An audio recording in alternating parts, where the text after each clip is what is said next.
Hello, once again. Thanks for tuning in. You're listening to World Combat Sports.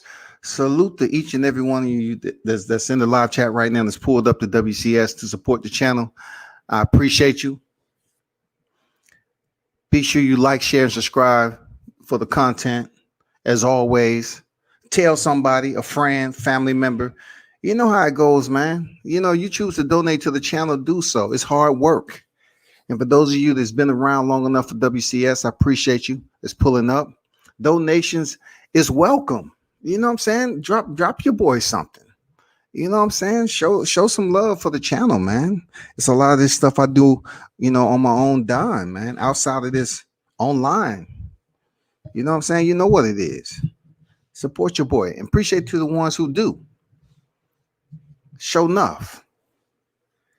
If you haven't already heard, you know, you pretty much read the description, read the title.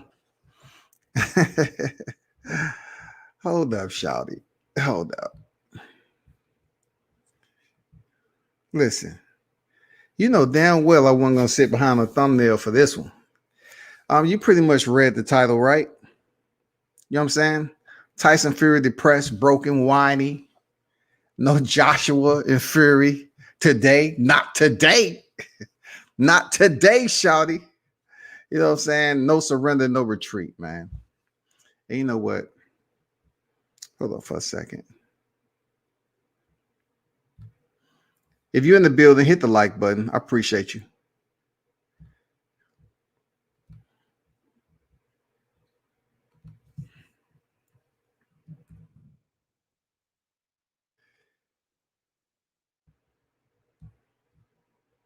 So if you haven't heard, right, IFL TV came out with an interview. Once again, they've been giving Tyson Fury a lot of love, you know what I'm saying, showing him that attention, you know, because they was wishing, hoping, and praying. And they were just letting this man run rapid across the media, freaking jungle and Serengeti, just talking shit all over the place. You know what I'm saying? But all alone, I said, he never really had the opportunity to celebrate winning the WBC title.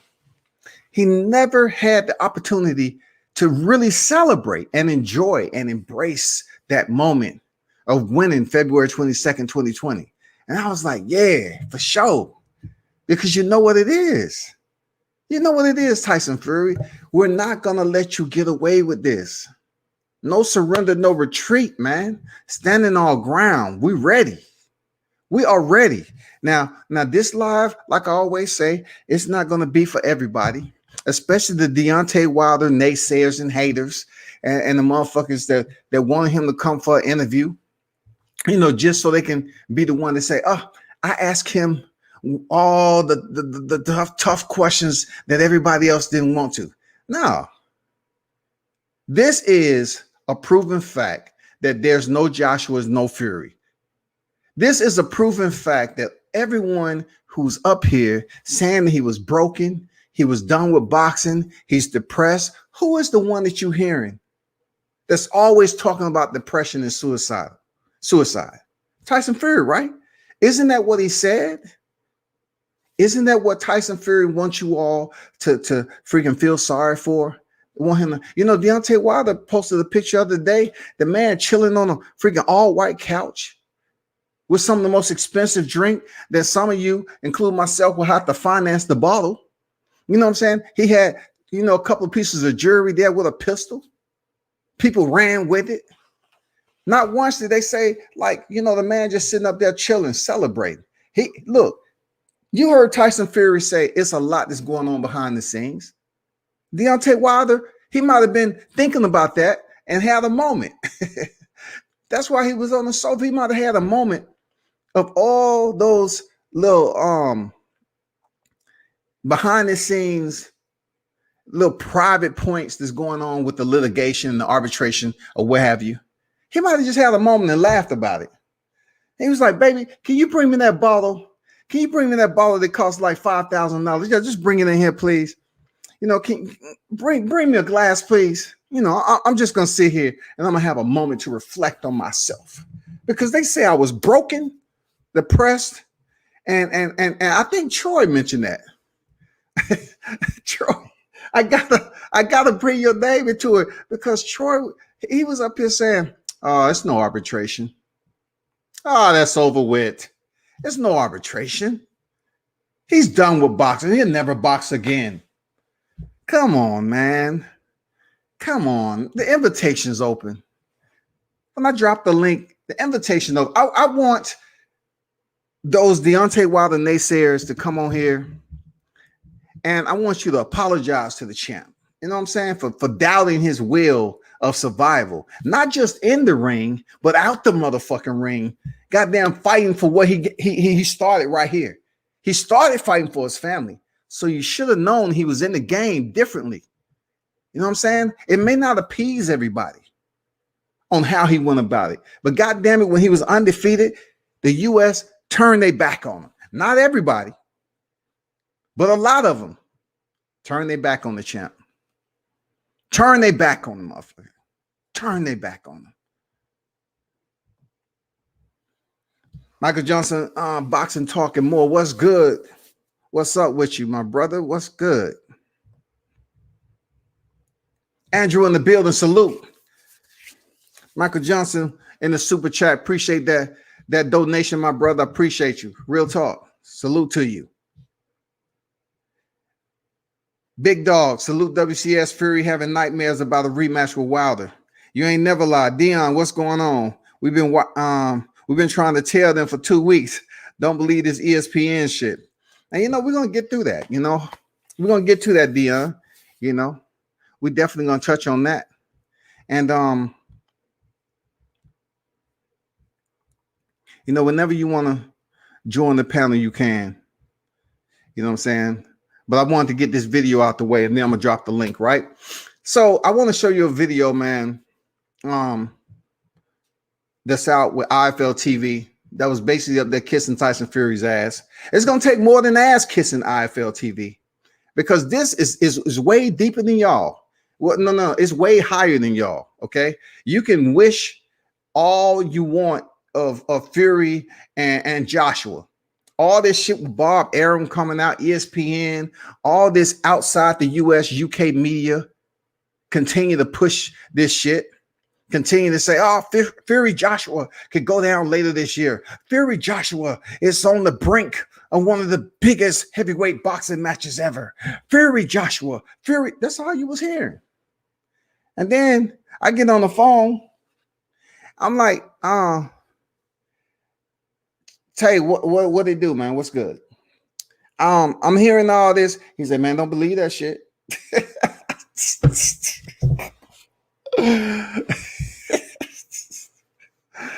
That's pretty much how he said, y'all. That's what I tell you, man. I heard this, man. I just want to come to the source, dog.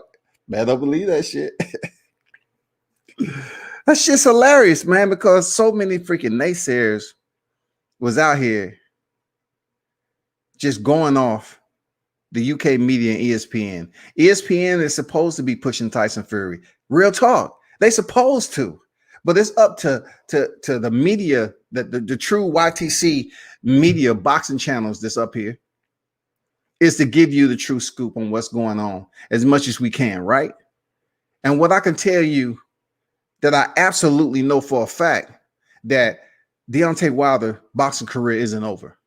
Deontay Wilder is fighting for what he knows is his. Deontay Wilder never quit. He never retreated or surrendered.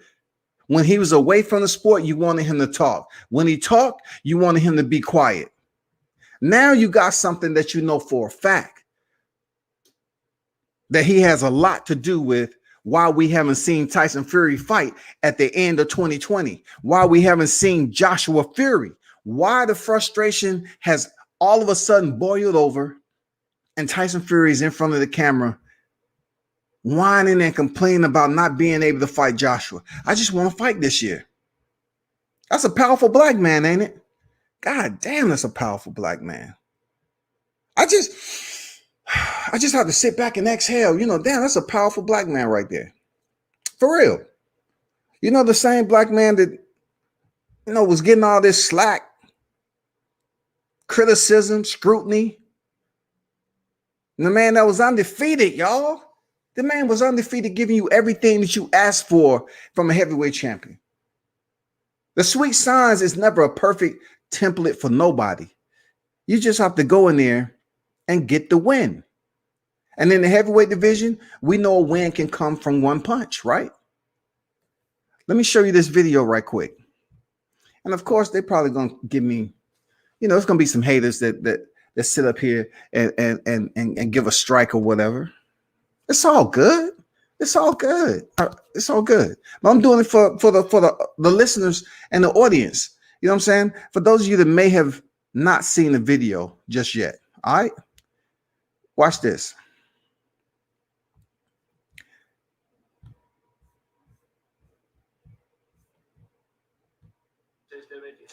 Joshua's had his little bit on Twitter and stuff like that, saying that he's in it for the long run. You're a showman. He's going to close the show and stuff like that. So, if we can take Bob Arum and obviously Eddie Hearn and what Joshua is saying, we're getting our hopes up, if you know what I mean.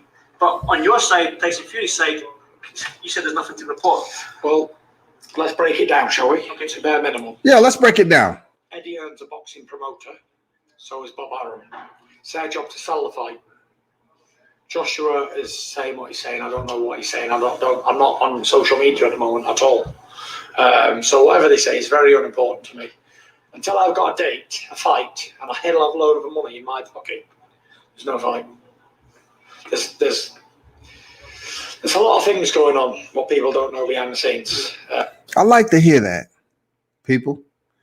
I like to hear that there's a lot of things going on. And to be honest with you, listen, to be honest with you, I'm elated there's a lot of things going on, and Tyson Fury is making note of it. Tyson Fury is basically explaining to the naysayers, it's not as easy as you thought it was.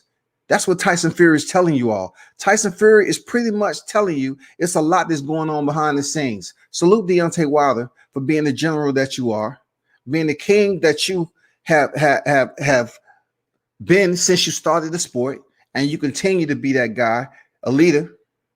And you're showing the people that doubted you that you ain't went nowhere. See, of course, Tyson Fury is going to say it's a lot that's going behind the scene because his motherfucking is. He ain't went nowhere. That can scupper a fight like that. So nothing's actually on until you're actually in the ring. So yeah, we're nowhere near that at the moment. Can you understand why, like, us as fans, like, we're desperate for this fight because it's like two British heavyweight champions, undisputed fight. You know what I mean? For selfishly as boxing fans like me and everybody in here, we're looking at you and going, Tyson, please give us some good news and stuff like that. Selfishly, I mean, like, what? So there go them, you know, selfishly, we want this fight. Of course you selfishly want the fight. But selfishly, I want Deontay Wilder to be able to get his belt back by at least having the opportunity to come back and split the ropes and get it in, period. That's how selfish I am. I want as many U.S. heavyweight champions over here, but the one that was reigning for over 5 years, we want him to be able to return to the ring, especially to fight this cheater. We want him to fight this cheater, and I know he can go in there and get his belt back and stop Tyson Fury in the process.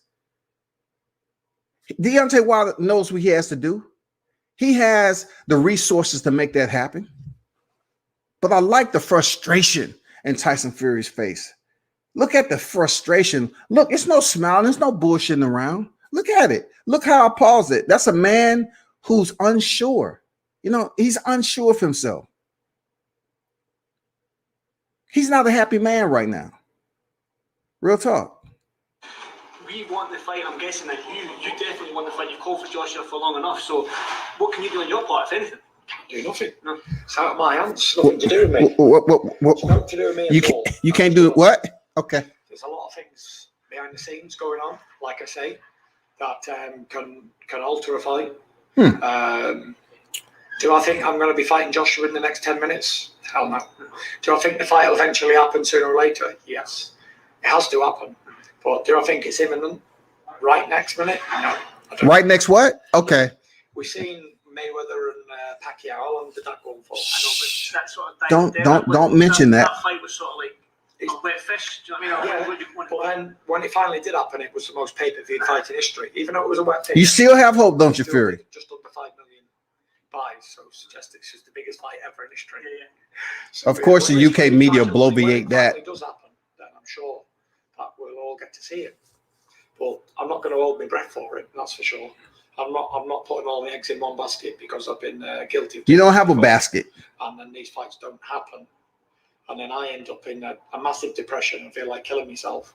So you know damn well I have to kind of stop that right there about the massive depression.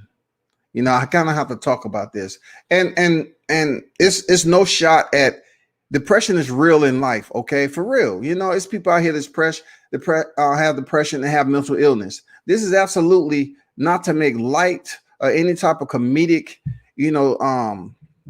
expression as if it doesn't exist in life. It does, right?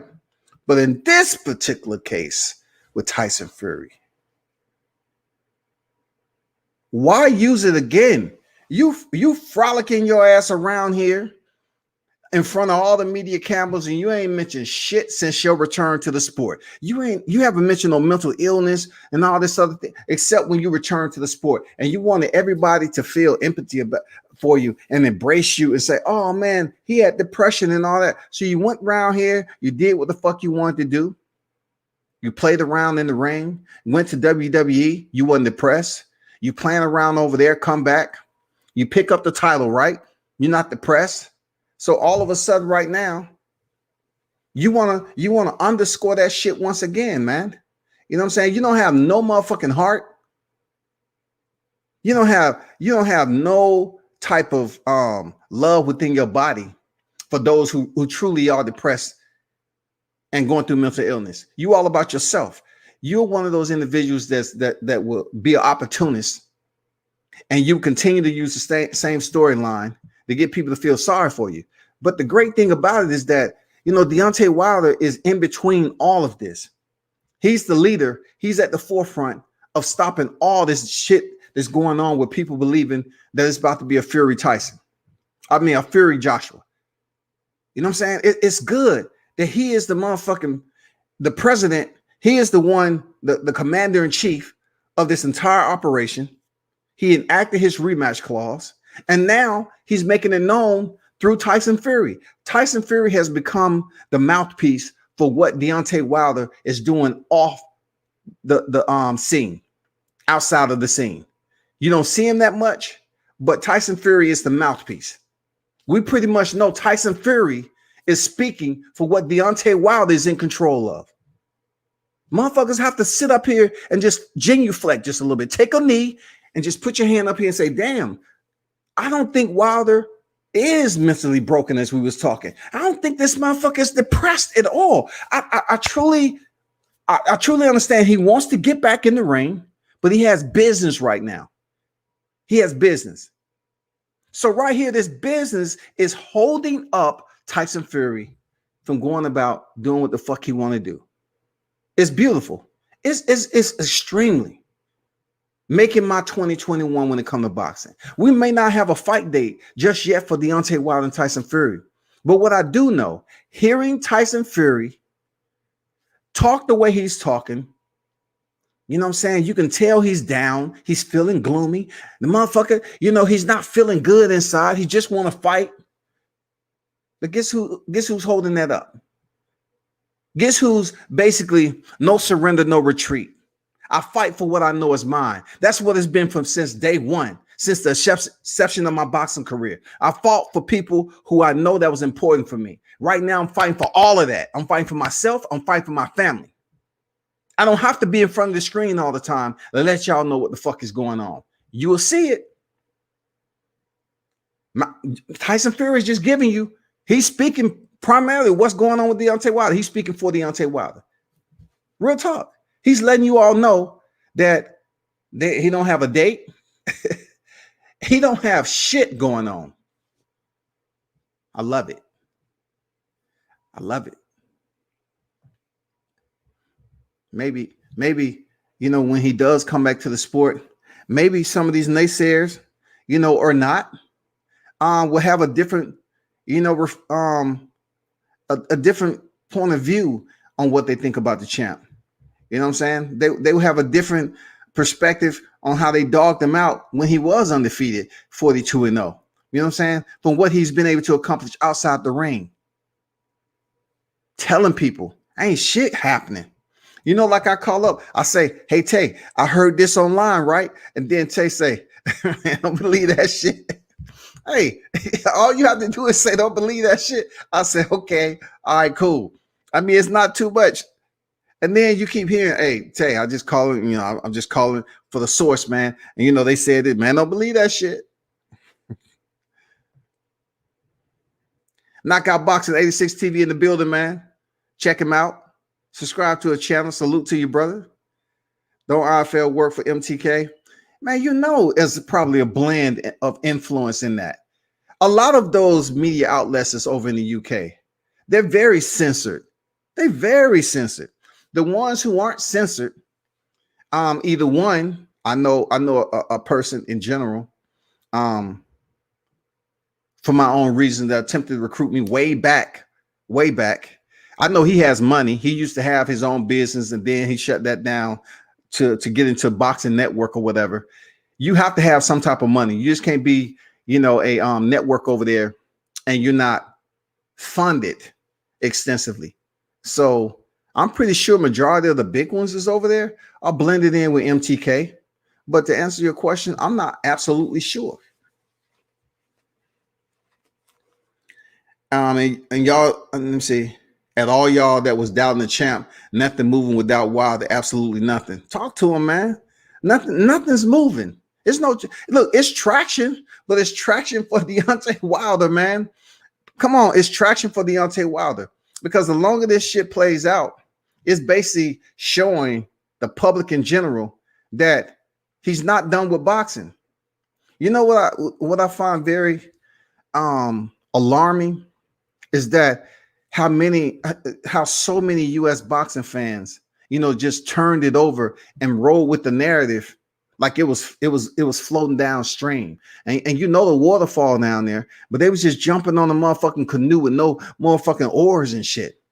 And they was jumping on this motherfucking narrative that he was mentally depressed. I heard my own people, I heard black people up here, saying that shit to my he's mentally done, he's depressed.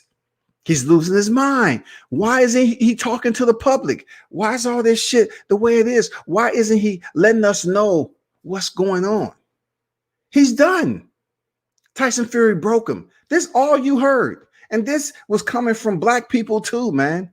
This was coming from American blacks that was jumping on this narrative just because they read the article and they all, that's all they wanted to talk about. Hey, did you hear that article? They said Deontay Wilder's depressed. He's mentally broken. He's out the sport. How fucking mentally broken is he now hearing this damn video, hearing this interview? How mentally broken is he? I truly hope. I really don't hope. I just hope that the ones that support the heavyweight king returns even stronger. You know what I'm saying? Seriously, that's all I hope. The naysayers that was out there, you can turn over if you want to. But one thing they say about those who didn't support in the beginning, who come over, they really not true supporters, man. They just here because, damn, you proved me right. I mean, you proved me wrong. That's all they're going to say. I'm over here because he proved me wrong. See, if you would have been dedicated from the beginning and seen how precious the heavyweight champ was, being that there's not an extensive lineup, being that you can look at his credentials and resume, he's giving you everything that Tyson was given boxing back in the day. Different styles, okay? Different styles, different opposition. But when it's all said and done, he was going in there knocking people out. He was giving you entertaining fights. People knock Tyson for losing to the big names, but they treat that man like a god. They see Mike Tyson in person, everybody's running up. But there might be the same people in sidebar conversations to my, oh, he's a rapist. Oh, he went to prison for this. He went to, they ain't saying that shit in his face. They praise Mike Tyson. Deontay Wilder was doing the exact same thing Mike Tyson was doing. He was knocking motherfuckers out.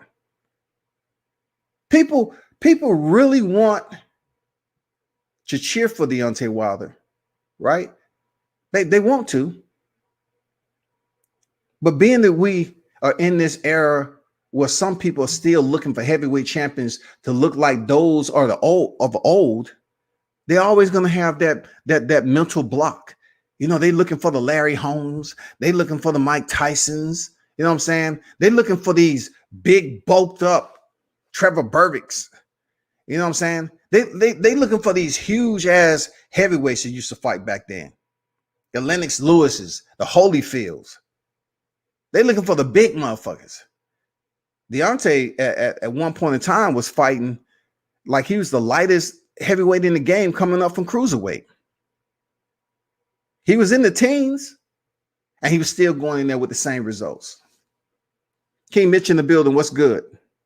I saw the same interview. There's a lot of things that can stop Fury AJ fight. Not as close as people think. It's like this, man. Right now, Tyson Fury is basically giving you, he's basically giving you the truth. He's saying he don't know when it's going to be. And what that says to me is it's a lot that's going on behind the scenes, like he said, that's stopping the progress of this Joshua Fury. I love it. Let's go back to the interview.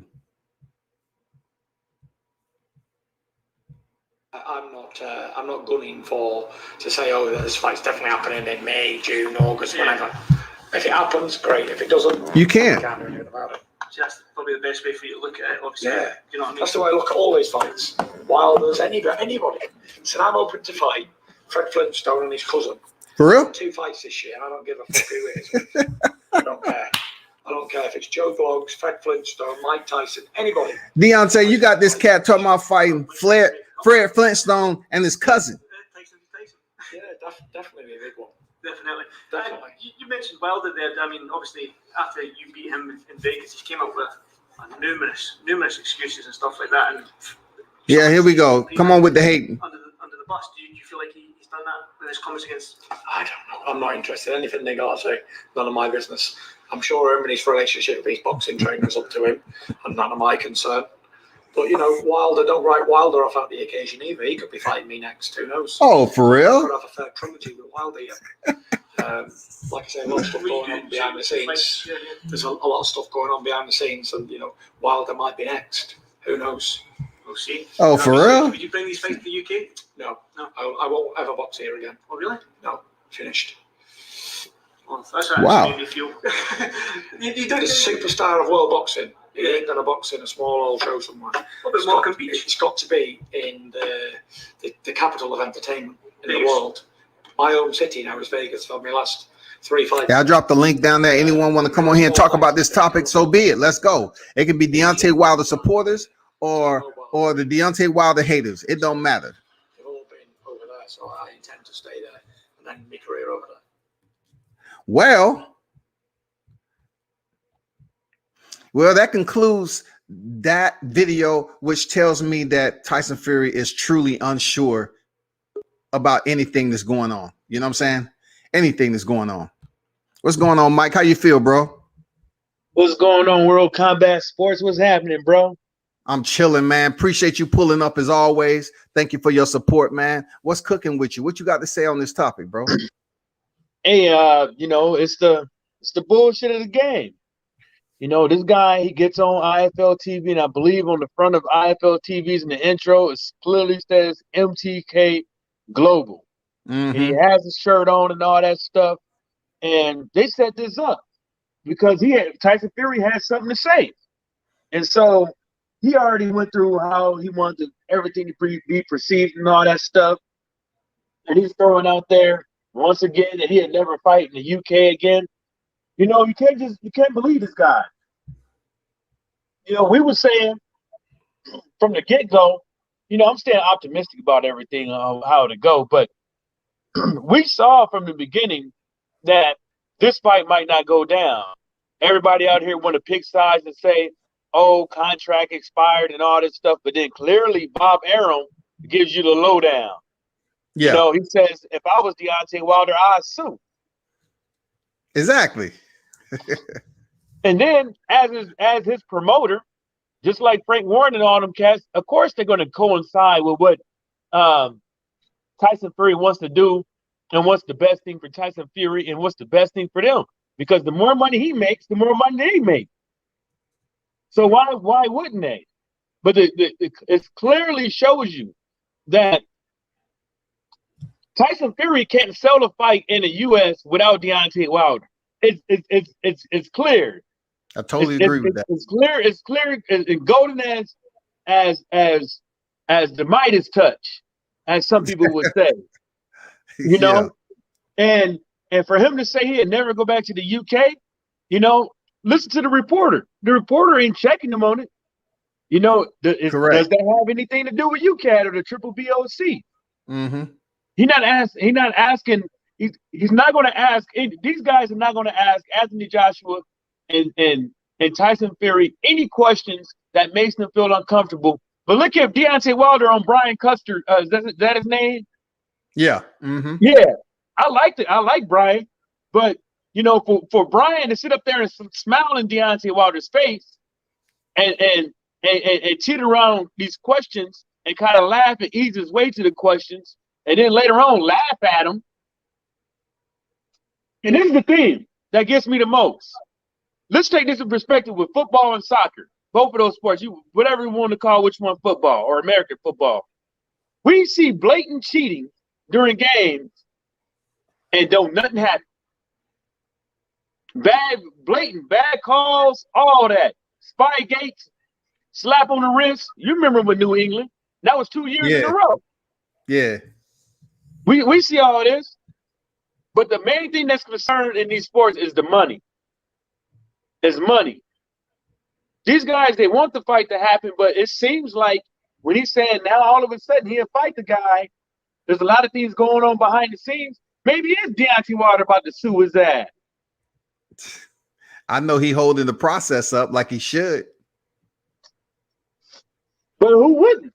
Like, what do you expect somebody to do? I mean, yeah, I expected him to do and execute just like what he has going on right now. He enacted his rematch clause, but to a lot of people, since he wasn't addressing the public per se, people was just running with these narratives that was put out by cats like Pugmire, Coppinger, and whoever else that wanted to, push play on these damn, misinformed narratives. So now we're looking at the truth being spoken through Tyson Fury. He's the mouthpiece for Deontay Wilder. Really, he's basically telling us, I can't do shit right now. It's a lot of stuff going on behind the scenes that I can't talk about, but you already can put the pieces together. He's pretty much being the mouthpiece for Deontay Wilder without Wilder coming out and talking to the public. If Wilder would have came out and said something there, Mike, then people would have said, nah, that ain't it. That ain't. But now Fury has came out, made it perfectly clear that it's no control of his. He don't know when the fight's gonna happen. He'll fight Fred Flintstone and Barney Rubble. That's who he has no idea as to what direction that he can go and be in control of that. To tell the people, to be in control of what he can tell the people, say, hey, this is where I'm going here. I'm looking at around August. You should see me and Anthony Joshua in the ring. He can't give you that. I love it, man. I love it. He can't do shit. And for these guys to take, see, people, they like to take people's words, these boxers and these promoters' words as face value. And that's what people have been doing with Wilder since day one. So how come we can't do that with AJ and Fury? So let's go into context, right? Circumstances of revolving around what this guy is saying. He basically sat up here and said that no money in his hand. What boxer gets money in their hand before the fight? Exactly. Before performance. Before they perform. MTK. I don't know. They might. No, I'm just saying. I'm just saying in general. And then when we go into it, how come folks can't have the same energy for Tyson Fury and AJ, like when Wilder was negotiating with AJ. How come they can't get on Fury's butt and tell him, like they was doing Wilder, to sign the contract? We don't hear nothing about all these, what the split is gonna be now. We haven't heard what the split is gonna be and all this stuff. Yeah, I know that. But it's kind of odd for this big magnitude of fight. You don't hear no splits. You had insinuations on how much what it's gonna be, but nobody knows. They don't. They haven't even signed a damn contract. So if Wilder doesn't sign a fight with AJ, but he's supposed to be ducking AJ, well, how come people can't have that same energy with Fury? Favoritism. You know what I'm saying? It's just favoritism. It's basically them saying to the public, we're gonna still attempt to do what the hell we want to do. When it's time for us to rally, we're gonna rally. But if it's something that we don't want to talk about, we're gonna sit back in the shadows and be those individuals. It's kind of cowardly to me. Real talk, because what you just said, they have every opportunity. They have the access to speak up the same way when Deontay Wilder was up here negotiating for that Anthony Joshua. They have the same invitation to push for the fight. They're not going to do it because in their heart of hearts, there, Mike, they want to see him go over there and face Anthony Joshua in the UK, just because all that energy. The US fans need to understand this. All this history is going to be on the footprint of the UK for undisputed heavyweight champ of this era. If that was to go that way, it's going to be all there. No, we want all that over here. So now he basically made it perfectly clear what we knew already, Mike. He said he ain't fighting in the UK no more. Of course, because you still got that UCAS shit pending. You know, you don't want to goddamn have to reestablish your license and they put you under the microscope. So what you want to do? You want to either go to Dubai, you want to go to Saudi Arabia. You know what I'm saying? You want to attempt to pull off something over here in the US. And he might be able to, him and Tyson Fury can pull some shit off over in the US, but it's not going to be as, in my opinion, lucrative as it would if it was in the UK. But the fact remains is I don't want to see no undisputed Tyson Fury, Anthony Joshua, period, when it comes to two UK fighters, especially the cheater Tyson Fury. I want Deontay Wilder to be able to do what he was doing, stand on his square, 10 toes down, and continue to fight for what he knows is right, and get that opportunity to go in the trilogy. If Tyson Fury don't want to fight him, then vacate the belt and move the fuck on and go fight Anthony Joshua in the sand again. You know what I'm saying? Do what you got to do. As long as you don't have that WBC strap with you. Well, yeah, he's trying to go to somebody's sandbox, tell you that much. Yeah, he's trying to go like over there. And also, you know, with Tyson Fury, it's kind of like, you know, he I told folks, you said the same thing. You can't trust this dude when he said the whole Wilder and talking bad about him stuff and all that stuff, never fight him again. Remember, he said the same thing with Derek Chisora when Derek Chisora broke his head and had to pull out of the fight. And then Frank, I think it was, I don't know who it was, I think it was Frank or somebody came out and said, no, homie, you're gonna fight him again. And then he offered Derek Chisora a third fight. Tyson Fury offered Derek Chisora a third fight on audio. You know what I'm saying? And so you can't keep up over here trusting this guy. And then how you gonna be from the UK and be a Tyson Fury fan because he's your countryman, but your countryman renounced his boxing citizenship in the UK? Exactly. Like, that doesn't make any sense. That's basically, you have a Benedict Arnold on your hand. You know, he don't care about you. He don't care about anything about unless it's with winning, by all means. And remember that Mike Tyson interview when Mike Tyson was saying about Mayweather? He was like, man, you know, Mayweather's so good. You know, if I was fighting him, I'm gonna have to rough him up, elbow him, hit him with my forehead and all that shit. Yeah, you know, to get him off his game and stuff like that. And look at the chick that just fought Clarissa Shields, right?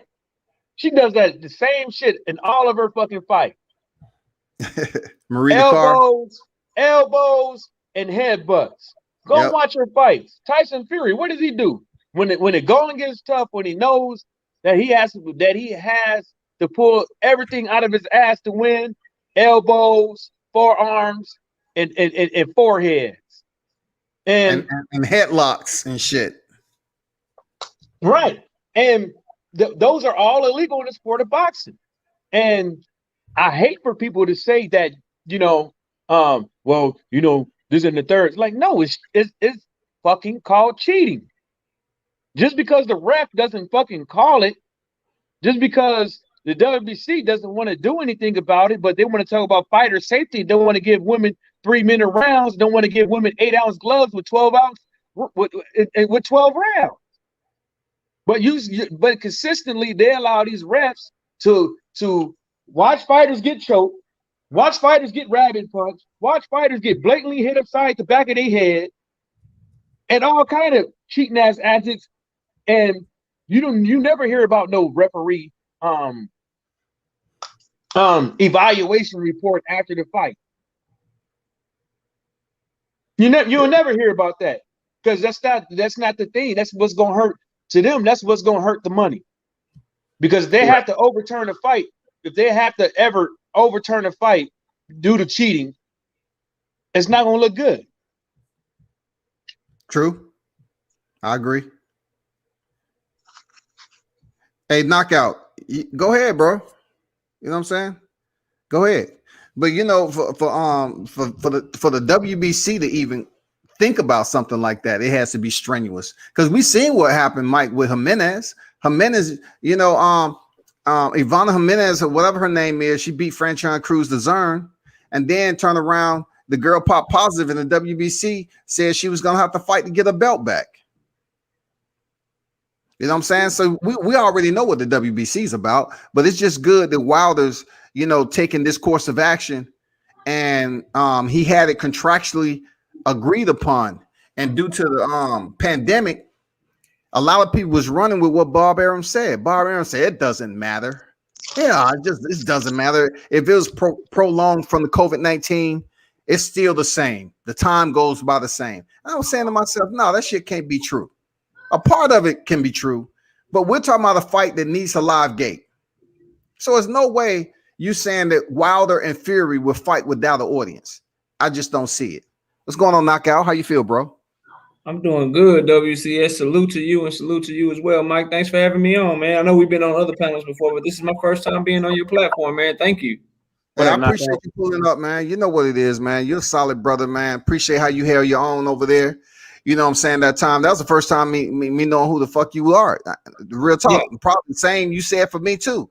Yeah, but, The first time I was like, oh yeah, I went immediately and started following you, man, and watching everything, because you keep it real, and not just because we agree on this topic, because we actually have disagreed on some topics before, but it's always respectful, and it's always real over here, and real recognized real, man. So I appreciate the opportunity to chop it up with you for a little bit. Yeah, for sure, man. Mike, man, he one of the day one cast, man, a real one too, man. I appreciate, Mike always pulling up, and you always welcome that Knockout to pull up, man, whenever you choose, because I run my channel, so I don't give a fuck who has a problem with you. They probably got a problem with me too. So, what you got to say on this topic, man?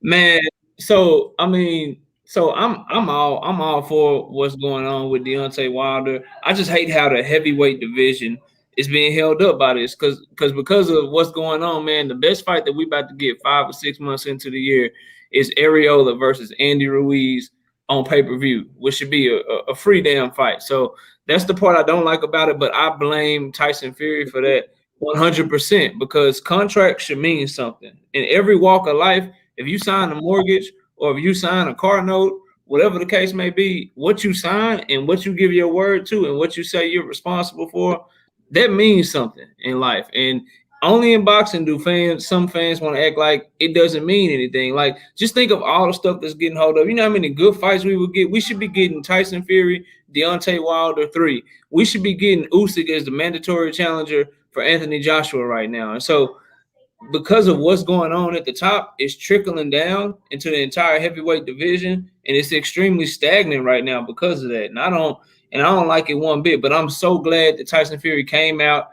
put his foot in his mouth, basically, and he's letting you know what's up. Basically, I translate everything he said. What I translated to is Deontay Wilder is whipping his tail in arbitration right now, and he's finding out that it's not as easy to get out of that fight as he thought it was.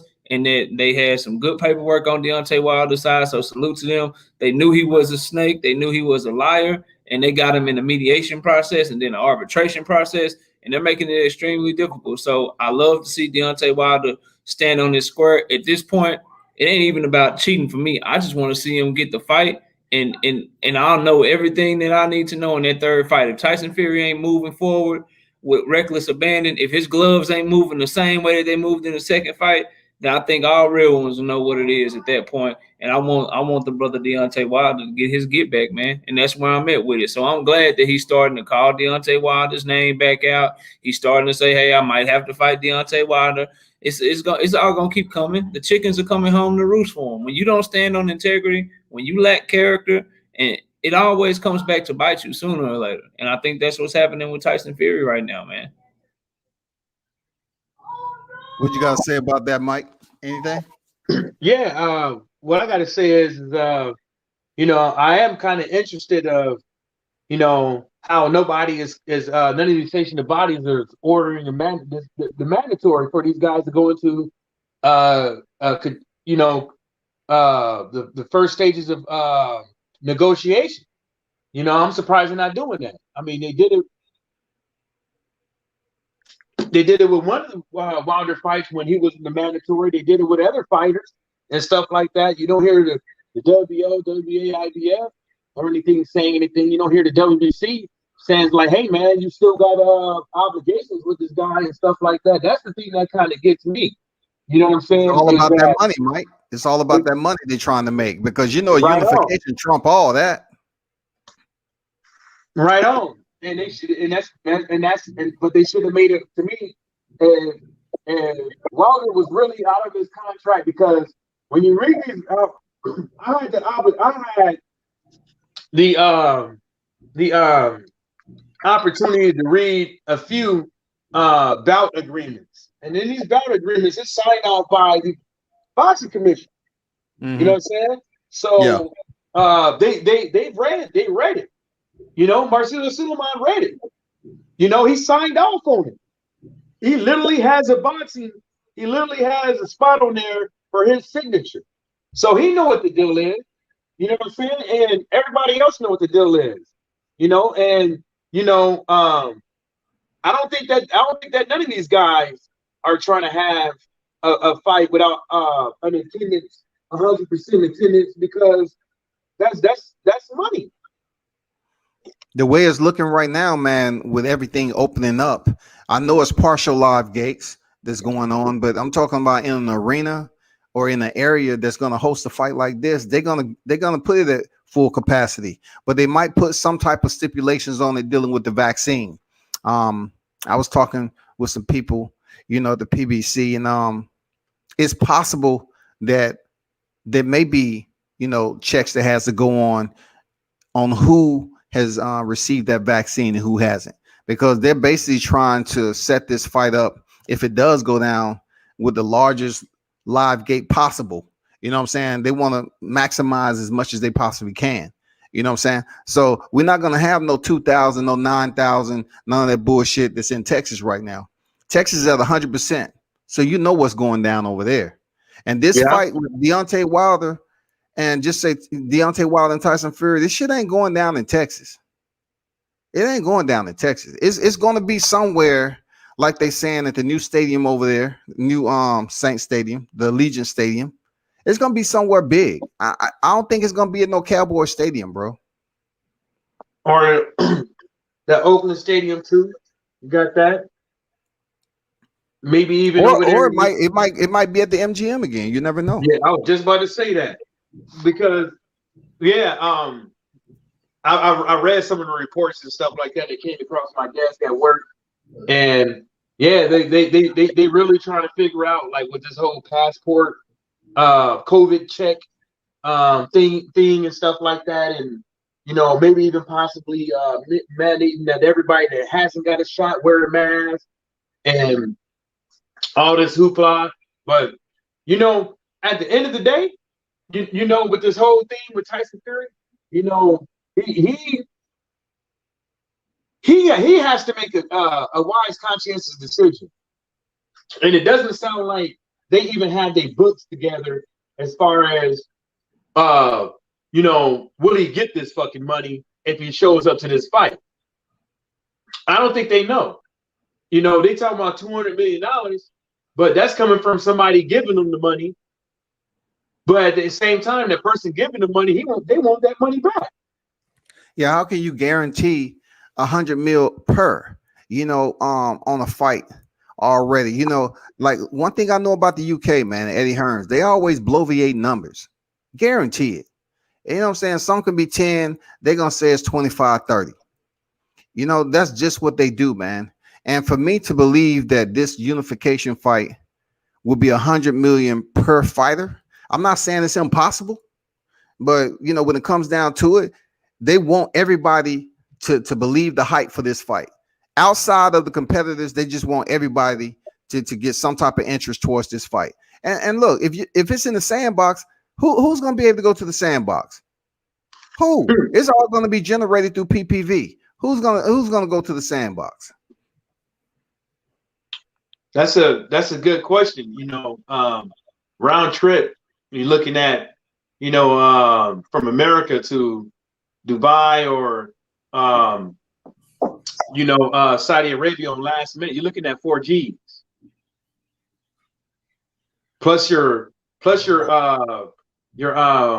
visa. So the visa is probably gonna be like maybe, you know, between last time I checked, maybe $400-500. So, you know, and then how much your ticket's gonna be? Those gonna be limited, you know, because they're trying to get more Jordans. They probably try to get their people to watch the show to bring more boxing over there.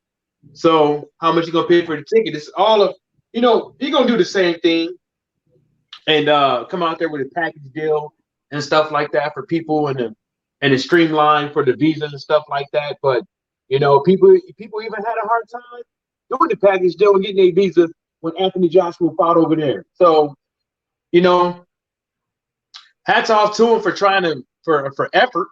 But you know, if the fight don't happen, you know, the common denominator is going to be why Matchroom Boxing and Anthony Joshua and Edward Hearn is always out here giving out fugazi ass contracts. And I want to caveat off something Knockout said earlier about the gloves. So we look at this next fight. Let's just say it goes down, right? It materialized and it's signed and it's made official. If we don't see the same type of flexibility or pliable, you know, when he's going through the motion and everything, we don't see the same type of flexibility, so to speak, in the gloves. What do you think gonna happen? Because for one, we can look at the hand wraps. The hand wraps was exposed, you know what I'm saying, in that left hand, not only in the first fight, but in the second fight, and then the flapping of the gloves. So if they fight again and they use those Paffin gloves and it's not the same, what is the course of action? What should happen? Do you think anybody over there at the WBC or anybody paying close attention to that particular, because that's the main thing right here, those gloves.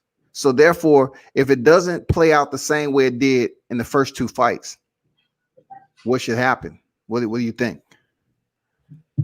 Hey, hold up. I'm gonna bring this cat on right quick. Hold on for a second. Yeah. Yo, bro, this fucking piece of shit. So go ahead. What you were saying? I was just saying, man, what should happen? I hope that the WBC, which they never have integrity, but I would hope that they would they would at least look into it. I would hope fans would be in an uproar, and I would hope that people would want to do the right thing, because and not only just his gloves, if his behavior, like I know people fight fights differently and you have different styles, you come in with a different game plan, but if his punches aren't affecting Deontay Wilder the same way they did in the second fight, if he's not coming forward with reckless abandon with his new quote unquote crunk style that he all of a sudden learned how to punch really, really hard, if all of that goes away, on top of the gloves, you know, looking more normal, and having pad and looking like they actually have padding in them, and you can't see his knuckles in them, I think the WBC and it needs to ask itself some tough questions. And they need to conduct a thorough investigation. Yeah, a thorough investigation. And to furthermore, just how Eddie, you made a point earlier, WCS, on how Eddie Hearn and be bullshitting with his numbers or whatever. If they were paying both of those fighters $100 million up front each, that pay-per-view, if they sold it for $99, it would have to sell 2 million buys for them just to break even. So you can miss me with that, man. Like, it's not happening. They're not getting $100 million each to fight each other. And that's all Eddie Hearn, in my opinion. Him, Bob Arum, Top Rank, they keep saying the fight is close to being done, close to being done, and close to being done. On my opinion, they do that because they don't want the sanctioning bodies to realize that this fight's probably really not happening, and it's nowhere close to being done.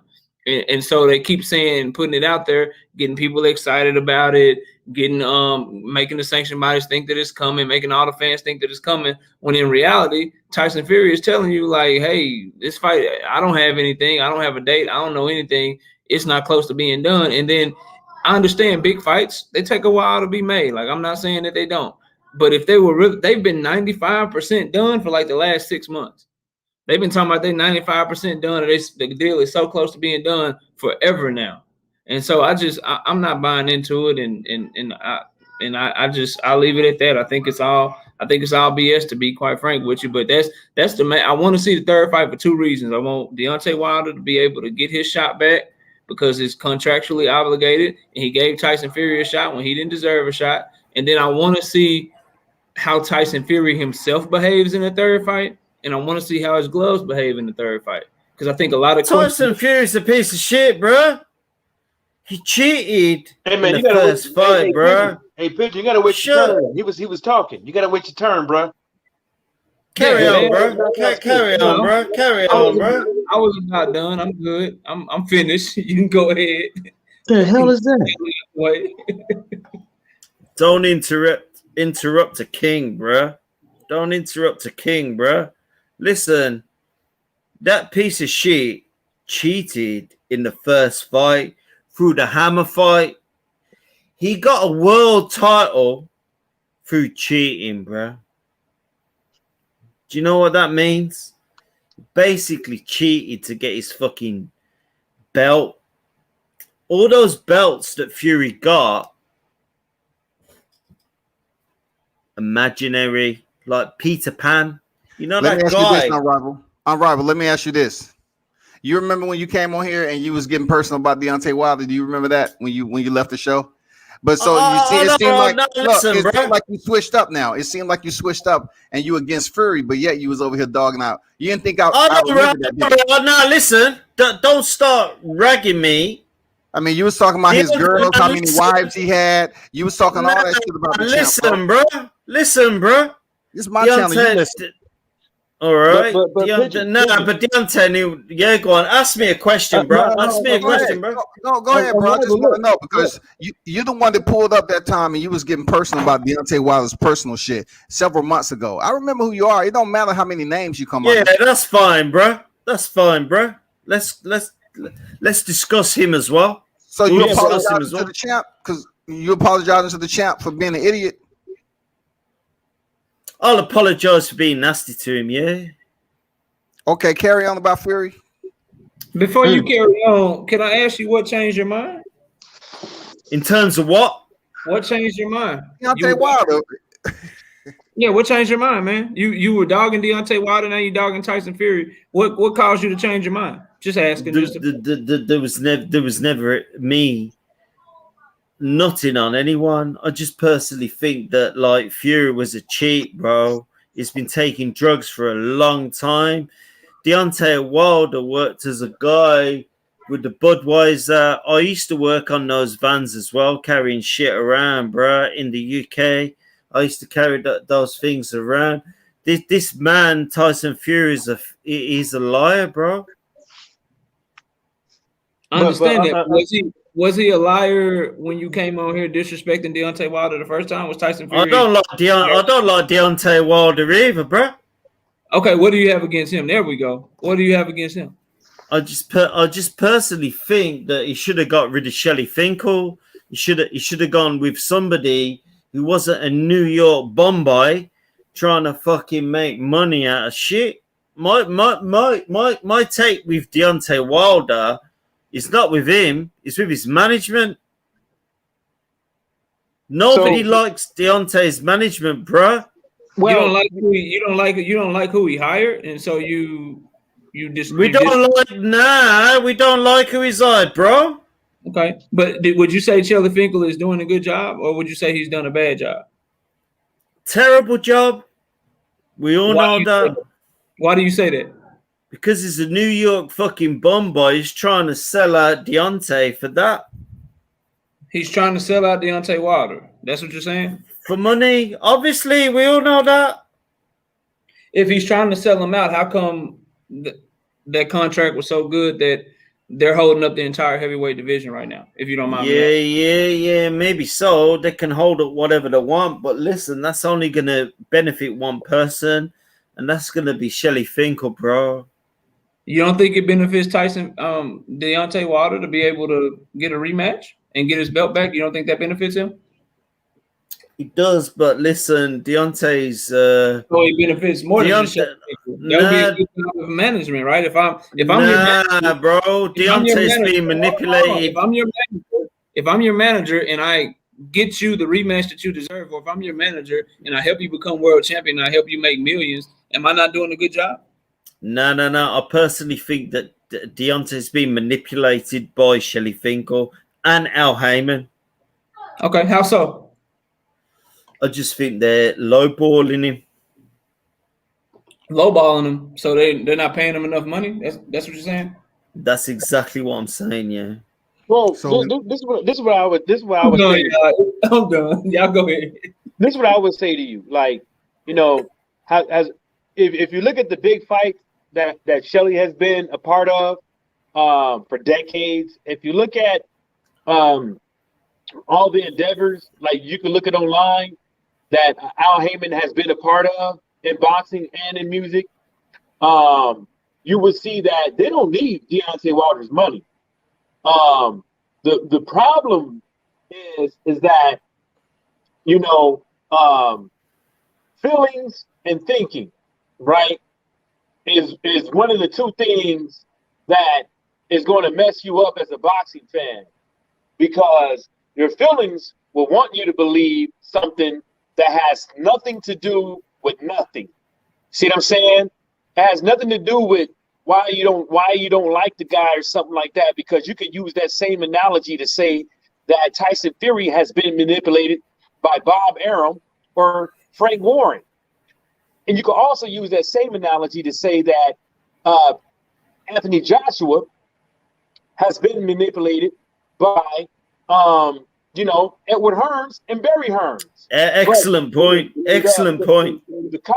But really, to tell you the truth, when you look at all that things you said, and you say you don't like Deontay Wilder, right? So, why don't you dislike Tyson Fury? And Fury's a cheat. Hold up though. But you should have been cracking on him a long time ago, because you call yourself you yourself has been watching boxing probably for about at least 2 decades, right? 20 years, right? So Fury's a cheat, bro. You've been watching Tyson Fury for quite some time, but Fury's a cheat. But you let him pass for quite some time. I never let him pass. That's how you're a nut. Shut the fuck up, bro. Yeah, you did. No, be quiet, bro. But that's the reason why you came on here. But that's quiet. I don't even like Fury. Oh, come on, bro. So But that's the reason why when you came on here, Fury's a piece of shit. Days, can I finish? Can I finish? I see you got that big ass bottle over there, but let me finish. Come on, bro. Yeah. Okay. So that's the reason why your early days of coming on World Combat Sports, you were all up on Deontay Wilder, but all of a sudden, when Deontay Wilder says that this guy is cheating, that's when you start gravitating to the idea of Tyson Fury cheating. He's cheating. He's cheating, bro. He's cheating. You didn't catch on to that. You drink too much. You didn't catch on to that. He's cheating, 100% cheating. But you didn't catch on that. You didn't catch on that by yourself. The BronzeBomber had to put you on game to that for you to understand that. That's the reason why you changed your opinion. That's the reason why you changed your opinion, and that's the reason why they were asking you specifically, why did you change your opinion? Not because it's not just because he cheated. There's multiple to the things that the reason why you believe that is lying, cheating, and stealing. And facts. And I think Deontay's got a lot of facts on him cheating. Okay. So why you don't like Deontay Wilder because of that? But let me ask you this. Did you listen to Tyson Fury's last interview? I think Tyson Fury's full of shit.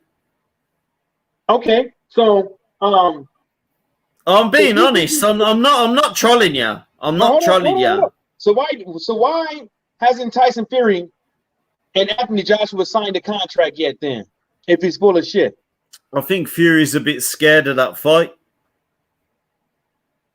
Why would he be scared of that fight? Because it's a homemade fight, and I think he knows that AJ's not what the rest of the world thinks. He will put him under pressure in that. So do you believe Deontay Wilder is mentally broken? I don't think he's mentally broken, but he should have prepared for that fight a lot better. So with Tyson Fury saying that he has depression and all this stuff, right? And you know depression could pop up. He's full of shit, bro. He's full of shit. Hold on now. Yeah, sorry, bro. Let's just keep it a buck. Sorry. He's saying that he has depression, right? Sorry. Right? I don't believe him, not one bit. But do I think it's a lie? He's full of shit. He's full of shit. It's basically. Let me finish. Yeah, sorry. Again. So would you say that Tyson Fury is the one that's scared and depressed? 100%. I think he's just sort of living this narrative, you know. So who you want to see win if Tyson Fury and Deontay Wilder return to the ring for a trilogy? What's your favorite? I want Deontay to win that fight because I think he was cheating. I think Fury's a cheat, bro. So what good did you see in Deontay Wilder before everything came off the way it did, and you kind of switched over and started saying, okay, Tyson Fury's a cheat? But what good did you see in Deontay Wilder? Did you see anything good while he was reigning 42-0, 41 knockowbouts? Did you see anything good? Yeah, man. I think there was a positive sort of aspects in terms of what he was doing. He was keeping it sort of low. He wasn't necessarily baiting to people that were cheating. So you had a lot of people that were drug cheating against him, Povetkin, and then you had what was his name, Ortiz. I'm not a massive Deontay hater. What a lot of the UK people are hating him. Listen, you might not be now, but you were before, though. Hold on. No, I weren't before. I weren't before. Just admit to it. You was a Deontay Wilder hater. You was a bona fide hater, dog. No. Let me just go for a way, bro. Hold on, because you can't give people false information. When did Deontay Wilder fight Povetkin, bro? What are you talking about? No, the Povetkin fight. Povetkin was cheating against Deontay. Povetkin was no. He got popped. He got popped in that fight. No. He basically was popped for something that wasn't on the ban list before. But it was banned. That fight was banned. But the reason why they was able to take Deontay Wilder and somewhat go into legal matters because what he popped for was not legal at the time he popped for it. Yeah, maybe so, but listen, But that he is fight a didn't cheat though. happen. Alexander Povetkin is a multi-time PD cheat. Yeah, but when did they fight though? Like Knockout said, when did they fight, bro? Yeah, it weren't, but there you go. Did they fight? They never fought. I never said they fought. Okay. So there you go. I'm only gonna give facts on boxing. So if you want my views on Deontay, but I need to go for a wee, bro. Give a man a second to go for a piss, bro. Fucking hell. Yeah. Go ahead and do that. But you know, you got your own troll, man. Hey, Knockout, man. Somebody asked you something in the live chat, man. They say, Boo Robinson said, can't believe Knox said he thinks Wilder can beat Fury. Come on, Knock. I don't know if that's one of your fans or what, but you can. I don't know who Boo Robinson is, but I got my opinion, bro. The only way I can be proven right or wrong is if the fight happens. But what's something that's just unbelievable about that happening there, Robinson? I mean, the link is in the chat, man. If you feel that it's impossible for Wilder to go in here and knock out Fury, you're talking about a fighter actually that was robbed, in my opinion. He was robbed the first fight. That fight should have been called off. Just like you seen Dillian Whitehead bounce off the motherfucking rope. Then guess what? Jack Reese should have called the fight when Tyson Fury's head bounced off the canvas and his eyes was in the back of his head. You know, he didn't want to stop the fight because it was a lot riding on it. So he kind of robbed Deontay. He ain't kind of robbed. He did. He robbed him of that freaking fight, man. I agree with that. And furthermore, take the names out of it. Any fighter that's knocked down, every single person he's ever been in the ring with, they got a shot. So I don't think it's far-fetched at all, Boo Robinson. But like the homie World Combat Sports said, he got a link in there for you. Come speak your piece. It's much easier than typing. Yeah, it's much easier than typing, man. You know, voice to force, man. You know, let's rock and roll, man. Just come in here and speak your piece. You know, I'm surprised it's not more, you know, Tyson Fury, you know, fans is here because they quick to say Deontay Wilder fans are fanboys.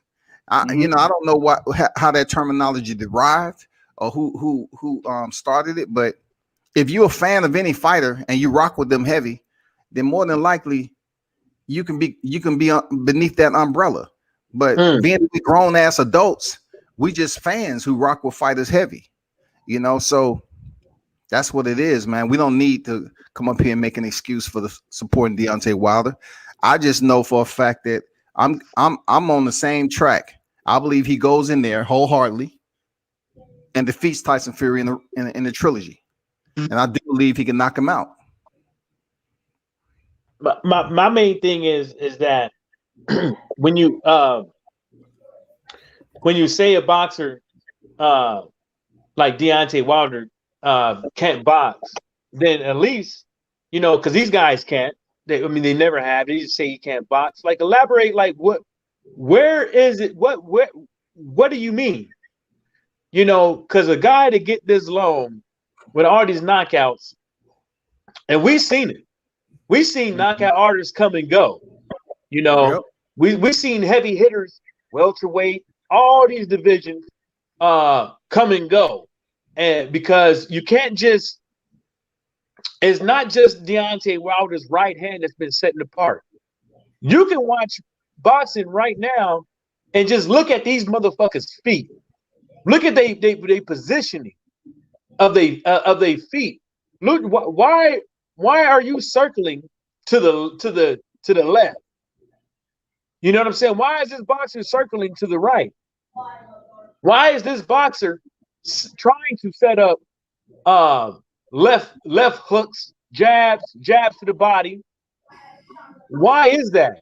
Because even if I give you a left hook to your shoulder, at least that stops you from going to the fucking right. You see what I'm saying? At least if your trainer is sitting up over there trying to tell you to aim for the chest or the shoulders, he's trying to tell you to at least that could keep the guy in place. Correct. Or at least you can hit something. You see what I'm saying? And you know, what was that one fight? The only thing the trainer could say was just go forward at him.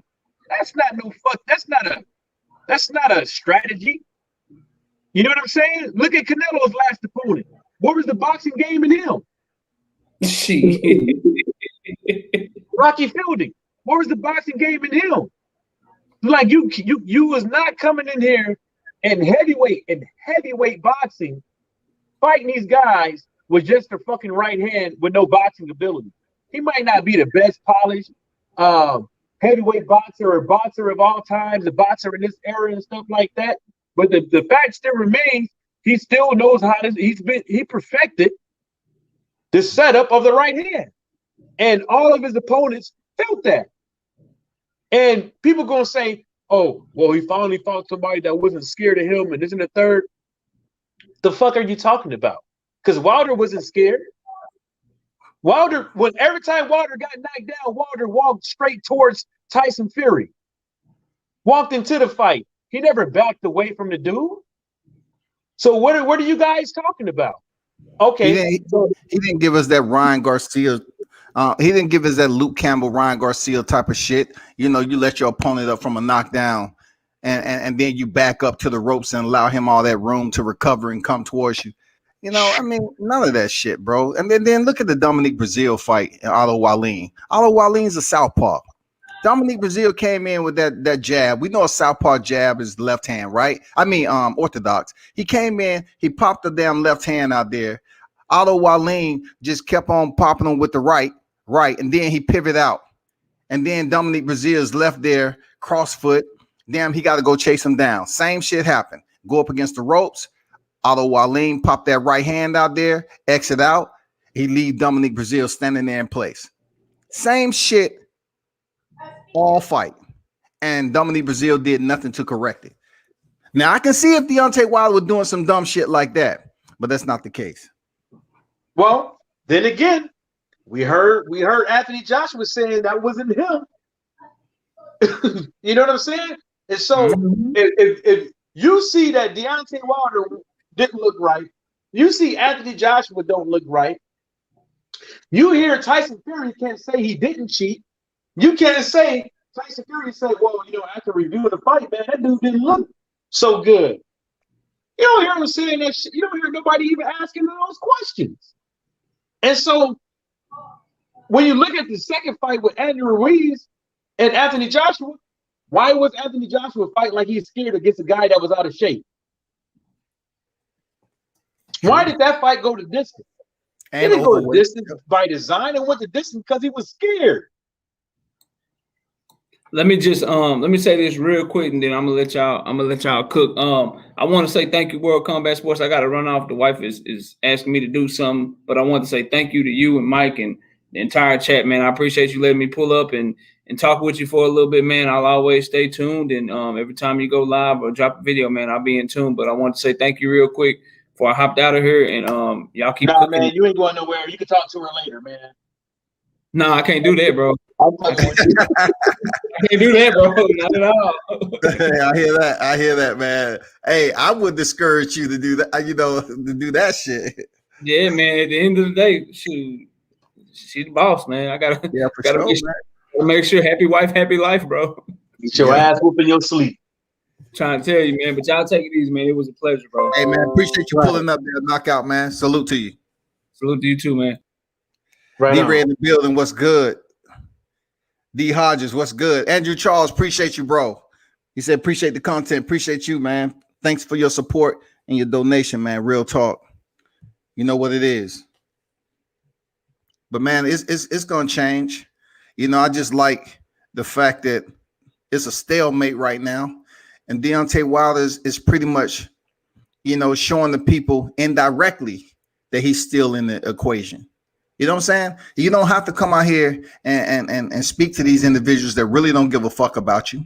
Just speak to the ones who do. You know what I'm saying? Just speak to the ones who do. They get mad because he talked to 78 Sports TV, and they just wonder why. You just need to come over here. He don't have to. He does not have to. He doesn't have to be forced to do something that he don't want to do. He's rocking with the dudes and the channels who's been rocking with him for the longest. You know, the day one cats. And that's cool. That's the way it should be, man. That's where his trust at. He know the message is going to be delivered correctly. It's not going to be misconstrued. So indirectly right here in this particular situation, Tyson Fury is now speaking as to how much of an influence Deontay Wilder has in this litigation process. He can't do shit. He can't do nothing. I don't give a fuck how many people, you know, pull up on the live and make a thumbnail. Tyson Fury just showed y'all in this interview he can't do shit. So if Deontay Wilder is depressed, broken, and he's not fighting again, then it's a funny thing that he's putting so much effort into a trilogy, you know, to for them to honor his contract. Why would a man do that? I'll tell you why. Because he want to go back in there and prove to the people that he is who he say he is. We already know he is who he say he is, but he want to prove to the people that it wasn't me on that night. I didn't feel good. It was something fucked up about, you know, the way I felt. I already said what I said. I want to go in there and get my belt back. Right on. But how come, you know, this would be a perfect time for Anthony Joshua to come out and say his piece, because, you know, over the years, how he's been, you know, trying to portray himself in the media and stuff like that. I don't think that's the real him.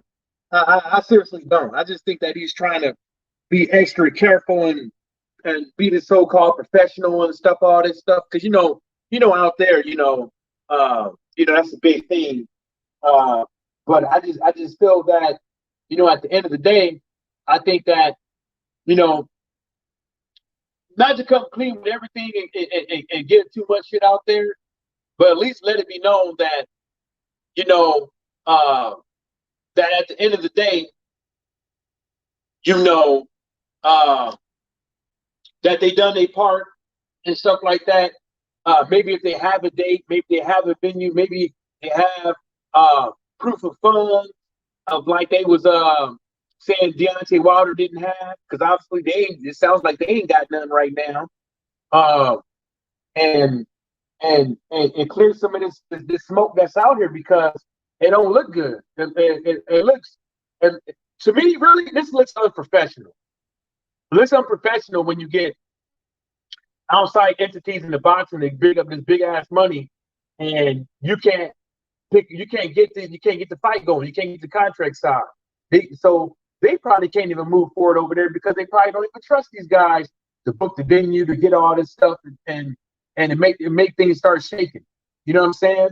Because I know out here, you got to get a license down there for everything when you put on the fight. You got to go down to the sheriff's office to get you this license. You got to have a manager, promoters. Everybody got to have key players got to have a manager, promoter's license. You got to get the EMTs involved. You got to get the commissions involved. You know what I'm saying? You got to pay extra state taxes and all this shit for the roadways to make sure everything is going right, because that's how big the fight is supposed to be, right? And you know, it's something don't seem right, and I don't think they have nothing, because they don't. Because the dude, it seems like he can't sign the fight. That's what it literally seems like. It seems like he can't sign the fight. Because if he could have, why didn't he? When you have major players with multi-million dollars in the country behind the multi-million dollars, and you ain't signed nothing yet, sounds like you can't sign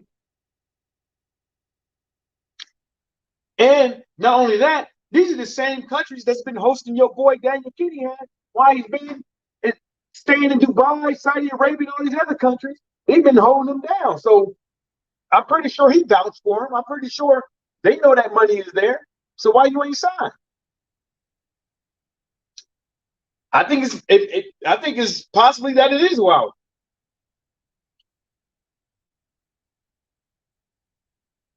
Appreciate you cooking, Mike, for sure. Man, Charles Weatherly in the building, man. Salute to you. That's one of my homeboys from the Marine Corps, man. Damn proud of you, bro.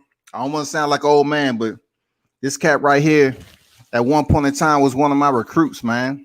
I brought him through basic training, man. He went out there and did the damn thing. One of the highest senior listed in the Marine Corps, man. Well, I appreciate you pulling up there, Chuck. I appreciate you pulling up. You made yourself sound old. I did, man. It's all good, bro. Cause I can say this, man. He was one of my recruits, man. And now this cat is damn senior enlisted in military, man. When I got him and he was a private, you know what I'm saying? I'm like, damn. Right on. I can't deny that shit, Mike. Hey, age is age, bro. Appreciate your donation there, Charles. You know what I'm saying? Chuck. You know what I'm saying? But man, you couldn't have said it any better, Mike. I mean, I really don't give a fuck if Anthony Joshua speaks. You know, it just seems like I always go back to this, Mike, when Eddie Hearn say he owned Anthony Joshua. You know, when they attempted to come over here to NYC to the States for the first time, and they was going around parading like, let me ask somebody, random individual in the street, do they know who the Deontay Wilder is, right? So before they was coming over here, they was trying to persuade the boxing masses that they was going to sign a contract. And we know that's not how business work, but they was going to sign a contract in public for him and Deontay Wilder to fight. And when it all boiled down to it, the name that was already on the contract was Eddie Hearn. So they say, Eddie, how can you put your name on that contract and it's supposed to be between Deontay Wilder and Anthony Joshua? He said, I own Anthony Joshua. I can sign my name. So that's some UK shit that's going on. You know what I'm saying? That's still some civility, some slavish type, you know, mentality is going on there. He's talking about I own him. I was like, damn, you know, I mean, Anthony Joshua is now 30, I believe.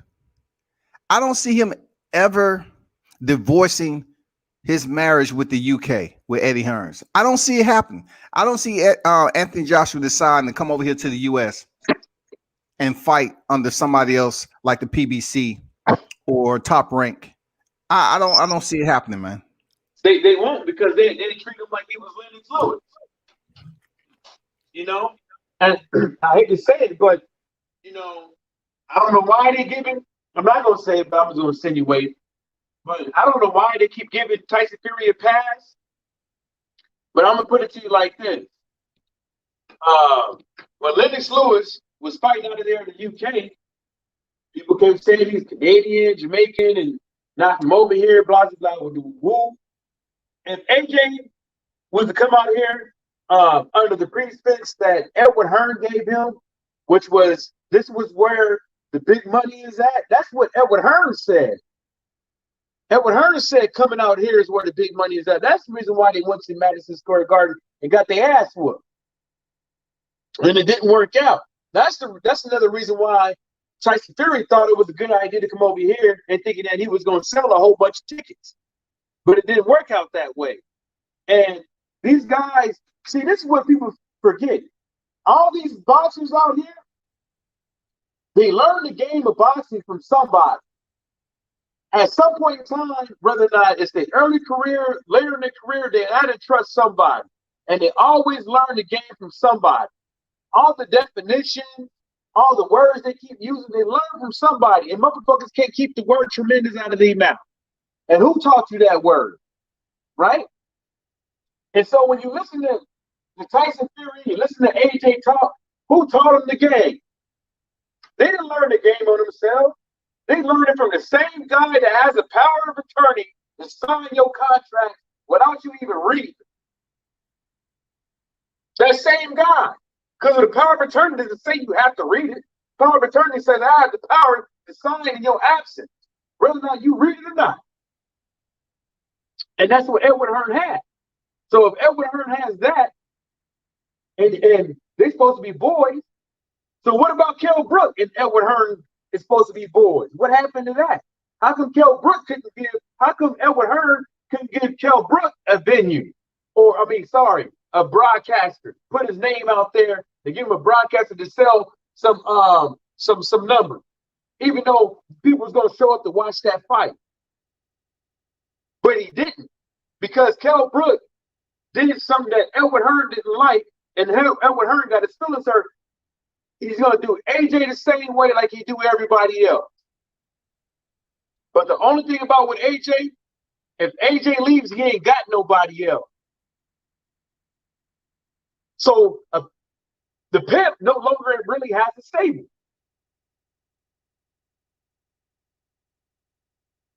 And I seriously think that if you know, I put it like this: no matter how this thing is gonna go, if Fury ends up fighting AJ, it's not gonna work out for somebody. One of these promoters is gonna be done. They ain't gonna have nobody. Mm-hmm. Who's Top Rank gonna have? Who's Metro Boxing gonna have? You know what I'm saying? Like nobody. Yeah, man. You can't say the PBC. There's other fighters. There's other fighters out here in America. They ain't getting put on because Metro Boxing don't want to make these matches because they want fighters to sign with them. Just saying. D-Ray say AJ got 80 coming off a loss. Why go? So once again, when it comes to those numbers over there in the UK, it's always going to be bloviated. You know what I'm saying? When the numbers was actually matter, when the numbers actually matter for AJ to step up, he didn't. And we all know what that number is, D-Ray. That's when he was offered that 50 million. And that was guaranteed money. So therefore, if he would have chose to sign that contract, all he had to do is come over here and fight in the US that year. That's not even all the money that he would have made in that fight. He would have potentially made close to 100 million if Deontay Wilder and AJ would have fought for the undisputed. It would have been an incredible fight. Both fighters would have got paid. But for Deontay Wilder, he would have got paid the least because they was trying to get this man 12 million flat fee, 15 million flat fee. So when Anthony Joshua turned down the 50 million, and now everybody believed that he received 80 million in his loss to Andy Ruiz, you have to understand that was a rematch in that fight with Andy Ruiz. Joshua was a unified champion heading into that first fight with Andy Ruiz as a last minute replacement. So therefore, of course, he was getting the lion's share of that fight. So when Andy Ruiz came back in there, we all know they paid him that Charles Martin check. He went in there healthy. You know what I'm saying? Both physically and mentally. He went in there healthy. All he was thinking about is cashing that check afterwards. So he looked like shit. He didn't really press like he did in the first fight and land those effective shots on Anthony Joshua. Anthony Joshua, like Mike said, he was apprehensive about engaging. He wanted to play it safe. One of the most boringest freaking championship fights I've seen in boxing. It wasn't anything that was riveting or suspenseful about that fight. It's just AJ did what he had to do. Now, when it comes down to AJ's taking a step to really make that money that we know he can make over here in the US with the right dance partner, the only name that comes to my mind is Deontay Wilder. See, people love to toss those numbers around 80 million, but did he truly make 80 million? Did he truly make 80 million? Because they just had an article come out about AJ. What Eddie Hearns is out here trying to say to Eddie Hearns is out here trying to say AJ's $100 million man. But Forbes came out and quoted Anthony Joshua's net worth at around 47 million. Eddie Hearns replied to say, "Oh, they way off. So they off by over 50 million. So be aware of how Eddie Hearns bloviate the numbers, exaggerate the motherfuckers, fudge them. However you want to say it. Eddie Hearns will always say that Anthony Joshua will make more money than he actually making. And I just don't think Joshua received 80 million from that fight.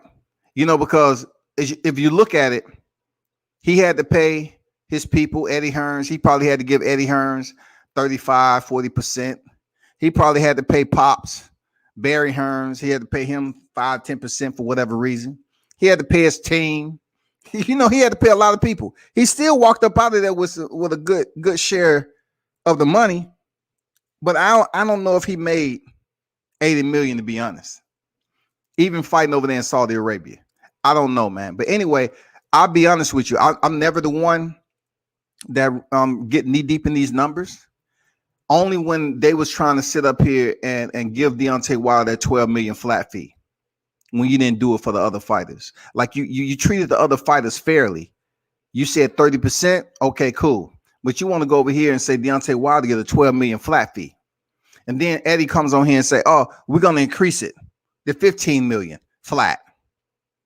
So what was up with the flat? Were you trying to make the fight, or were you trying to discourage the fight? If you were trying to make the motherfucker, you should have put a percentage out there so they can fight. Deontay Wilder has to go through hoops. Joshua get on here without permission and say, you give me 50 million tomorrow, I'll fight. 50 million get offered, he bails out. And they come out there talking about Anthony Joshua signed a 2-fight Wembley deal, which he only used one of the days. September 22nd, Alexander Povetkin. Who gives a fuck? You know what I'm saying? Like, who really gave a damn about that shit? L-Dub in the building. What's good? D-Ray say cooking casual temporary boxing fans. WCS cooking me. I ain't cooking you, dog. I'm just saying. You all in the man pockets and shit, dog. Like, you know. He say salute Charles, a WCS recruit from a private to senior enlisted. Man, for sure, man. Salute to that Chuck for stopping through, man. Real talk. You know. D-Ray, he had to pay. Let me see. EJ say 80-20. Yeah. You know, I'm not even on EJ right quick, but I know Mike will probably have something to say about that. You know, that 80-20 that EJ came out with, man, not to take it off Deontay Wilder, but I have been on here an hour and a half, and pretty much it's like this for the Deontay Wilder situation. Mad respect to the champ for holding his ground and letting the people know he have respect for himself and his family first. When it all comes down to it, if a man ain't willing to stand for himself, he'll fall for anything, right? So I commend him for standing up for himself and his family. Because at the end of the day, he has to support both people. He has to support himself and his family depending on him. So for everybody who's up here saying that Deontay Wilder is out of the sport, he's done, he's broken, he'll never fight again, he's depressed. You see how they quick to put all this shit on the black man? They'll put mental depression, mental illness, and all this shit on the black man for the wrong reason. But for Tyson Fury, when he came back, his mental illness was almost like he had too much to bear.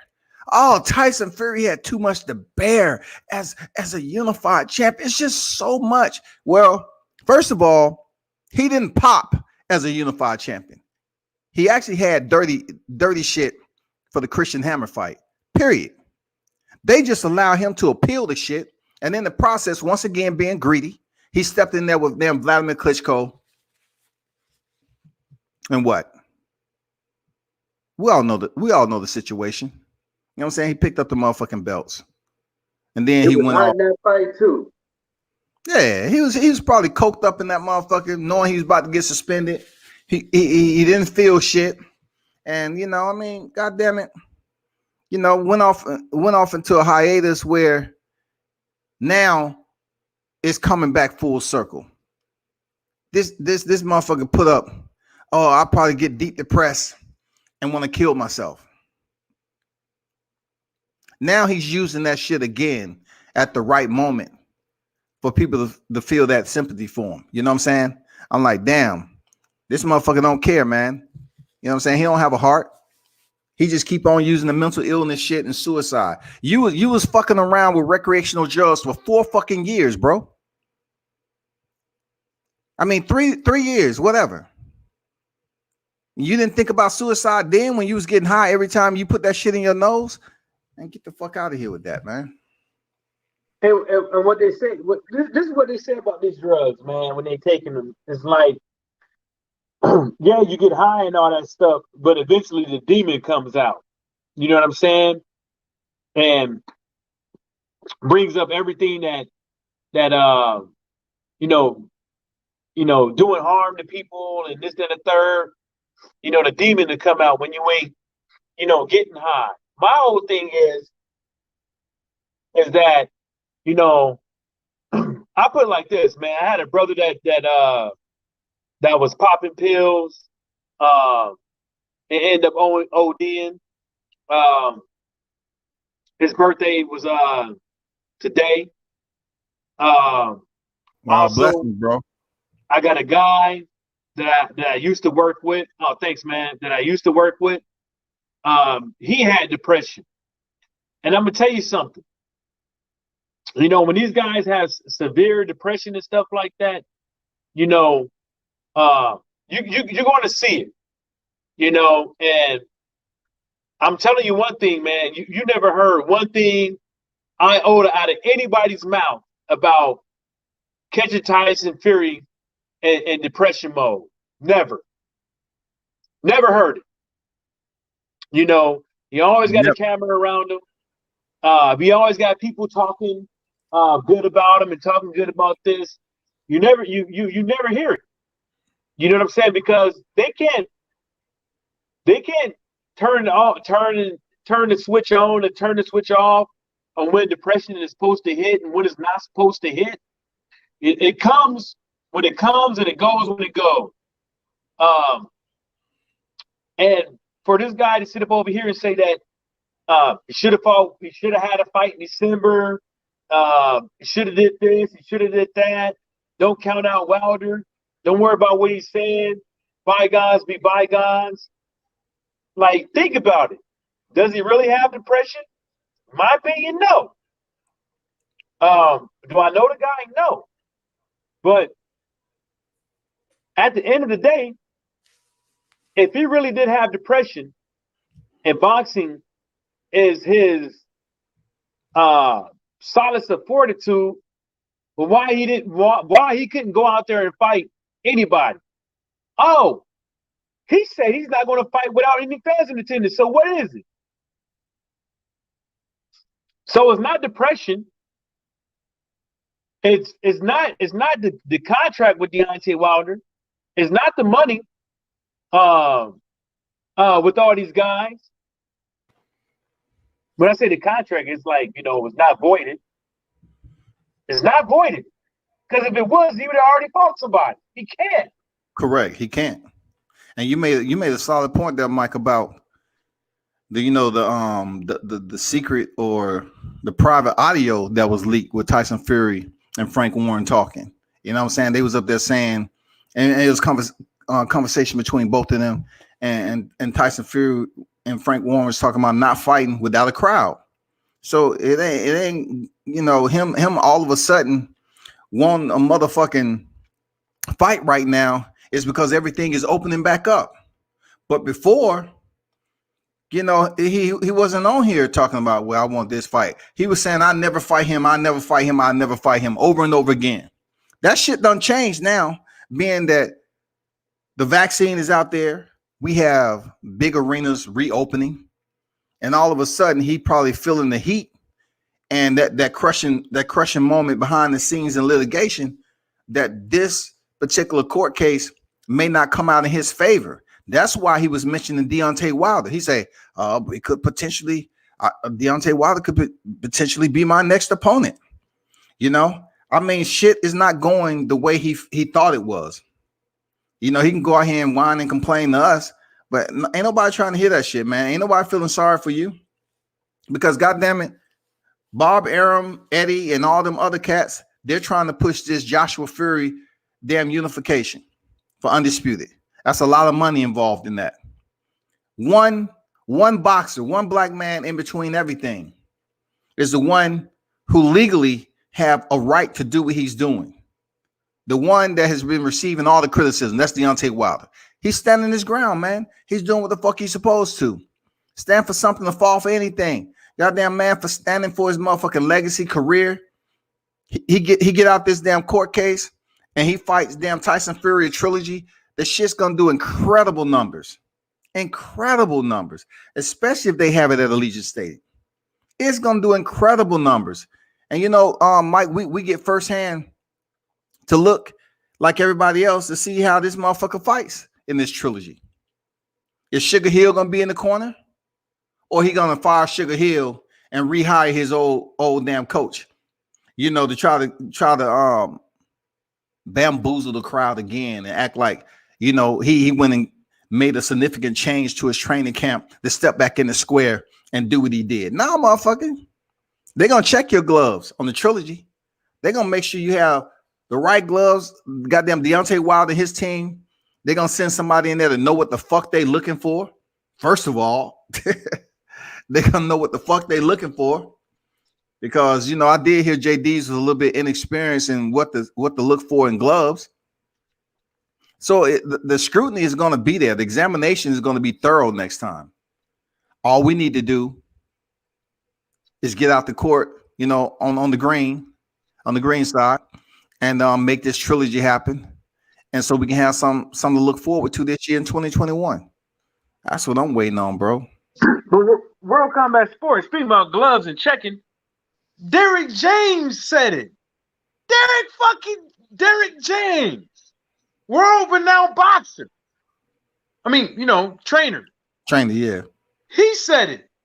He said, "Nah, he was sitting on the floor on I forget. He was in his living room. He was sitting on the couch and he was sitting on the floor on a live stream, and he said, nah, it's not something he used to do." He said he usually was back there with the boxer. He said, but yeah, I'm getting into it now. He's like, I never used to do it and stuff like that. I never, you know, I'm always trusting somebody else to do it, but I'm thinking now that, you know, he's going to start doing it. Absolutely. And it's not, see, that's the thing with the sport of boxing. Look at it in the sport of boxing, how many people you have to trust to get the job done. You got to trust the commission.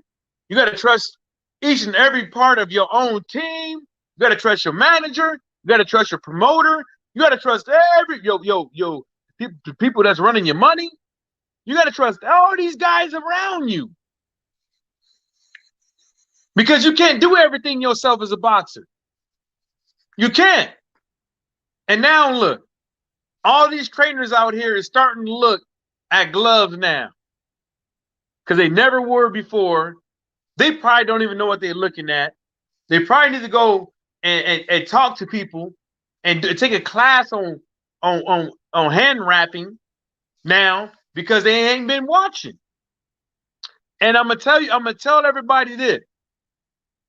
What World Combat Sports just said about checking this dude's gloves. Every single fight Tyson Fury has, folks gonna be checking his ass. You know what I'm saying? Because at the end of the day, you can't tell me as a guy that has, you know, 30 years in the sport of boxing that something didn't look weird. Something didn't look off. And then why did this guy switch to patent gloves? Who else uses patent gloves in the sport of boxing? Who else? It's usually what? People using Colector Reyes, the MX gloves, the Everlast MX gloves. How many people using patent gloves? And Tyson Fury said something about these other gloves hurt his hands. The reason why he went with these gloves. But then you could clearly see the dude's knuckles. You don't see these with Canelos. You didn't see these with Triple G's. Even though people are out there, they got articles out there. See, people don't even read these articles. You got articles out there, people, boxers, saying that fighters out there, something's iffy with their gloves, something wasn't right. You got people out there that you can look. You can look. Cotto was not taking new punches well in that fight.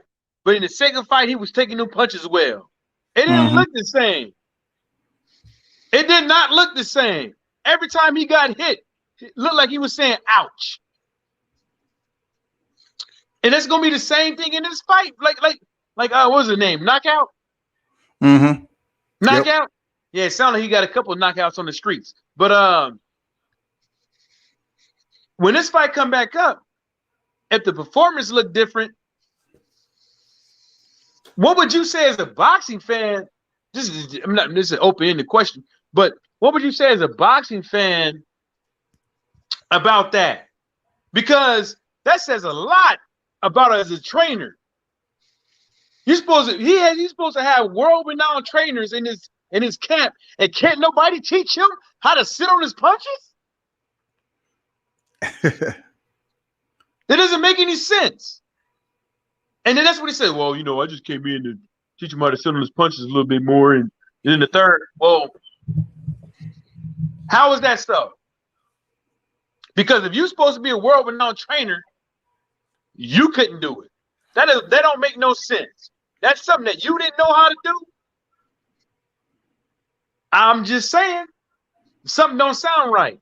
Now, people could rock this Crunk Jim stuff and all this shit like that. Well, Crunk Jim had an escapade back in the days with cocaine bust, but none of my business.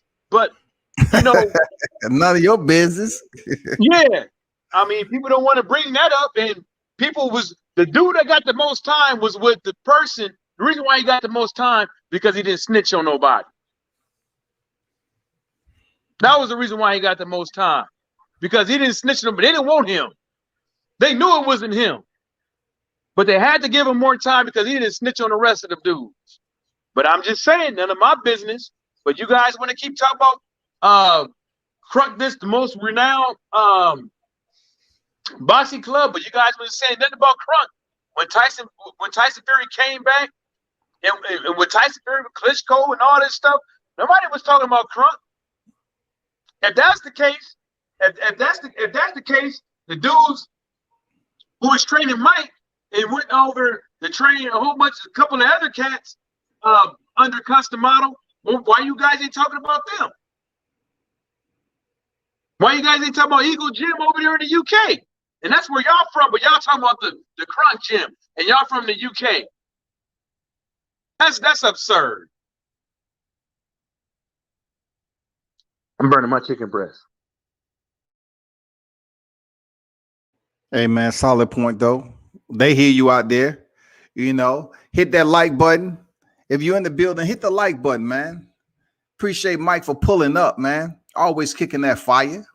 You know what I'm saying? Always kicking that fire. We just have to keep the public on notice on what's popping off. That's all. We can't let this shit go silent.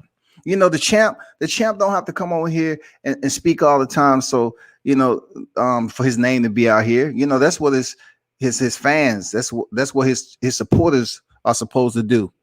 Speak it up. Speak it, believe it, receive it.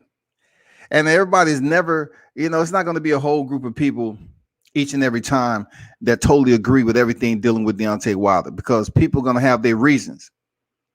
But I always put it like this.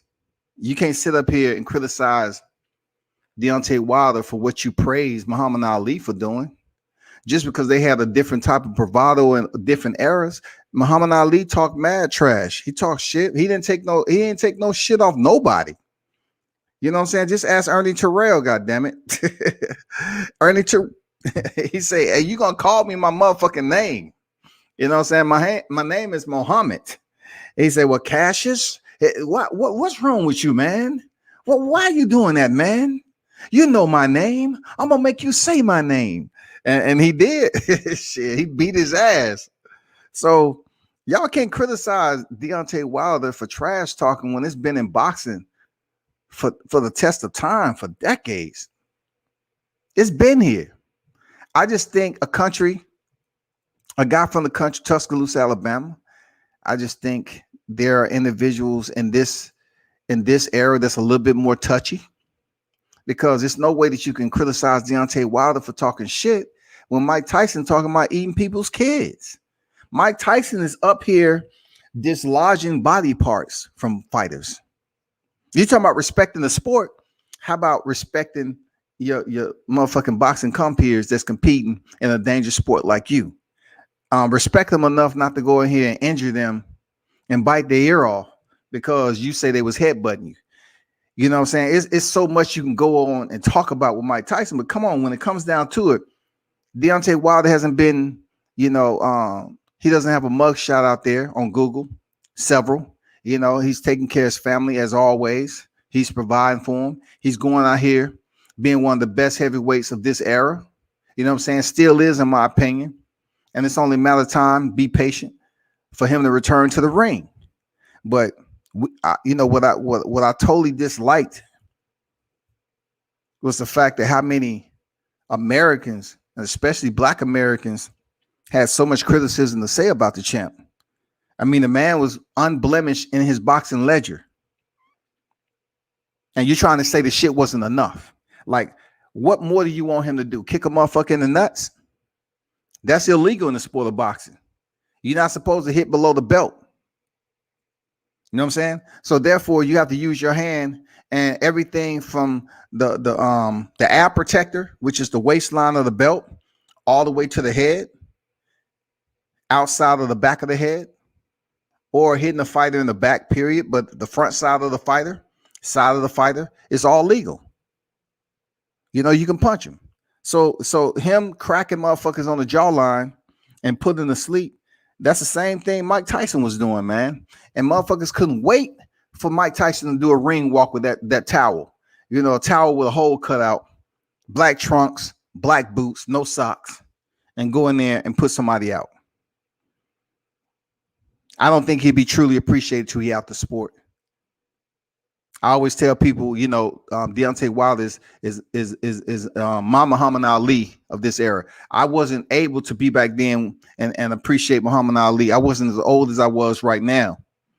So I say Deontay Wilder is Muhammad Ali, my Muhammad Ali on my list of heavyweights that I had the pleasure of seeing compete. But I don't think he'd be truly appreciated till he hang up the gloves and people understand how difficult it is to emulate what he was able to do while he was competing. The up and coming heavyweights, they're going to find that out. To reign champion, it don't matter if you have one belt. To reign champion over 5 years, let's see how easy it is for all these upcoming heavyweights to go out here and emulate what the Ciampa did in his career. I'm waiting.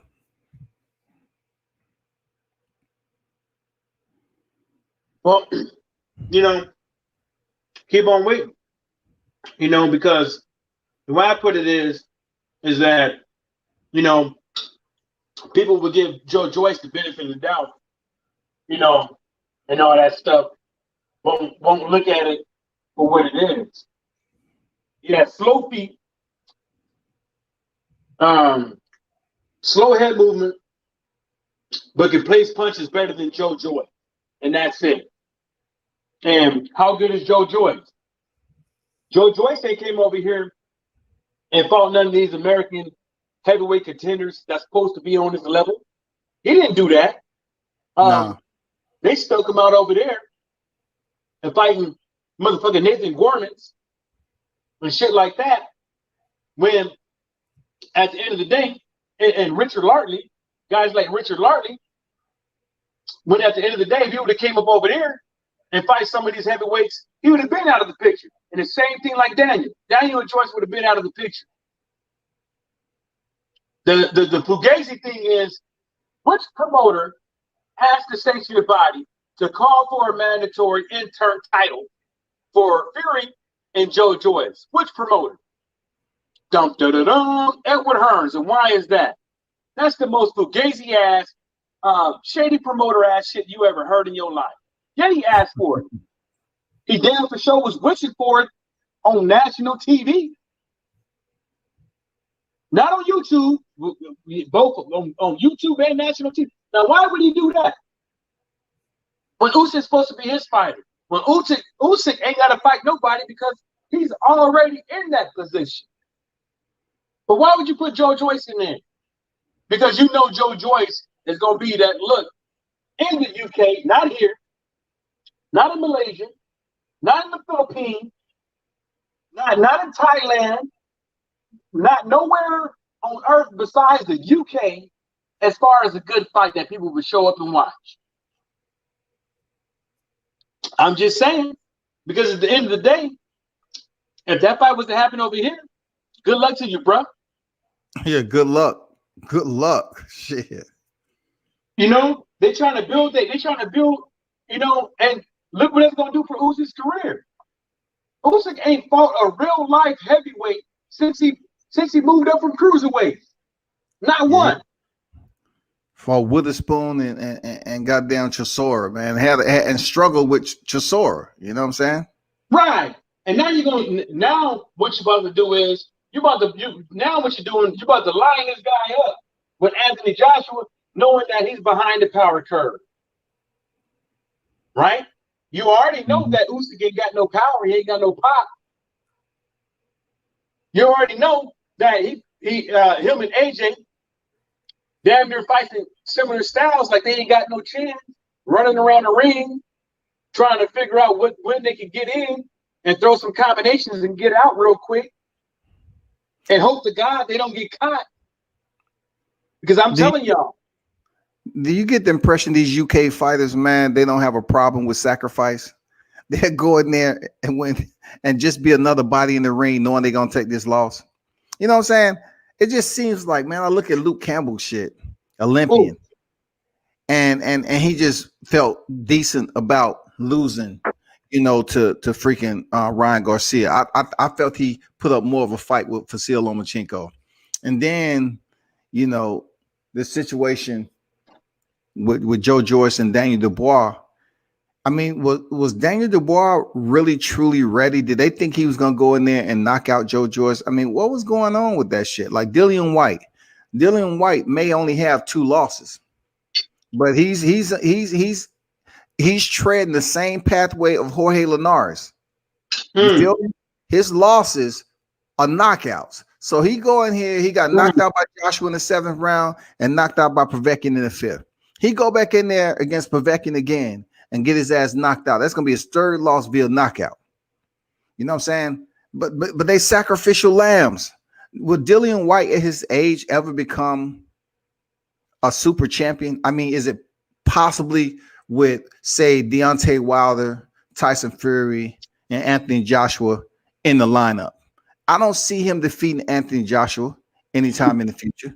I see him getting knocked out just the same with Deontay Wilder in earlier fashion. And I see Tyson Fury just playing around with him, to be honest. Because, you know, I'm gonna say this and then I'm gonna get into that. Well, I'm gonna get into that one first. The problem with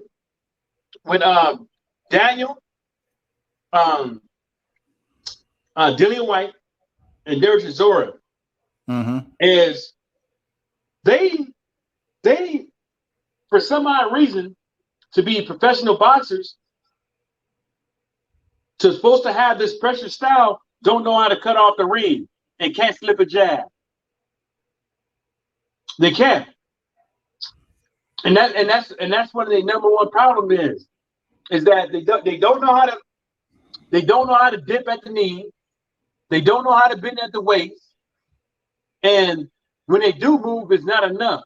They have to know how to move their head more than what they have been doing to get these guys to miss so they can get up in there. And they haven't been doing it. And now with these UK fighters, this is what I exhibit. I think that UK fans gassed them up by way of showing them to these fights and having and showing faith in these guys, these promoters, buttering them up as well. And then when they get these fights like Luke Campbell, happens to knock the guy down, but takes his foot off the gas. And that's what these guys' problem is that, you know, no matter how you put it is, see, your name is called World Combat Sport. You got a guy up there, you got a guy up there that got boxing gloves on and throwing a kick. In kickboxing, back in the days, all the Americans used to go out there to Thailand and learn how to throw kicks and learn how to really throw down with Muay Thai. Same thing with France. And today, you know, they got the Krav Maga and all that shit, but same thing with France. That's what they used to do back in the days. In boxing, Just like martial arts, you got to have cross training. You can't just sit up in there in the same gym with the same trainer all the time. You have to learn how to fight different styles. You got to learn how to fight with different styles. Because if you don't, you're going to stay stagnant. And that's just how it is. You have to learn that. You gotta strive to always get better. And majority of the UK guys, they're behind. Yeah, they invented boxing, but they're behind the power curve because those guys out there don't care. Those promoters and them trainers, they don't give a fuck. Because they're gonna get money in their ass and they're gonna turn the next guy out of the gym. That's what they've been doing for years. You know? In my opinion. Well said, my brother. You know what I'm saying? I mean, I couldn't say it any better for sure. I mean, I just think that that's a playground over there where fighters are willing to be the sacrificial lamb. I'm not saying every fighter, but God damn it. You know, look at Eubanks Sr., man. Look at most of his fights. Where was most of his fights at? I mean, I'm just saying, Anthony Joshua, you going to fight the rest of your career over there, or you going to wait till certain people retire before you try to make a trip over here? It's not going to fucking matter. If you want to stay over there and become 3-time unified champion, it's not going to matter because you spent most of your career over in the UK, man, fighting because you were scared to come back over here after losing to Andy Ruiz. We get it. I knew that ahead of time. We knew you were scared. We knew he's not going to try to come back over here and fight a tough fight. Him fighting Deontay Wilder at the MGM, he ain't ready for that shit. Anthony Joshua still ain't ready for that. For him to come over here and fight Deontay Wilder at the MGM Grand and one of the biggest, you know, boxing meccas, it's not going to happen. But I still see people boosting the shit out of Anthony Joshua because he posted a pic up there. And then, oh, Anthony Joshua posted another pic. These motherfuckers live vicariously through Anthony Joshua. They love for him to post a pic. World Combat Sports. He posts pics like he an Instagram model. Look, yeah. His pics is never from the front. They're always to the side, him looking and shit like that. Like, come on, man. Like, this is just me. If I was a boxer, I'm giving my fans updates. I'm not giving no Instagram poses. I'm giving I would even give my fans the opportunity to come to the gym and learn some things. Because I know back in the day, back in the day, out there in New Jersey or New York, they used to have a thing with Maverick Hagler. You can go around with him and all that shit. You know what I'm saying? But Anthony Joshua can't even go through to any small channel on YouTube and do an interview. He gotta always do an interview with these guys that ain't gonna press the envelope, or with these guys that ain't got no love for him. There's plenty of fans out there on YouTube that's making Anthony Joshua fans that love this guy. I don't know for what reason, but Anthony Joshua don't show him no love, and that's fucked up. And to me, but Deontay Wilder, on the other hand, he comes through. And I'm just saying, I don't get it. I don't fucking get it. You know, Manny Serrano is going around here doing interviews on people's channels. Well, that's the same video. Going out here doing things on people's channels. But guess what? They don't want to hear that. They want to hear what the fuck everybody got to say about Deontay Wilder. That's it. Yeah, you ain't never lied. No, I thought that was a thief. I was about to, my neighbor been having a problem with. His pop said he saw somebody run out of the garage, and then his son is missing some tools. So I thought that was a thief. Oh, well, somebody was passing by. Yeah. Somebody stole a couple of tools out of his garage, shit like that the other day. So I just been, you know, every time I'm in the kitchen, I play neighborhood watch because I be in there borrowing his tools and shit. But they stole something. They stole a couple of big things. They stole like a transmission, a couple of tools and stuff. So I just been watching. What you think about Errol Spence hopping on here once again? You know, I don't know if he freaking was riding some horses and rolled up under a tree and the limb was too low and hit him in the head again. You know, I can't call it, but he got on here, you know, talking that same shit that he's been talking. No 60-40, but more so 70-30, 80-20 bullshit. What's going on with him, bro? Like, you know, I mean, what's going on, man? I tell people use the same analogy. Use the same analogy. Like, this is the fight that everybody want to see, you know, and if you really wanted to make the fight, you know, you got to be, I'm not saying me, if I was in Earl Spence shoes, like literally, I'd probably be thinking different. I don't know. But from just saying the fight fan where I sit right now, never been in Earl Spence shoes. But as a fight fan right now, you know, sitting back and wanting to see the fight, it's like you got to be reasonable. You know what I'm saying? You guys, these guys, people got to understand, these guys have been going back and forth for years, accusing people of eating ramen noodles and shit, not be able to afford this and not be able to afford that. These guys have been going back and forth for years. You know what I'm saying? They built bad blood on by not just complimenting one another instead of attacking one another. That's the thing. And when I hear him say that, I'm just kind of like, look, man, that's not going to make the fight. It takes two to tango. Earl can't fight just anybody and do good numbers.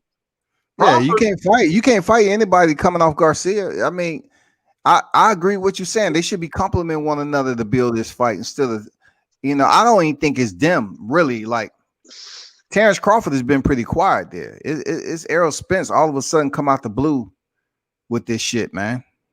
Well, I don't know what they've been. I don't know what was said to him and stuff like that, and that's why I just try to keep it. I try to, man, but sometimes, man, I just gotta say how I feel, man. You know, and me just sitting back and just looking at it, I'm just like, the magnitude of the fight, everybody's gonna get paid more than their last paycheck. Everybody. You know, and in order for you to make the next step, you know, you got to fight somebody. I believe that was David Benavidez said that he has to. I think that's the most absurd thing for a boxer to ever say. I have to earn the Canelo fight and fight Charlo. I think that's the most absurd thing to say because you should already have that in you that you deserve it by the way that you feel about yourself and your skill set. Not about what everybody else feel about you, think about you, and all that other shit. You should already have that within your soul. And for him to say that, to me, it's like he ain't ready. But with this Earl and Crawford thing, I think I'm telling you, it's the same thing I think about like when I sat back and actually analyzed what happened between Mark and Deontay Wilder. That shit does not look good. It hurt my feelings to see two brothers go out like that. And they friendship in this type of way because it happens too often. You know what I'm saying? And that when I see Earl and Crawford, I see it the same way.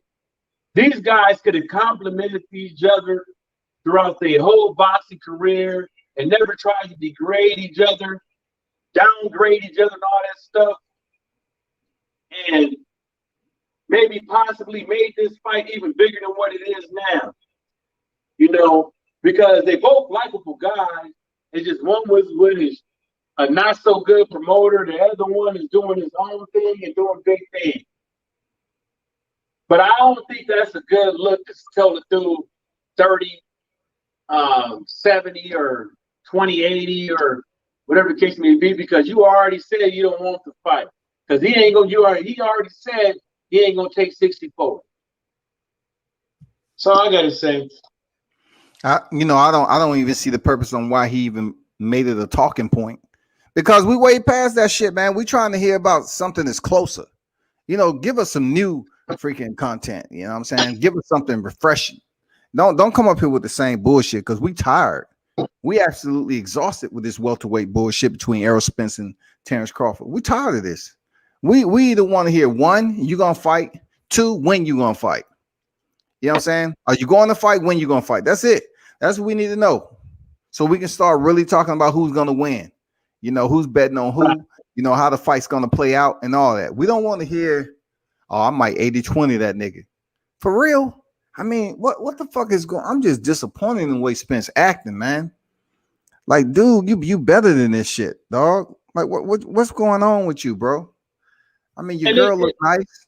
You know, you come on there with a nice looking baddie on there, but then you come in here talking about 730, 80-20 a nigga. I mean, why, man? What the fuck are you doing? We passed all that damn 80-20 shit. We really want to see you all fight. And you know, like I said the other day, Mike, I don't think he was on here, but I was like, it'd be good to see if Keith Thurman can insert himself into the equation with Yordenis Ugas. You know what I'm saying? It'd be great to see one time come back, talk his shit, and get that title again. Now he's pretty much back where he started. He's a primary player amongst the damn belt system. So therefore, he can either he can fight Errol Spence or he can fight Terrence Crawford. Man, one thing about it, he can talk his shit, and that'll bring that energy that we need. That'll build that fire up once again that we're looking for in the welterweight division. Well, that makes sense because you know, I don't think that it makes sense because it makes it a harder road to go down to where it makes Undisputed feel that much better. You see what I'm saying? And I keep trying to tell these cats, like, there's no need to beg the devil for Undisputed or unification when it doesn't happen the right way. And the way that you just explained it to me, it creates competition. It creates these guys to not be able to sit up over here and coordinate they next 3-4 fight game plan down the road, and allows other people to fight for the competition as well. Because then that's gonna put a fire under somebody's ass and a sense of urgency to start making these goddamn shows. Because to me, and like you know, we should have been seeing this shit. And I'm pretty sure Earl and Crawford is like, damn, why didn't we do this before COVID happened? Why we gotta wait now? And then look at 2021. What fights are we going to see this year? May is around the corner. June is around the corner. How long is the camp? How many fights we going to see this year? Mm-hmm. What are we going to see? So it's kind of like you said, if Crawford or Spence get the Ugas or first, I think it really should be Keith the way it keeps them two in check. Because the way it seems like right now, these guys gonna keep doing this fugazi shit back and forth, or until you know COVID died down and they open back shit. But we all knew Earl was gonna fight in Texas, so what's the big deal? They already opened up shop, so we can't even use that excuse. So I don't know. I don't know where Combat Sport. WCS, man. To me, I'm just a boxing fan because this is how I grew up. I grew up watching boxing on a fucking antenna, watching Tijuana fights, Mexico fights on the fucking antenna because I'm from San Diego. When the TV went out, my Uncle Joe told me to go to sleep. The only thing in that room to play was a couple of channels of boxing. What do you think I was watching? A whole bunch of no-name dudes go and rock them cycles. That's what I was doing. Didn't know nobody's name. It was all for the antenna. Because they turned the TV, because, back in the days, you could split the cable line from one room, so whatever's paying living room, paying the room, but he'd shut this shit down, so I still had the antenna. You see what I'm saying, World Combat Sports? Mm-hmm. So, for years, I didn't know people's names. I just like to watch scraps, good scraps, competitive. What competitive scraps go? Okay, we're gonna say Chocolito, right? The rematch happening this Saturday. Who's even talking about it? The only person I see talking about it was you. You're the only one that posted this shit on your page. The home marquee for the fight. You're the only one I seen. There ain't nobody else talking about it. Because it's not on their menu. What's on people's menu is the fights that's in front of the other fighter that should happen. Nobody really cared about no Billy Joe and no Canelo. Nope. Nobody. People really think that American market is not no easy ass. We not no easy ass fast to fucking convince over here. We already been played around too many times, and all of our shit is open out there in the streets. We got public records out here. I've been pulling people's court records up for a very long time. I got one of Earl Spence contracts, David Benavidez contract, Jojo Diaz contract, Bermaine Burns contract. I got a Deontay Wilder contract. I've been pulling up all these guys, all these fugazi ass, all this. I've been getting all the scoops. And a lot of you motherfuckers don't know when Deontay Wilder and Alexander Povetkin was going through it, they brought out specialists to ask doctors to actually break down how the hell he still had meldonium in his system. Mm-hmm. So, you know, when I tell you guys, man, this is that out of all the court cases I watched, I read through a bit, stuff like that. I'm telling y'all, whatever Bob Arum got to say don't mean shit when it comes to Deontay Wilder and Tyson Fury. That's his fucking job. It don't mean nothing. Like he told you, anybody can sue up over here. But when they sue, guess what happens? All your dirty laundry ends out on this motherfucking street. And so I would just like to hit that before because I don't know how long you're gonna stay on here. And the reason why I brought that up is because that's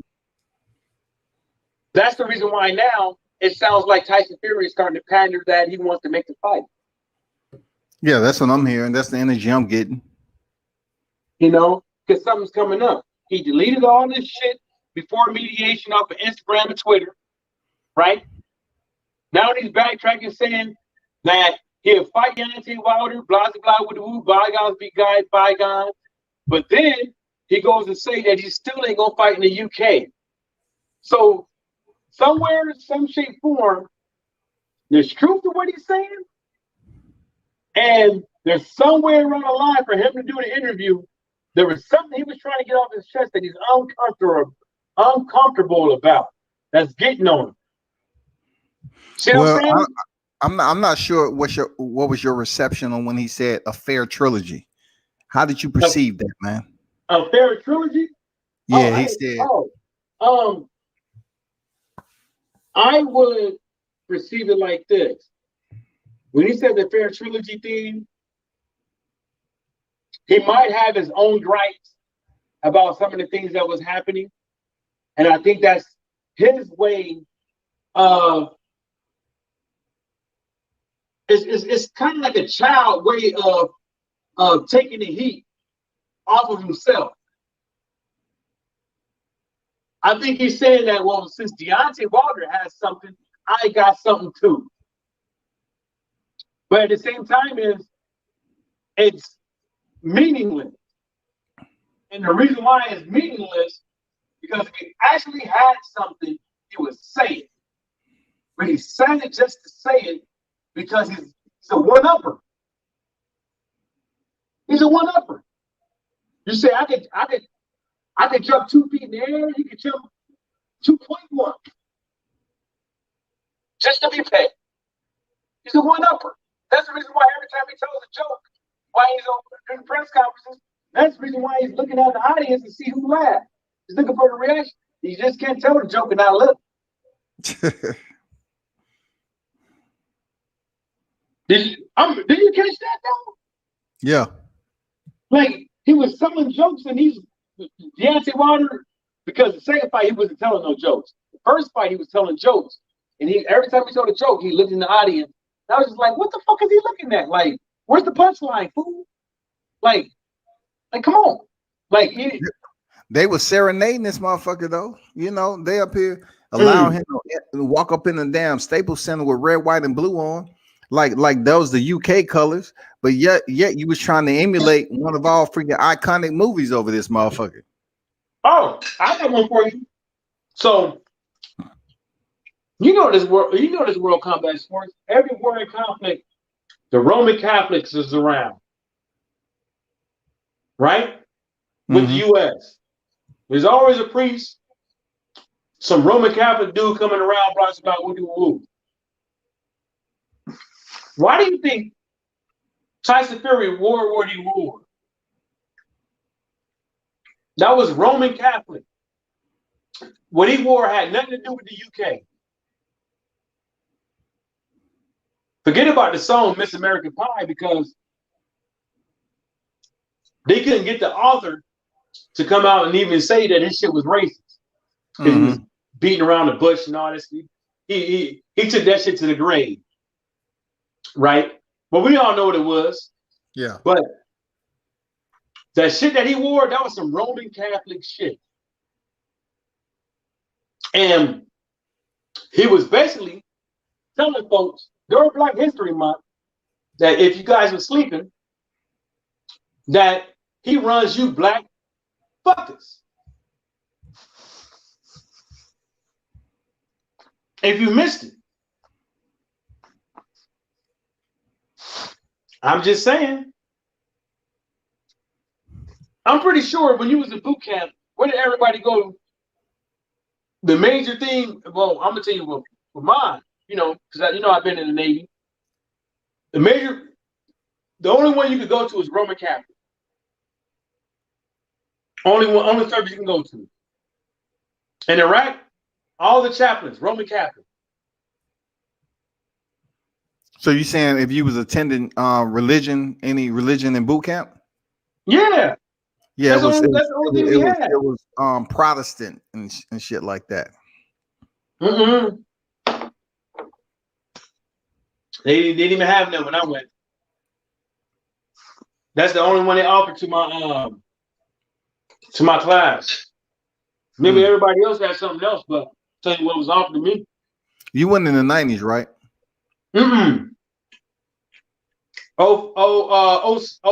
06. Okay. Yeah, I went back in 88. Yeah, I know how old you is.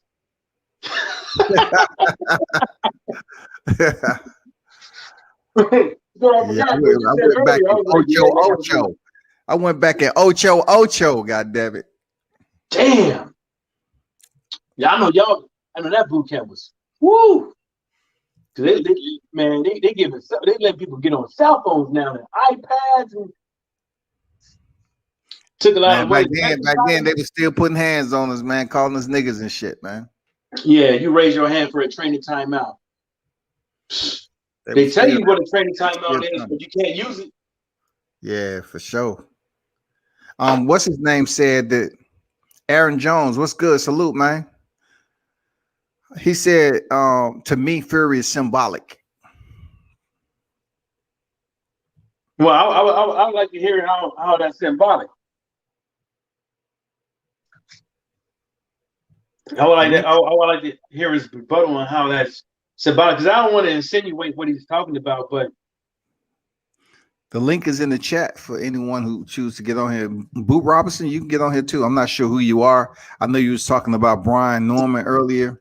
I don't know if you someone from his camp or what have you, but you're more than welcome to get on here, man. I know you was talking about the assassin earlier about his his previous fight he just had, and his dad dropped the video. Go check that fight out. 5th round knockout. Support Brian Norman Jr., the assassin. You know what it is. But yeah, man, y'all more than welcome to jump on the panel. I don't have an open panel often, but y'all more than welcome, man. to pull up to the square. God damn it! You know what I'm saying? So, what kind Coach of Chris in the man? building. What's good? Oh, that somebody else just came in? Yeah, Coach Chris. What's good, Coach? Coach Chris. You got, hey, Coach Chris, man, where you at, man? You gonna come on or what, man? Coach Chris kicked the link. What's good, Coach? What's going on, World Combat? How you feeling tonight, man? It's been a minute, bro. How you been feeling, man?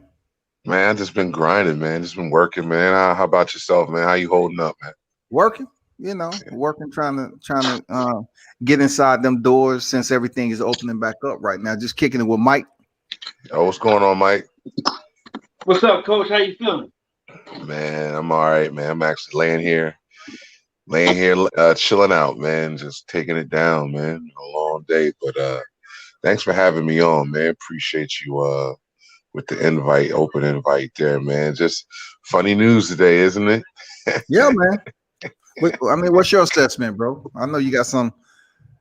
Oh man, you know, we saw this coming, man. Like you can't just fight for a man belt and then run off with it and be like, man. Like, come on now. What 100 million in your pocket, supposedly?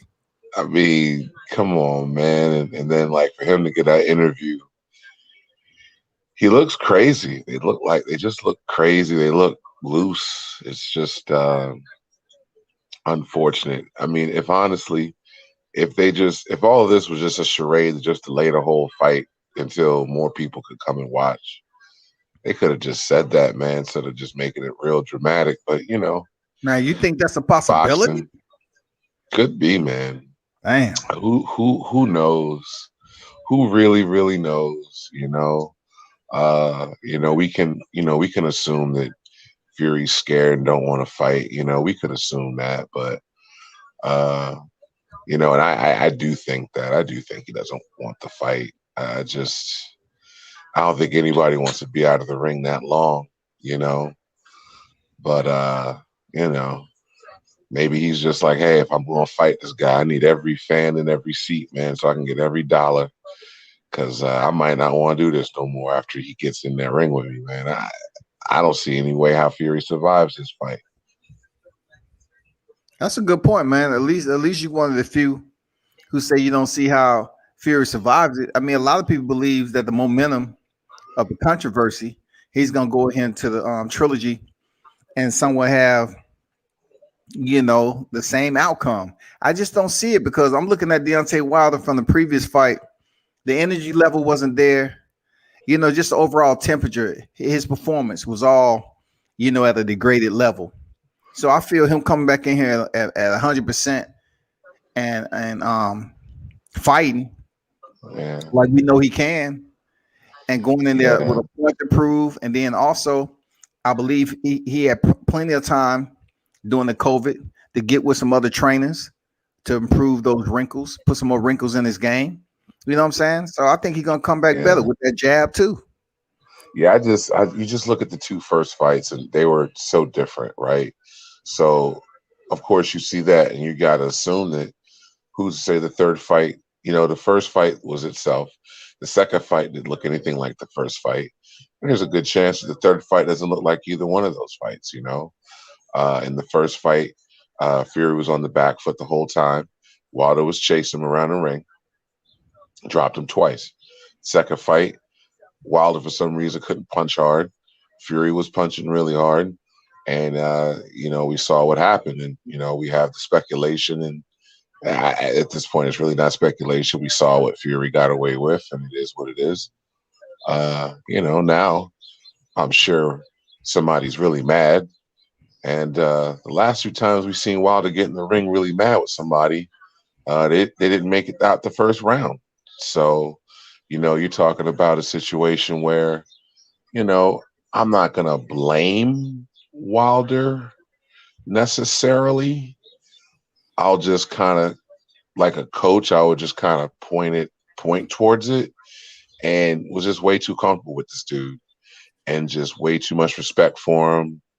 And, you know, probably actually genuinely thought it was cool, you know.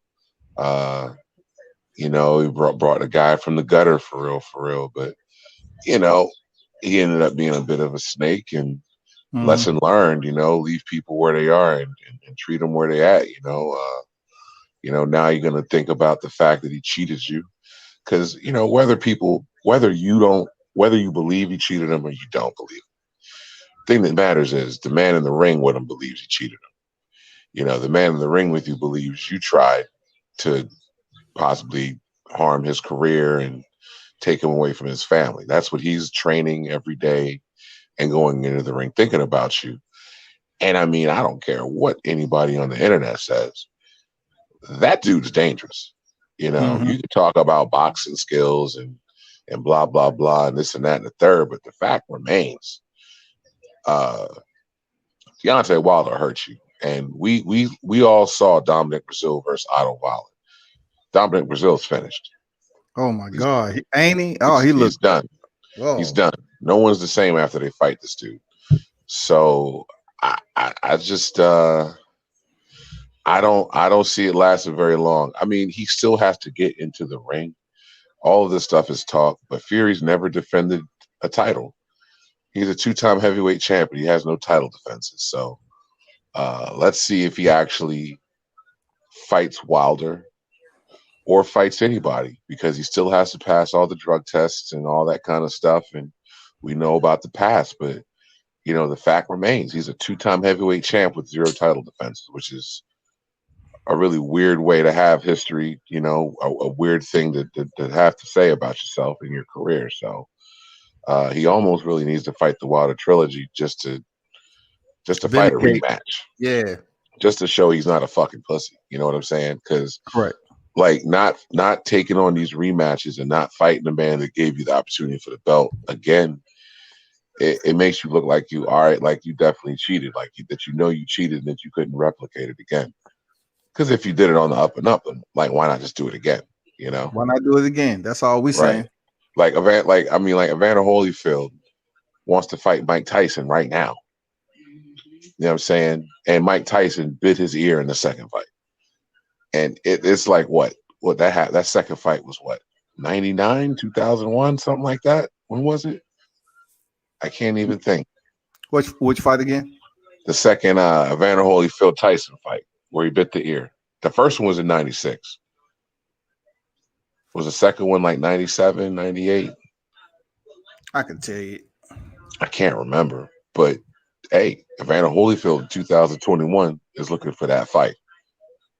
You know?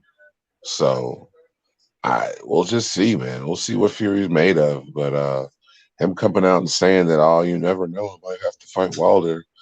And then like it's like he's crazy or something. Like what, a couple months ago was, oh, you talked about all the gypsies, I'll never fight him again. Then the man asked him, well, he was talking bad about you. You said you cheated. He's like, oh, I'm not concerned with any of that. I was like, what are you, crazy or something? Like, what's wrong with you, dog? Like, yeah. You remember we was there when you said that you didn't want to fight him because he made fun of your culture. So just he was disrespectful, basically. It's a liar. These guys are liars, man. Like, wow, liars, bro. Evander Holyfield fought Tyson in 96 and then June of 97. Okay, yeah, so right away, yeah. I mean, 2021, he wants the third fight. He's like, you still could get it. I'll still whoop your ass. So, you know, we'll see what he's made of. What do you think about it? What do you think about all these trolls on the internet and all these people that are like just the Tyson Fury Justice League? They just all over the place, just caping for Fury. Because Fury really took a giant shit on the UK in that interview, which was astounding. Yeah, he did.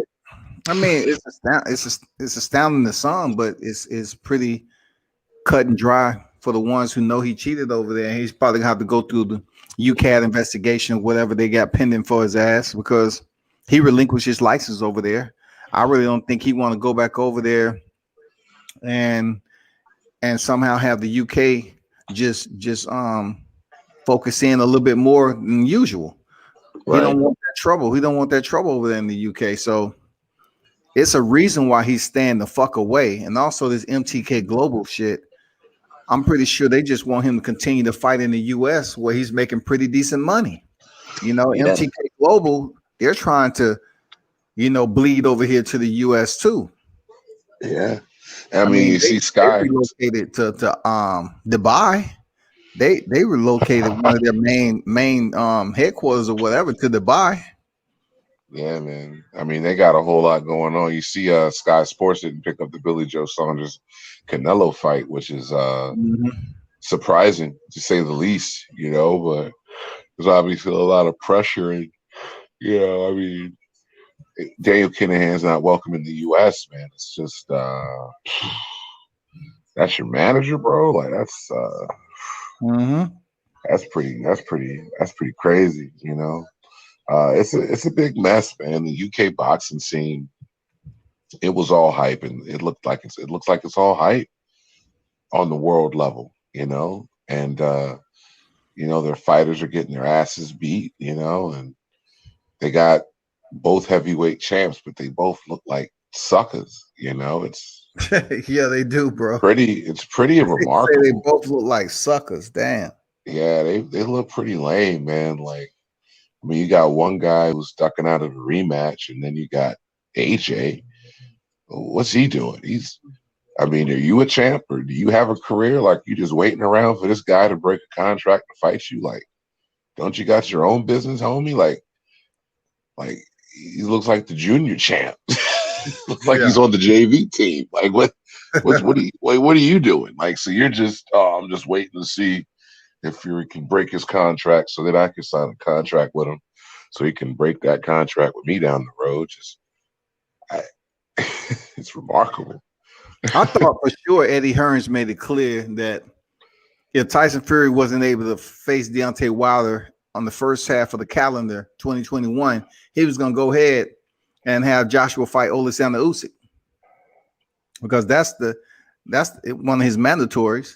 You know what I'm saying? So I don't know, man. They stalling them out. They must be damn promising Alexander Usyk some extra cash flow or something, because Eddie's been on record as saying that if the shit doesn't happen with Deontay Wilder and Tyson Fury on the first half of damn 2021, he's gonna go ahead and push the fight for Joshua Usyk.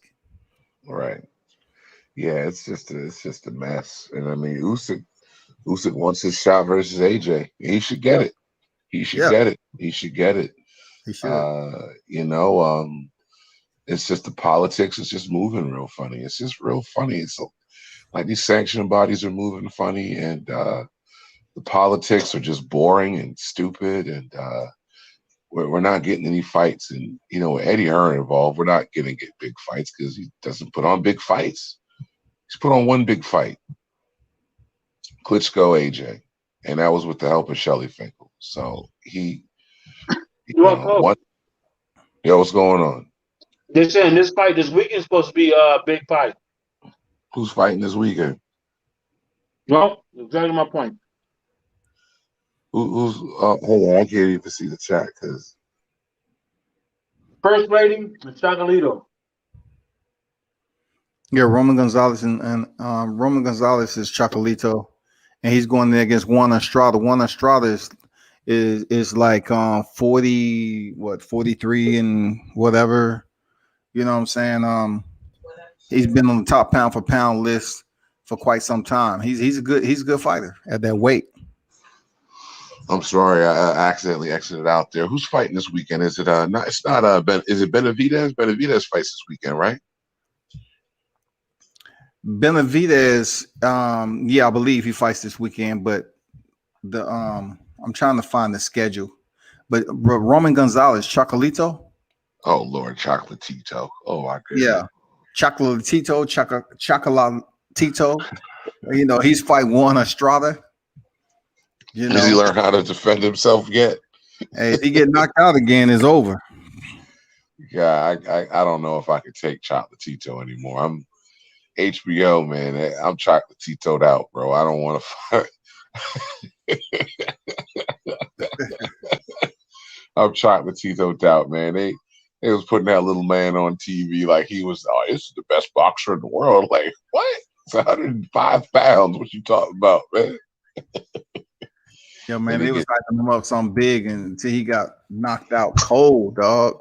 Yeah, HBO, man. HBO. God, I mean, you want to talk about a fall from grace, man. HBO used to be boxing, bro. Yeah, it did. HBO used to be boxing, and now they're not even in boxing anymore. Playing politics, man.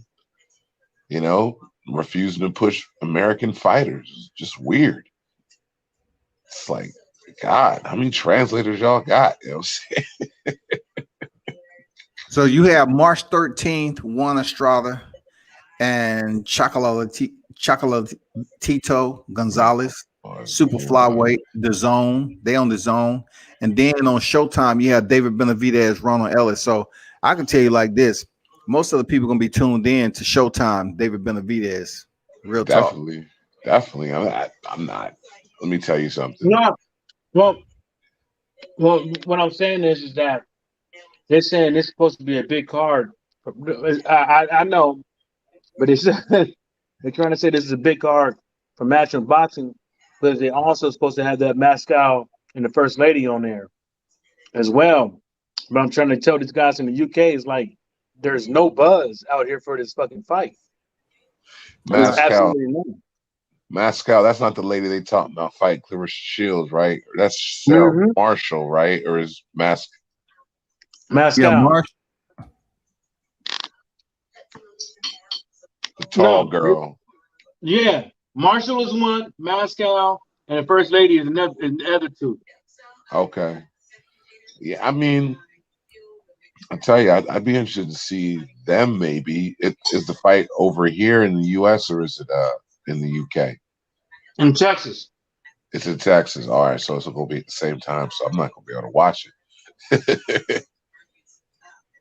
Well, hopefully, whoever wins comes out of it, and then they can make the Clarissa Shields fight, and that'd be interesting to watch. My whole thing is that they're trying to push it off as that it's supposed to be a good ass card, but American boxing fans ain't with it. Nah, they. And like you said, David Benavidez fight. That's what I'm watching. Well, I'll tell you the truth, man. Like my man Ingram with BWMT Sports over there. I've done some.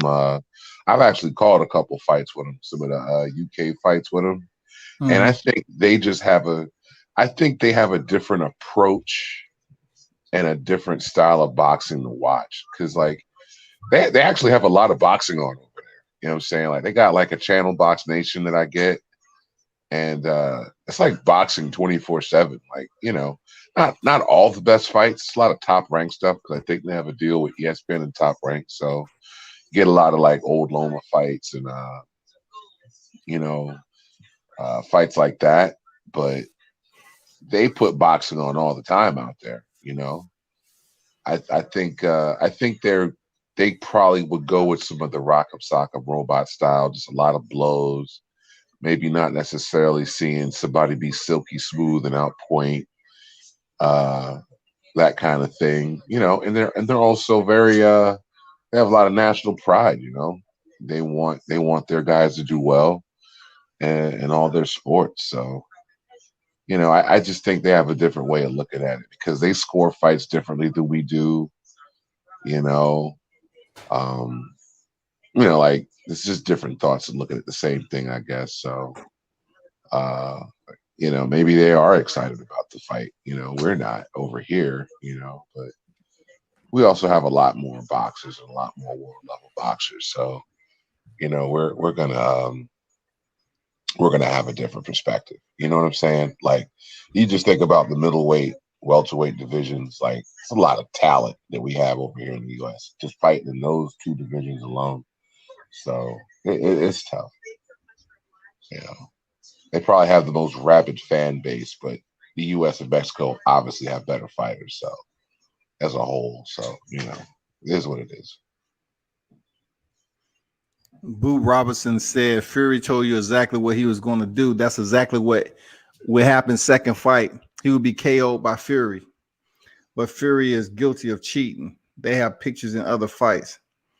I'm not sure where you're going with this. Like, it's almost like you providing the overlay of what we already know, this public record. So I'm not quite sure on if you're saying that Fury gave a prediction about the second fight, the rematch, and he ended up stopping him. His dad said, "Okay, yeah, he'll knock him out in the 7th round," and he stopped him in the 2nd round when the towel came in. Okay, let's be clear on that. So, you know, Deontay Wilder was still on his feet when the fight was stopped. Period. The weakest TKO that you can get is when a towel will come in. Period. Well, World Combat Sports. I say this is that, you know, this is what people have to be real careful about the shit that they want to believe in. You know, we call fights.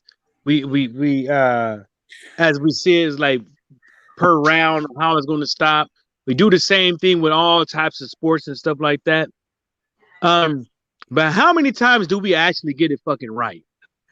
You know, especially with fucking basketball. Shit. Especially this last year. Shit. But that's one thing that people gotta understand. You know, you could call a fight today, but how many fights in a row did you gonna actually get that call right? Like the round, how it's going to end by knockout, this in the 3rd, blah blah blah with the whoop. I'm not talking with none of these basket case punctified boxing matches. I'm talking about like real live, like stiff competition versus stiff competition 50-50. You know, it doesn't happen that many times. If that's the case, well, then maybe you should be betting your rent money. But I bet you won't put your rent money down because you'll be homeless. You know, and that's what I got to tell people is like, you know, Fury predicted how he was going to win the fight and stuff like that. He didn't know that. You know what I'm saying? He got lucky. That, you know, it's not his fault that, you know, Deontay Wilder looked like the way he did coming into the fight. That's not his fault. He came in there and did what he's supposed to do. But at the end of the day, you know, like I said, you know, he didn't know that. He talks a good game. That's about it. Yeah, he was there for the right night.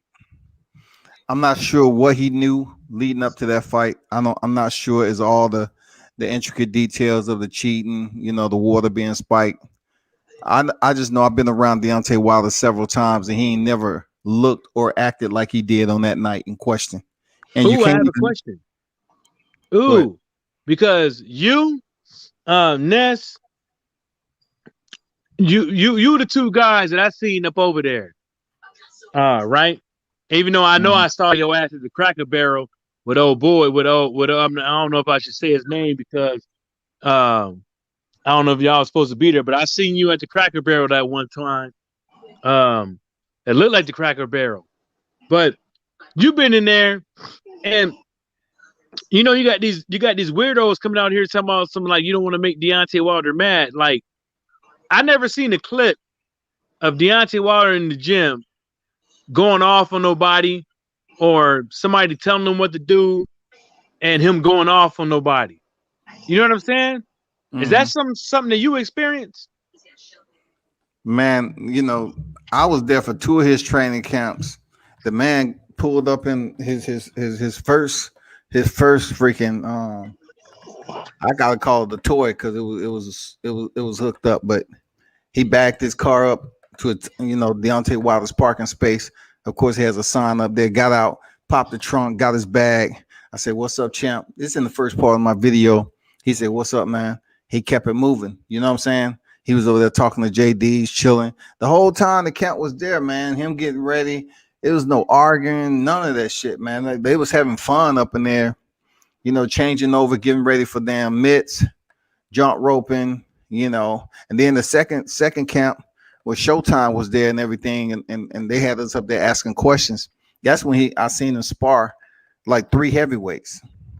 You know what I'm saying? In one night, he sparred one guy who was the Commonwealth champion. I forgot his name, but once again, it wasn't no arguing. It wasn't any of that shit from him or his team. You know what I'm saying? That's why a lot of shit that people say about Deontay, as far as negativity, I just never seen it. I seen him down here in the A, several times. Seen him up in Alabama at JD's fight cards. Seen him at the MGM. I mean, I never got that out of him, man. I just know he looked different that night. That the energy was off. His eyes, the way he looked. You know what I'm saying? Deontay's usually cool, low-key type of dude. And you know, when he's on fight week, he's still good to go, man. Until the day of. That's the only time I seen him change. And he was all about business at the Dominique Brazil fight. When we walked in through the back and it was the press conference, he was all business. He was like, shit, fuck everything else. I'm about to go in here and kill this motherfucker. Yeah, man. Hey, World Combat, I got to jump, brother, but I appreciate you having me on, man. It's always a pleasure, Coach. Continue. Man, to do you what always do, dipping out early, Coach, and stuff like that. Man, you always dipping in and dipping out, man. Just kick it for a while with your brothers, man. Hey, Coach sound like he's soaking his feet in Epsom salt. Man, I was up till 3, and then I had to be up early today, and I've been running all day, man. So I don't want to fall asleep on y'all, boys. I heard man. that big ass John, man. I hear that, man. Get your rest, bro. All right, man. I'm gonna be listening, man. I'm gonna listen in for a little long before I take it in, man. Y'all boys have a good night, man. All right, have a good one, man. Hey, have a good night, fella. Let's see what this dude. What's going on, varsity athlete? So when is Wiilder fighting? Is this PTSD still having episodes? PTSD. How can PTSD be a single unit or entity? Is his PTSD still having episodes? I mean, how's that having episodes? You know what I'm saying? I don't know. He need to be asking when's Fury fight. PTSD is a disorder. That in order for a disorder to be considered a disorder, it has to be a part of something, right? And that's neurologically attached to the brain. And that when it comes down to how each and every one thinks, you know what I'm saying? Everybody's different. So PTSD is just all about the person. Some PTSD is different than others. Some people can be drinkers, smokers. Some people, it all depends. But I understand the joke you was trying to make. So I'm just gonna tell you like this: you can have your freedom of speech, but you know, since I got friends, including myself, that's actually been over there and have PTSD.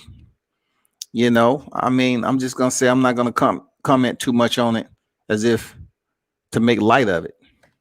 Haven't heard of him fighting or ignoring the fact he can't get a rematch from Fury. When is he going to keep his engine warm?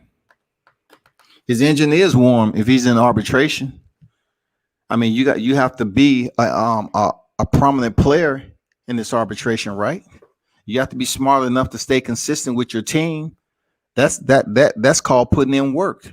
So his engine is warm, even if it's idle. He's still there.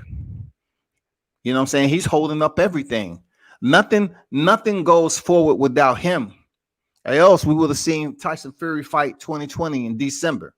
That didn't happen. Caballero. That didn't happen. Now approaching mid part 2021, zero. Nothing. Zero, my brother. Nada. Go on over there and ask Tyson Fury to sign that damn contract then. What you come over here worried about Wiilder for? Go tell Tyson Fury to sign that contract if he can. If he can sign that contract, go tell him. Don't worry about who Wilder's going to fight next and when or what Wiilder is doing and stuff like that. You come up over here to try to bring that little, try to bring your I don't know if you're trying to be funny, trying to think that you about to hurt somebody's feelings or anything like that. But you know what? To really tell you the truth, this is the problem with some of y'all, right? We sitting up over here just analyzing what these guys are saying and giving our own opinions on how we feel about the situation. You guys literally interject yourselves into the situation and make you guys feel, and you try to interject your guys into the situation like you're a part of Tyson Fury or Anthony Joshua's team. You guys aren't. For real. That's the definition to getting pimped. You guys got suckered in. We trying to tell you guys that, hell, from what we've seen and what we've analyzing is that really at the end of the day, it does coincide with Wiilder has been saying, but at the same time is you still got to keep yourself, still got to be, you know, what's that word, in neutral with all this stuff. We all know there was a contract. We all know the networks was involved with. We all know what Tyson Fury said about how he wasn't going to fight and how he should have fought, and then that he wasn't going to fight without no fans and all that stuff. Like, come on, man. Come on. You got to take in all this stuff into account to make your situation a little bit realistic. And if you don't want to make your situation realistic, then allow yourself to be interjected into somebody else's opinions. That's the reason why I believe in, if you don't believe in something, you always fall for nothing, no matter how it goes. My whole thing is this, because you simple-minded people keep falling for the dumb shit. Come up with your own self, your own personality, your own beliefs. Because sometimes just because the things sound good and stuff like that don't mean it's for you. Come up with your own beliefs, your own conviction and stuff like that. Don't use Tyson Fury's. Don't use Deontay Wilder's or AJ's or Edward Hearn's or whatever the case may be. Use your own, because you can't do it. Learn that so you can learn yourself. Talk to him, bro. And for those, you know, whatever you're saying about you in the infantry, cool, man. You know, people get on here and play games all the time. But if you was in any type of infantry, you wouldn't come up here trying to prognose someone having PTSD in a way to say, well, you know, he went and they got his ass beat, so he has PTSD. And that's why he's not being able to function or talk to the people. He has been talking to the people. You just need to look around. Go look on 78 Sports TV. That's who he does interviews with. So if you want to hear the champ talk, which from my understanding, you do. You want to hear him talk. You can't go a day without hearing him talk. You're concerned about where he at. So go over there and listen to his channel, and the full interview is over there. You know what I'm saying? And we hear this a lot. You know, people will criticize Wiilder first and then turn around and say, oh, I'm not a fan of Tyson Fury. You are, you know, you are. You just don't want to get into it. It's called being immature. It's called juvenility. That's all it's called. You know, you want the attention from Wiilder first and then turn around and say, well, I don't know what you're talking about with Wiilder because I'm not a fan of Fury either. Okay, got it. Robinson talks about he didn't get lucky. Listen, he didn't knock Wiilder out. The fight was stopped from a towel. He gets the check mark for the TKO. All right, or whatever. But when it's all said and done, Deontay Wilder was still fighting to the last until the fight was stopped. He was even arguing with Kenny Bailey. So why you stop the fight? I'm good. He would have fought until the final round, taking punishment if he had to, because that's what type of individual he is. That's what type of man he is, with that heart, with that fortitude, you know what I'm saying, with that damn courageousness that he was born with. I mean, it's a lot of stuff that he was innately gifted. Yeah, a lot of fighters that would be built like him, tall as him, or even in this situation where Wiilder was hurt, he fight out of. You gotta give him his props, man. He has mad heart. You know what I'm saying? He's no punk by any shape or form. You know what I'm saying? Isn't the loudmouth a brash attitude is what the fans like? I'm not sure what a loudmouth is, but you know, in boxing, trash talking is commonplace.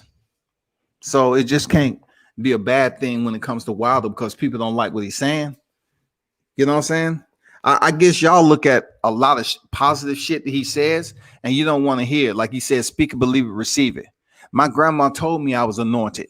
and he says the same thing over to reiterate to his fans. I think y'all don't like that. I think y'all despise of that shit. I think y'all would rather him be up here talking about going home smoking weed and shit. I think y'all don't want to hear no positive shit from Wiilder. You just want to hear something so you can take back, make a thumbnail. Did you hear what Wiilder said? The Bronze Bomber wants a body. I mean, that's about it. That's what you want to hear.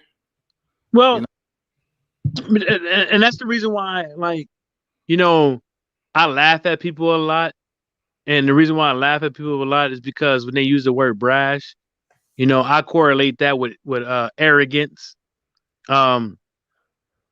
With sports and your personal life, there's a difference between somebody being arrogant outside of sports than inside of sports, because you can't dictate to how somebody conducts themselves as an athlete with certain things, because some athletes, they have to be a certain way in order for them to be better, because that's what makes them that person. Some people, they have to create the mantras and the beliefs and stuff like that to where, you know, they would never admit, and they will always believe that they're better than the next fighter. That doesn't mean they're arrogant. You see what I'm saying? And so that's the reason why I think it's funny when people, they put the word brash, which correlates with arrogance, when the sport of boxing, or in sports, because as an athlete, that's kind of what you believe. If you coming into the ring already thinking that the person, you're not better than the person that you about to fight, then you're basically essentially saying you're going to lose. Mm-hmm. So if you as a fighter believe that can't nobody whoop you, you can't correlate that with arrogance, because it's sports. You know, now if you're talking about like me as being a human being, I'm better than this person, then that's different. But we're talking about fucking sports. This is the thing that people got to understand, is that in life, you know, there's certain things that you should conduct yourself as. You should never be saying that, well, if I wake up tomorrow. You should be saying, when I wake up tomorrow. You see what I'm saying? You shouldn't say, if I happen to win. You should say, when I win. And the reason why you should do that is because doing other than that just shows you right there at that point that you have no self-confidence and you don't believe that's going to happen.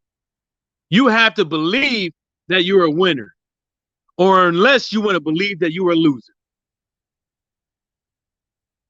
So you can go around here, talk about this arrogance or this brash shit, whatever how you want to word it. But really, at the end of the day, that's how it is. In sports, you're either a winner or you're a loser. Which one are you?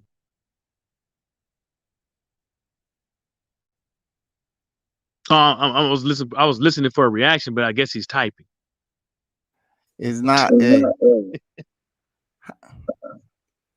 Why am I echoing? I don't hear echo.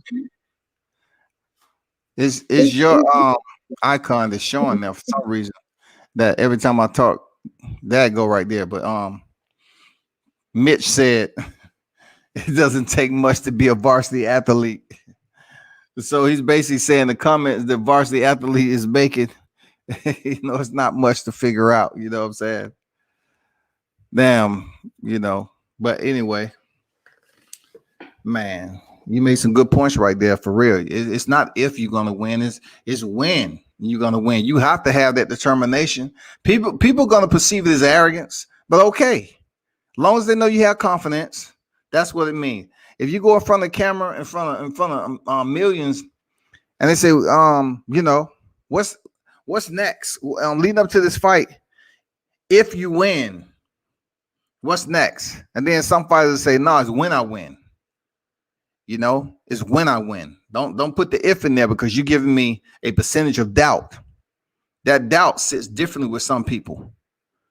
You know, for me, I don't care. It's when I'm winning. Exactly. It's like, you know, everybody want people to have all these athletes to have self-confidence, but then it's kind of like when they have too much, it's like, come on, man, like you can't. This is how life is, you know. Whether or not it's a little or it's too much, let these motherfuckers be. You know, you a fan.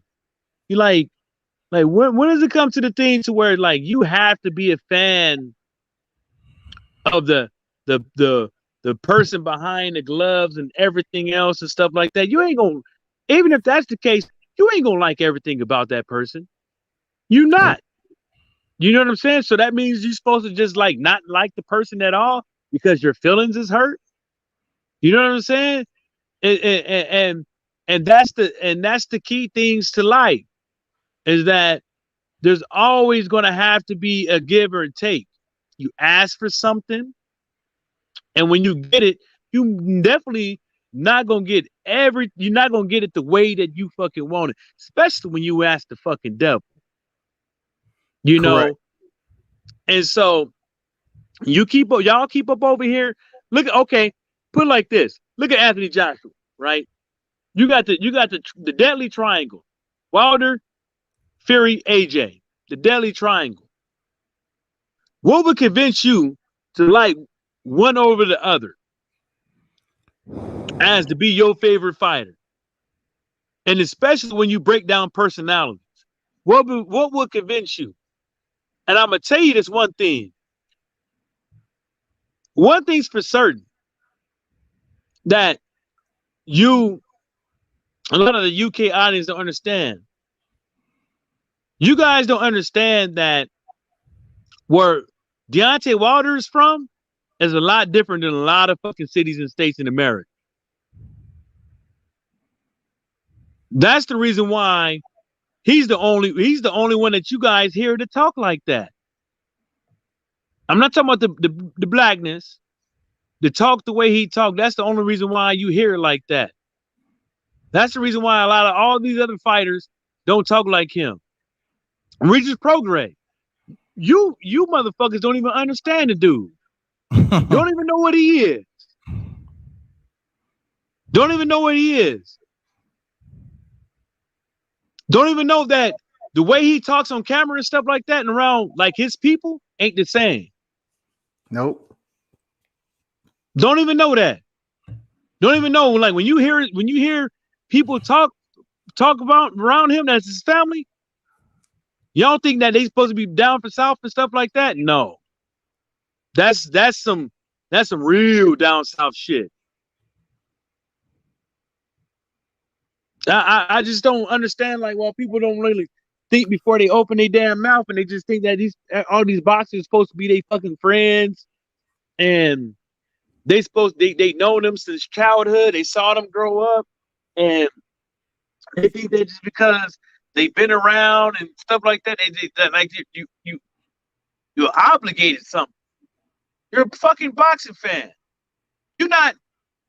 There's folks coming on World Combat Sports tonight that's looking for an undisputed fight with Anthony Joshua and Tyson Fury, right?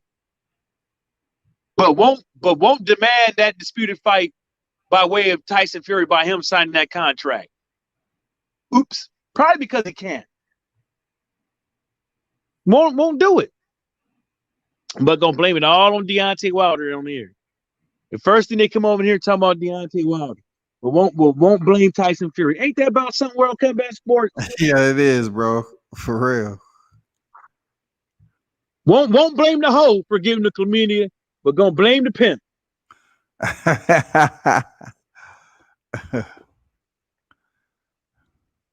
I don't get it. That's the reason why I'm glad that I'm a boxing fan the way I am, because you know, at the end of the day, I'm telling y'all, eventually all this stuff with Tyson Fury and AJ is gonna come out all out in the open, and y'all gonna be like, what the fuck? Absolutely, they are. You know what I'm saying? They should be saying what the fuck right now. Oh, nah, they won't prove They want all this other stuff. They don't want to use their own. They don't want to see the signs. It's like it's like you seen it. You on deployment. You trying to tell your homeboy to lead a chick. Like, why the hell are you gonna come on deployment?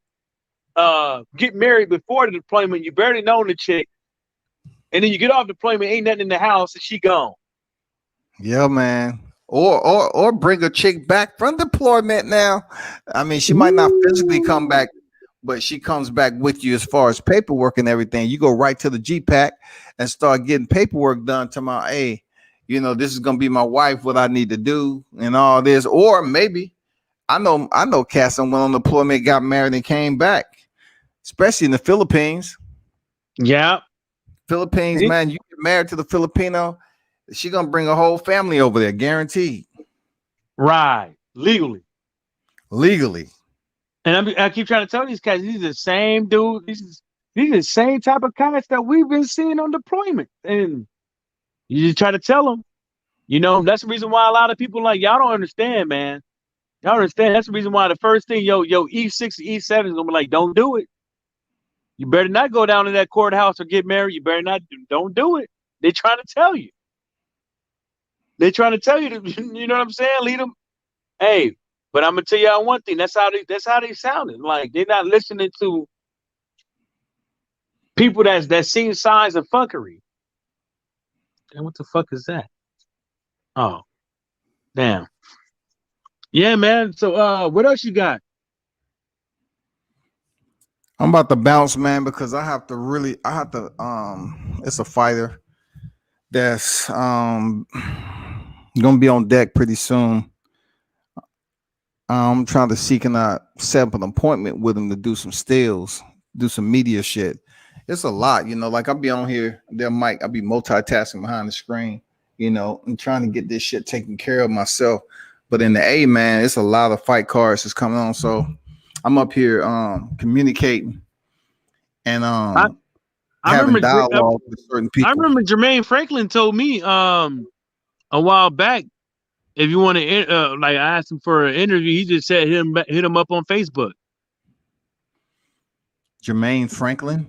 Yeah, that the dude up out of here in Michigan, heavyweight. I think I remember that day you told me. Let me see. Yeah, he said hit him up on Facebook. He ain't I don't you know, I don't think I don't know what he's doing, bro, but yeah. You gonna tell me about it. Dude is 20-0, dog. Yeah, but I don't know what he's doing right now, bro. Like my buddy, remember when he was on the Showtime All Access? When he was running across the bridge, one of the guys on there was my teammate. It's my teammate right now. Well, he's been out since October 2019, which isn't too bad because of pandemic, you know, of course. Nah, he wasn't gonna get no fight. No. In 2020. No, he wasn't gonna get no fight. Because I don't think I wasn't even thinking he was gonna get a fight during this COVID thing because, like, you know, I think beat Jerry Forrest, dog, split decision, who just came off that draw with Fa. Yeah, I think he needs to I think that dude need to move out of the state, man, and go on somewhere else. Mm-hmm. I think he need to get away from people, man. And yeah, I think he need to get away from the try to, you know, buy his time out and get the fuck away. The hell out of Dodge. So you saying he in a bad contract or he just No, I don't think he's in a bad contract or whatever, but like, you know,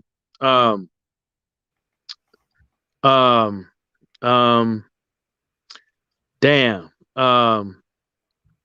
I just think that that's for young cats and stuff like that. I think that's the real way to go is to get out of your comfort zone and start over and learn about yourself and focus on you and not get all this, worry about that shit later, you know, get somewhere and worry about it later, man. Like, you know, and this is the time for like these young heavyweights, man, because, you know, it's pretty much open season. You know what I'm saying? You got opportunities. Yeah. You know, All you got to do is just find a couple of strategic fights, and the sky's the limit. Michael Hunter did it, but seemed like motherfuckers kind of scared of him. And dude, it seemed like what he did, he picked that Alexander Povetkin fight short notice, and people were scared. Like, wait a minute, like he'll come out the gates on your ass, and yeah, he's gonna have to continue to come out the gate though. You know, to keep that interest, that level of interest going, because he needs that. You know, you got Trevor Bryan who just beat Stavern. He's the enter and the WBA regular heavyweight champion. Yeah, I forgot about that.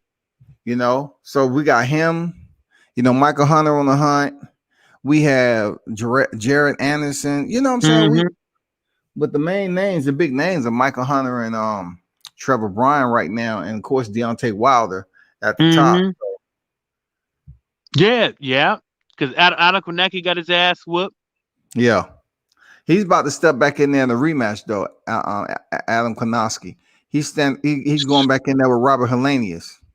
I don't, bruh, he can't. we seen it coming. Like that defense, man. You like, yeah. You know what? For him to be a guy to look like that, he got some stamina. He does. And look, bro, this is what's gonna trip you out, Mike. Man, this shit gonna trip. This shit tripped me out so bad, man. I was on the back end of my media shit too. I was waiting for people to come out just so I can catch the interviews, fishing on the way out. So I'm 6'3". Andy Konecki is it may be a little bit taller than me, dog. That short motherfucker looks short and round on TV. But you see that motherfucker in person, he is not as out of shape as people think. Nah, it's just like I tell people, like, I know fat dudes that can swim faster than me, but yeah, I tell them all the time. They be like, "What?" I was like, "Yeah, like I swam 2 miles a few times, a couple of times when I got beat by some fat motherfuckers, like a couple of them." And I'm trying to tell these cats, like, you know, Adam Konecki was never as bad as what, you know, I don't think he ever looked as bad as Dillian White's worse. I don't think he looked that bad. I think they was, but the thing about with him is Adam Konecki can get out of the 6th round. Dillian White couldn't. Dillian White, like, he can't get out of the 6th round without being tired. He just get out of the 6th round and happen to get lucky against Derek Chisora. I don't know, but I guess that's what happens when you're a heavyweight and you leave your feet to throw a hook and you land it. Oh shit. I mean, I ain't got to be rocket scientist to know anything about kinetic energy or anything, but you know, that's about 240, 250 pounds leaving their feet to throw a hook to do a Tasmanian devil spin at the same time. Like, come on. Yeah. It's just gonna be interesting, man, because I don't know, for the US heavyweights, man. It's very dense. We're very dense, man. That's pretty much it. But Adam Konecki, man, if he gets some, he need to get some head movement, man. I would have went over there, Canelo. I would have went over there with Andy Ruiz. Try to see if I can spar him. You can't. Okay, yeah, the spar, but I don't think they're gonna, because they're basically coming up with the same foot on the pedal to make that move in the heavyweight division. And him training with Reynoso when he got Andy Ruiz in there, I don't even think that would have even flew, because sooner or later they're gonna have to fight each other, man. And they're all the way in San Diego too. Yeah, I saw Andy Ruiz and Canelo. I didn't even know Canelo was in San Diego training. So I saw that video. I was like, it didn't make any sense to me, really. But, you know, he's from Mexico, so anywhere he goes is his home. But up over here in America. But I'm just Oscar Rivas. I don't know what's going on with him. What's the other dude? You got Oscar Rivas and the other, huh? Has Oscar Rivas even fought since the Dillian White fight? Man. I don't think so, man. Let me check it out. I don't think he fought since the Dillian White fight. You got the other dude too. He used to be a kickboxer. That he tried to become boxer. Think he got caught with them panthers in his house over there in Florida. That nigga had some leopards or something in his house. Dumbass. Wow. What was his name? He looked kind of like Oscar Rivas too. Yeah, he ain't fought since Dillian White. He has a fight scheduled for March. This weekend. Matter of fact, he fighting this weekend. Oh, he is? Yeah, Oscar Rivas. Yep. I hope he in shape though. Show is 26-1, 18 knockouts. He fighting. Hey, Matchroom. Oh, that motherfucker. I hope they gave him a fight because they owe him. Yep, they owe him for all the motherfucker using wrong gloves and can't find the B sample. This motherfucker got fucked. Imagine. And that's the thing I try to tell people is like, how does somebody take your gloves? That means they took the gloves from the boxing commission and used them from somebody else. Like, how does somebody has like that? Just shows you that it. I don't know how people break it down, but that don't make any sense. The boxing commission gave Dillian White's glove to somebody else. That's what he said. Because the boxing commission is the one that holds the gloves until it's time to put them on. Am I right? Say it again, man. You dropped out. No, I was saying the boxing commission is the one that holds on to the gloves until it's time to put them on. So how the hell did that happen? You know how they do shit over in the UK, bro. And that's just listen. That means anybody can do anything. Let me say this, that Mike. Okay, I have to go to America. I have to go to U.S. soil. Yeah, the boxing commission is supposed to be a part of a lot of shit. But when I was standing there, right, I'm waiting for Tank to come out, and I'm looking at the screen. Tank had some gloves with coloring on it, with some, I guess somebody's stamp on it. So when he came out, he had on all white gloves, and Team Leo had already came out. They was at the beginning of the tunnel. So Leo came out, boom. But the last time we seen Tank, when they was back there showing him warming up, he had gloves with a green name on, whatever. When he came out, he had all white gloves. Nobody from Leo Santa Cruz team was even back there when he changed gloves. And that just goes to show you, commission was there too. You know what I'm saying? I mean, Floyd was back there, all that shit. So I don't know if it was a royalty, Floyd Mayweather royalty, Mayweather Promotions, whatever. But he showed enough changed gloves, man. Came out there, did what he did. Ain't nobody talk about it. Knocked him out with a brick. Yeah, with a brick. Yeah, with a brick, motherfucking FedEx. No signature. Like Craig did Debo. It didn't need no signature, did it? Like Craig did Debo, man. Fuck. Hey, I don't know what to tell people, man. You know what? That's the most intriguing thing, man.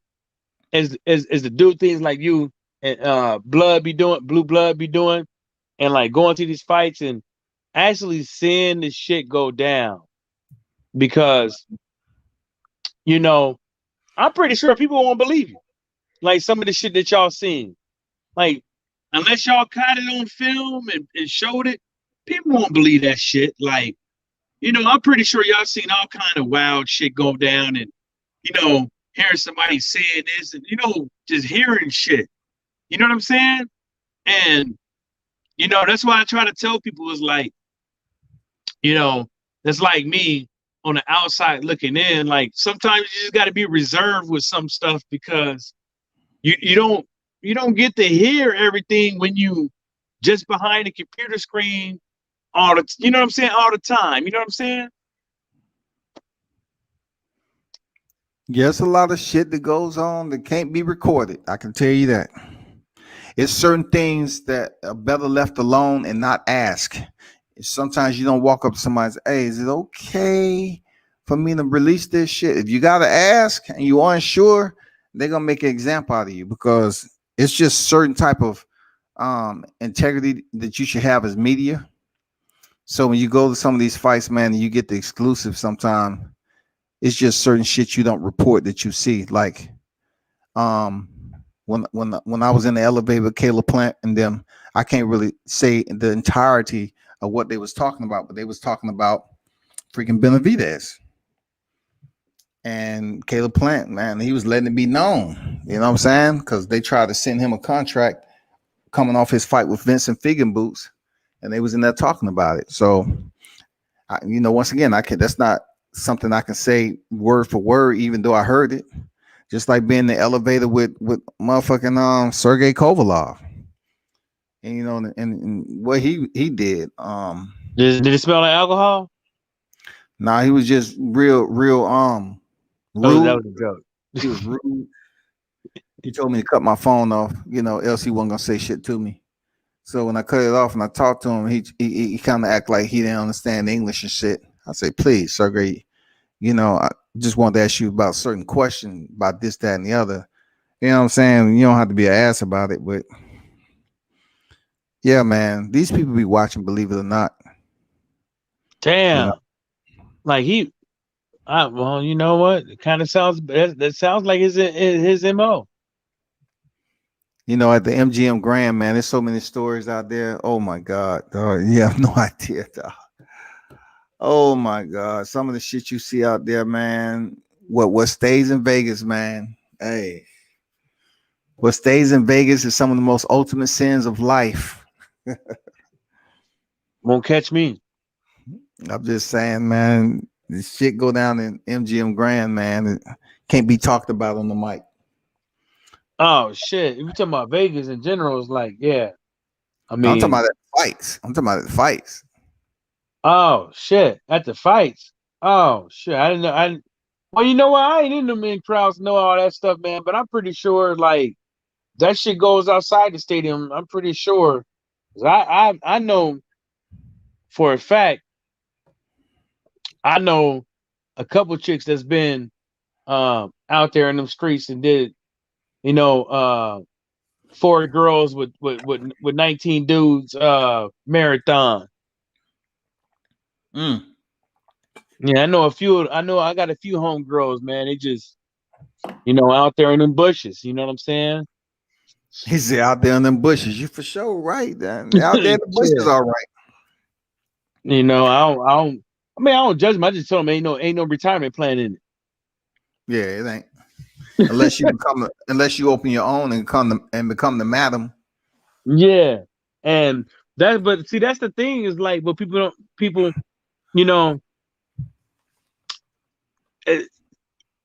like, you can't just you shouldn't just be able to go to a fight and just enjoy the fight. It has to be the ambiance with it, other things. You know what I'm saying?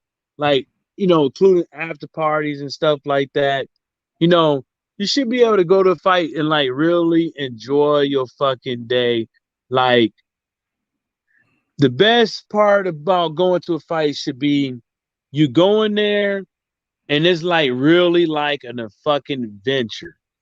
You know what I'm saying? Like a really unbelievable night. And that's the reason why, Las Vegas has become what it is when it comes to boxing. Because people fuck around, end up going there, watch it, doing things before the fight, while watching the fight, in between fights, after the fight. And they really do get to live a fucking adventure. But hey, 60 Minutes won't tell you that. That's why Bob Arum has lived the way he's been living for years. Yeah. He found a few clearing barrels and stuff like that. He ain't never lied on that. Man, I'm about to let me see who else in here. Let me see who popped up in here. Deshaun, what's good? Deshaun, what's good? Pac-Man, what's good? Salute to you. Pac-Man Jones. Let me see if Pac-Man gonna drop in here. If not, You know, I always want to hear what he got to say about the situation. Tay, you gonna pop in for a little bit and talk your talk on, you know, what just came out today. You can, you can, or you don't have to. You know what I'm saying? Deshaun said Tay don't ever sleep. Sleep during the day. Sure, he better come on here and give us our daily picks for this bet. I'll tell you that much. I mean, yeah, he does that. Oh, you do it too? I You tried to do? hit him up, but he didn't answer to me. He said, "Fuck that motherfucker. I don't know that motherfucker." I tried to hit him up, try to see what he thought about a fight. About a was a game that was on. I hit him up about to see what he was going, which way he was going to go, but he didn't hit What's me going back. on, my brother? How you feeling? Shit, man, I'm tired of here. Just got the gym from sparring. Man, were you in that sparring with the Golden Warrior suit? That you said that gave you more energy. You Oh put yeah, your whole suit on and shit. you already know I did. Okay, that's what I'm talking about. Mhm. That's what's gonna show up to the ring next fight, man. Oh Fuck yeah, it. for sure. It's gonna be devastating. You heard about the, you know, the up in arms, you know, Tyson Fury coming out here whining and shit, and you Yeah, know, I I was mean, telling people earlier, I was like, shit, you know what? Let me hit Tay up because I just want to see it, you know, hear from somebody who on the team, you know. So I said, hey Tay, you know what they just said about, you know, Tyson Fury, Jock, and then I said, Tay said, don't believe that shit. yeah, man. He said, don't believe that shit. For real, man. I mean, it's crazy because I was just telling somebody else not too long ago. You know what I'm saying? Everything I've been saying coming to the light. You know what I'm saying? I don't have to go back and forth. I don't have to let these guys that, want me to come on their channel and talk and get me out of character for what? Because everything I've been saying comes to fruition. You know what I mean? And at the same time, it's hilarious because everything I've been saying is coming to the light. I'm like, bro, don't believe that shit. Every week is something. Are we gonna do this? Or we gonna do that? It's a contract this, contract that. Man, like I said before, the only person I know who have signed a contract is Joshua. If Fury signed that contract, let me know. I'll politely show it to the judge. You know what I'm saying? So at the end of the day, it's funny. I did see. I actually had my phone on, so when I turned on my phone, checked Twitter. That was the first thing I saw. I just smiled. I had like 30 messages. Everybody saying the same thing, but like I say, I have no reason to lie. I've been saying the same thing since day one. You know what I mean? So it ain't gonna stop there. After the fight happened, you know what I'm saying? We're going right back to court anyway. So, like I said, man, people want things to move on their time. Obviously, it don't. And if you know D, he moves very strategic and he moves on his own time. You know what I mean? He knows what he's doing, so let him do what he do. And at the same and not at the same time, but other than that, this shit could have been happened. We already had went to camp in Miami, started training for the fight. So this shit could have been happened, man. They know that. You know what I'm saying? But they found themselves playing with the right people. You know what I'm saying? Playing with the right people. You thought you can get away with that bullshit like you did Klitschko and all the other stuff. You know what I mean? But at the same time, um, I think it's happen. And if it don't happen, you know what I'm saying, it'll definitely be a price to pay. You know what I'm saying? With some other stuff that we working on. I really can't talk on that, but it's funny because now everybody retreating. You know what I'm saying? And everybody like, damn, maybe I should have listened to Tay. But I kept saying the same thing the whole time. Okay, they've been talking about that fight since it's been about a year now, since last March. You know what I mean? So if it ain't happened, it ain't gonna happen now. You know what I'm saying? And I was Do you surprised. I was surprised that Fury even said that. You know what I mean? It lets him know that, bitch, you got to come back to your senses. mm-hmm. Yeah. Do you sense that the Fury has genuine frustration? The way he was talking today, he don't know what's going on with AJ. I don't know what's going on. I just want to fight one time this year. I could be facing Deontay Wilder. I don't know. They better Man, hurry up because I don't want to get depressed and commit suicide. nah, he know. He know. He definitely know what the hell is going on. He definitely know. You know what I'm saying? And then on top of that, let truth be told, he already owe Bob Aaron money. Not only do he owe Bob Aaron money, Bob Aaron using his lawyer. You know what I'm saying? So that's more money that he got to come up with. So it's like, come on, man, stop playing the bullshit games. Let's get the shit on the road, man. Mm. So, You have anything, Mike? nah, my my whole thing is just that I just think it's real fugazi that this motherfucker is able to sit up over here and keep jawing at the damn mouth about a whole bunch of shit that he know that he caused. You know what I'm saying? All the pain and suffering. You know, it's like Whoopi said in Color Purple. You know, when she gave Danny Glover the motherfucker fingers and shit and pointed at him. It's kind of like that. Like, he caused it all to himself. You know what I'm saying? You know, and that's what happens when you fucking with a dope fiend. You know what I'm saying? Eventually, you know, like I said earlier, it's like, you know, when they getting high, they cool and stuff like that. But when they not getting high, it's when the demons come out. Right. You know what I'm saying? And Right. that's what's happened to him. Like, this dude literally told folks that he's not fighting without an audience, and then he comes out and says that he should have fought. You know what I'm saying? And Right. he's just always wishy-washy. But he always has, and then he's saying that he basically told his whole fans that he renounced his boxing citizenship to Las Vegas. And people are still in the UK, still up over there, dick riding this dude. And that's the reason why I think that, you know, the UK, they've been buying out all these guys and making sure they keep pushing these guys, these social media personalities and stuff like that, because ain't no way in hell this many people could be this damn stupid. Right. You know what I'm saying? And, you know, they really pushing, you know, a lot of people talked about that subject, trying to, you know, that's how media do. They try to push that narrative or push that fight or talk about Fury the best way they can. So whenever that fight does happen, or when it try to happen, or they want to negotiate, they can be in good arms and good deeds with these people to get interviews and stuff. You know, I know how the game go. You know what I'm saying? I'm not new to this. I've been on this, you know what I'm saying? But I knew all along, you know, what was going on. Even had a guy from, you know, boxing scene tell me some shit like, I don't think that the fight is happening. And I asked him why. He just said, because I mean, you can just tell the way it's going. And he'd see me often tweet a lot, but I really don't say too much prior to that. But he knows that, like, yo, something ain't right. This shit don't look right. I don't think it ever looked right to anybody. And I think the first two signs was Bob Aaron's mouth. Bob Aaron's own mouth. Basically, see, the thing is, nobody wants to, these cats out here, they don't want to believe Deontay Wilder. I mean, they didn't want to believe Deontay Wilder 50 million, especially when Edward Hearn said, oh, well, I'm supposed to believe a guy from Alabama, like, you know, like a guy from Alabama can't have no money. Well, a black guy from Alabama can't have no money. But you know, my whole thing is that, you know, matchroom boxing and all these guys, you know, when you look at Ryan Garcia, it's kind of the same way.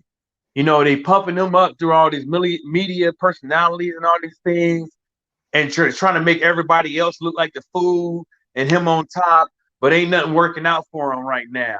And it's, you know, and then look at AJ, look at Fury. They've been trying to make everybody else look like the fool, like they the problem, like they the crazy people and stuff like that. But at the end of the day, they the ones that's running game on everybody, because Deontay Wilder ain't owning no media.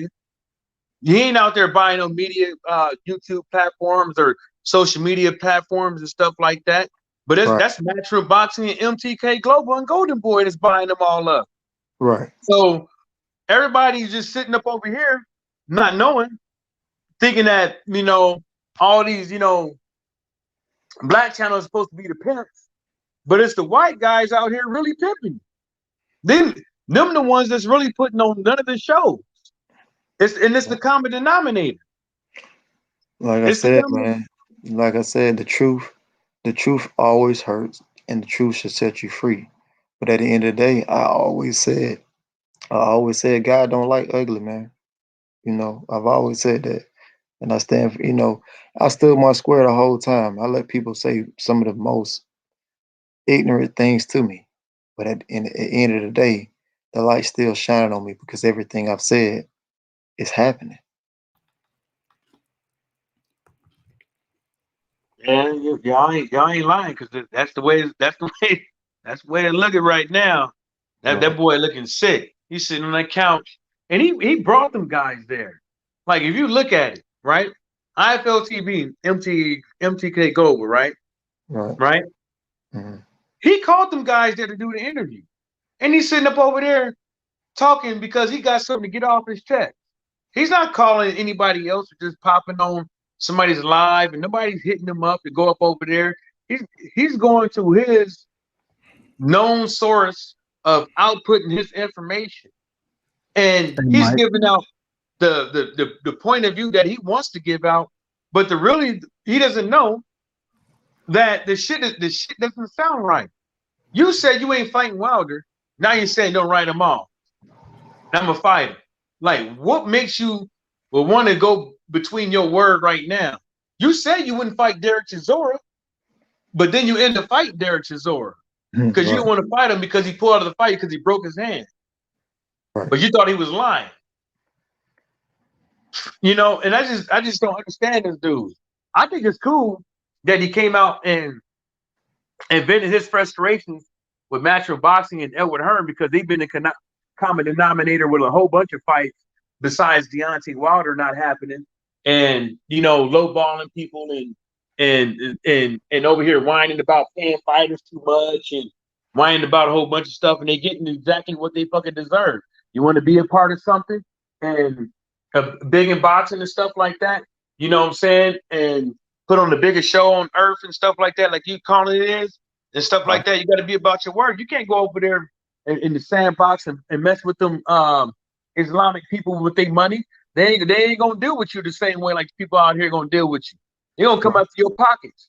I'm not gonna say the rest, but yeah, you know what I'm saying. And they ain't got a venue. They ain't got nothing.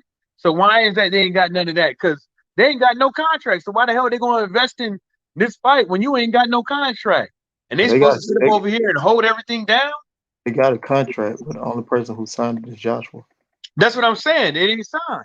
So how's everybody supposed to get this venue, get this, and do all this stuff, give you $200 million like you say they're supposed to give you off a promissory note that that this contract gonna be signed? I don't see it happening. Crazy. You know, sometimes, man, you just gotta let these people talk, bro. And that's what I've learned.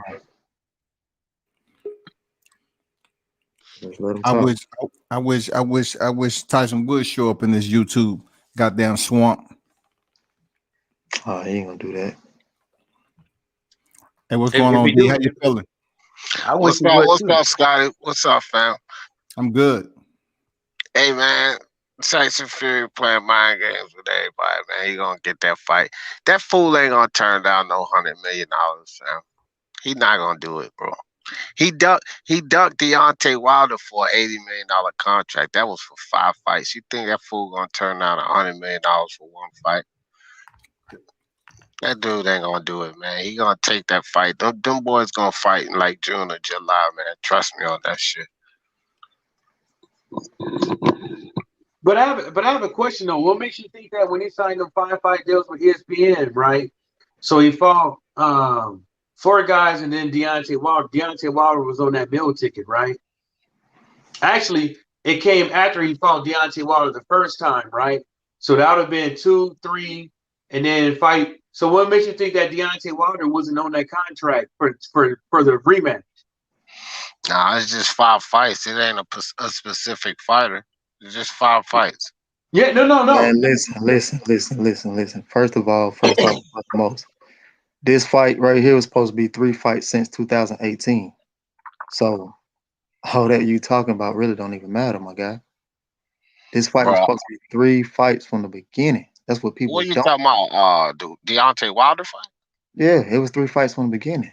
Yeah, we already know about that, man. That's what the whole mediation shit was about. The contract dispute, man. The shit ended in November.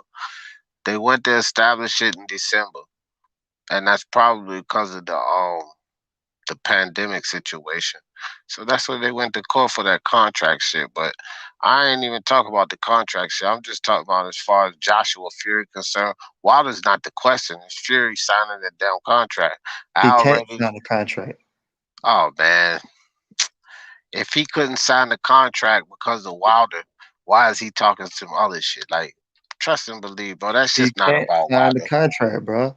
If he's the only person who has signed that contract is Joshua. He cannot sign the contract. Show it to me. I'll politely give it to the How you judge. figure he can't sign the contract? If he would have signed the contract, he'd have been unsigned by now, my brother. No, but I'm saying you say he can't. Why do you say he can't? I'm not saying I don't. We all know he hasn't signed the contract, or they would announce the fight. I'm asking you. You keep saying he can't sign it. Why can't he sign it? Because he know he's in this. He know he's in a contract. He knows that. He knows if he signed that contract, he's done. He knows that, bro. If he wouldn't, if that was the case, he would have been half done it. If he had the balls to do it, he would have been half done it. He cannot do it. What are you talking about? So you saying he's locked in a contract with Wiilder, so he can't sign that contract? Yes, bro. That's what I'm trying to tell you. He cannot sign that man. contract. That's what don't got nothing to do with it. Okay. But why hasn't Tyson Fury just signed the contract? How many times Edward Hearn got to say he sent something and nothing happens from it before you realize that there's something fugazi going on? The whole time, Eddie Hearn was saying that they ironing out minor details. We ain't a fly on the wall, bro. We don't know what the minor details are. Obviously, the minor details is cool with Eddie and them, but it ain't cool with Fury. I don't know why he's not signing the contract. That's not true. If it wasn't true, then Fury would sign the contract. So bro, first of all, this fight, the fight they were supposed to have, or supposedly supposed to be having, the fight supposed to be over in Saudi. First of all, they giving them guys 200 million. First of all, for the most. But because he's locked in the contract, he cannot do it. If that was the case, he would have been have done it. That's what I'm trying to tell you.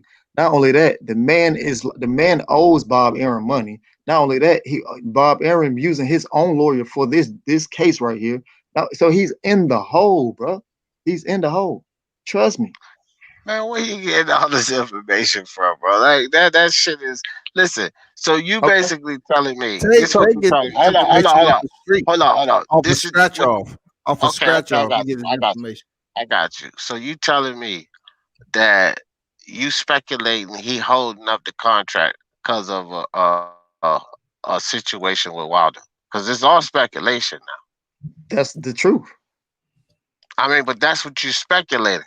Because there's no way I cannot prove you're wrong, but you cannot prove that. You cannot prove that at all. It's nothing you have to validate that, fam. You can't send me to no source. You're just making this up for what you believe. This is all speculation. Okay, well, that's what you're saying. But what can you prove? I just said, look, I cannot prove that theory is not right, but you cannot prove that theory. It's nothing but a theory. So why you even say what you said then? If you're not even, we all agree he didn't sign the contract. Those are the facts. Ain't nobody yelling but you. So why can't you just sit up over here and just be on the fritz on the outside and not even just give your opinion? Because you get mad at him for giving his opinion. Well, I ain't mad at nobody, bro. Well, put it like this: you can contest what I gotta say all day because I'm on the outside looking in. But somebody here clearly knows more than me and you. So what we both should do is just take his word but trust but verify. Instead of sit up over here and beat him up and then call him a liar, basically. That's D, right? That's D talking, right? Yeah, I ain't call this man no liar. What are you talking about, bro? I know D. Yeah, I know D. He cool. Yeah, but what is this? What are you talking about? But you're saying he's wrong. You said what? Nah, look, hold on. All right. Okay, let me answer a question before you answer 20. First and foremost, bro, you said I got to give my opinion. My opinion was when I first spoke on it, I said I think the dude playing mind games, and I clearly said I think, right? All I'm saying is speculation. To say now, who is that? Is that Tay? Yeah. Oh, what's up, Tay? I didn't even know that was you, bro. I just see Steve on the damn screen. I don't see no names. What's up, Tay? I didn't know that was you. Now you take back what you said about he don't know where he get his information from. I know Tay more credible. I just seen a C on the screen, so I give Tay more credibility. I know what you're saying now. So there's no need for no explanation. Yeah, but I know Tato. I mean, I didn't know that's who I was talking to, fam. Yeah, but that's now why that I you said know what I it's said, right? Tato and where he get his information from, then you kind of understand where he coming with it. Yeah, I can understand. I can understand what I mean. We done talked before. Yeah, So I get it. I get it. No, but I so can't. yeah, I'm not going to dispute. I'm not going to even dispute what Tay say, bro, because he on the inside of shit. I'm not even going to do that. I didn't even know I was talking to him. I thought it was just somebody else on the internet running off at the mouth. Like, it's different because, see, with Tay, he can say what he got to say, but he can't say too much. And I already got that understanding. So, right, you know what I mean? It's all good, though. Yeah, right, I got right. you, Tay. I got you, dog. No, I would just, like I say, it's crazy. What I'm pretty much speaking on is how everything I've been saying all along. Like I've been saying, like the only person I know for a fact, the only person who signed the contract is Joshua. I know that, right? So, Right. I said that a couple times, and people were, how you know? Well, obviously, I talked to them guys. You know what I'm saying? And not only that, it just validates everything that I've been saying from the beginning. I'm like, yo, everybody talking about Fury and Joshua, but fasten your seatbelts because this can get ugly. You know what I'm saying? But now that Fury has said this, is making it. It's like everything I've been saying. Like I ain't got no reason to lie. I'm just saying what I know without saying so much. You know what I'm saying? Right. So it's just like damn, maybe this nigga is right. You know what I'm saying? I'm just speaking on what I know. You know what I'm saying? But at the end of the day, it can turn around and go the other way as well. You see what I'm saying? But for Fury to say that, it was just like I know what I was talking about, but I ain't, I gotta brag about it. But I've been saying the same thing for the longest, you know what I'm saying? Like I was just speaking about Bob. Like I know that he owes Bob money, which is one of the reasons why he wanted to have another fight outside of Deontay, so he can get the fight with when he was supposed to fight D, he can have that money to himself. You know what I'm Right. saying? He's in the red with Bob Arum. And not even only that, now he using Bob Arum lawyer in court, shit, he's even more in the red. He got to pay for that. You see what I'm saying? So that shit come with a price. But even if it did go the other way, I don't think that they'll have an undisputed match. If it did go the other way, Yeah. Yeah. Well, hey, man, I'm just going back off that. I just got and I can't even say too much shit either. Take like I could yeah, talk to you behind the scene for sure. Like for sure. we could chop it up on that, but Yeah. I got somebody on the other side that's saying that this shit gonna go through, and like, shit, man, I just get with you behind the scene and tell you what I know, and it ain't even shit to be talked about online that though. sound like Yeah. what I call you up, Tay. Uh, That sound like the same shit I call you up. Hey man, they saying this fight happening. Don't believe that shit. I'm just Yeah, saying, like, yeah, yeah, it's Scotty. Like I'm telling you now, fam. Like just where it's coming from, it's like some serious shit. But Hmm. like yeah. I said, it's the bad thing. And I believe what you're saying, but at the same time, I know what's going on over here. So like, even when I talked to Josh with him, like they called me a couple times just to get, a certain sparring partner. I was like, well, y'all can have a number, but I'm trying to tell you, you know what I'm saying? Like, Right. it's cool, you know what I'm saying? Like, I just know what's going on over here, you know what I'm saying? But I just, I hope that they got something in the contract, their contract, if they supposed to be fighting, that they got somewhere um, if it's undisputed or not, you know what I'm saying? Because at the end of the But day, shit, you told me some shit months ago, though. You told me some shit months ago that what you saying now, all that shit fall in line. So that was another reason why I was like, I ain't gonna dispute it and shit. When we was on my channel, you told me some shit months ago that right. that shit just makes sense. So you know what I mean? Yeah, you know what I'm saying? Like I say, man, it's crazy because now, everybody retreating from it and things of that nature, but but it's too late to really retreat because at the same time, it's still in the hands of the judge. Now, if the judge see you all here like fuck me, you know what I'm saying? The judge gonna feel some type of way, you know what I'm saying? And that's Yeah. basically what he been doing. You know what I'm saying? So the judge see everything, bro. Trust me. For sure, for sure. If we do, they do. That shit all in the open. Well, at the same time, bro, I'm gonna tell you like this. I'm gonna tell you like this, bro. Money talk, and Yeah. bullshit walk, fam. You already know that it's a whole lot of money involved in this fight. Some palms can get greased. I don't know how it's gonna happen, bro, but there's some people that's really confident, fam.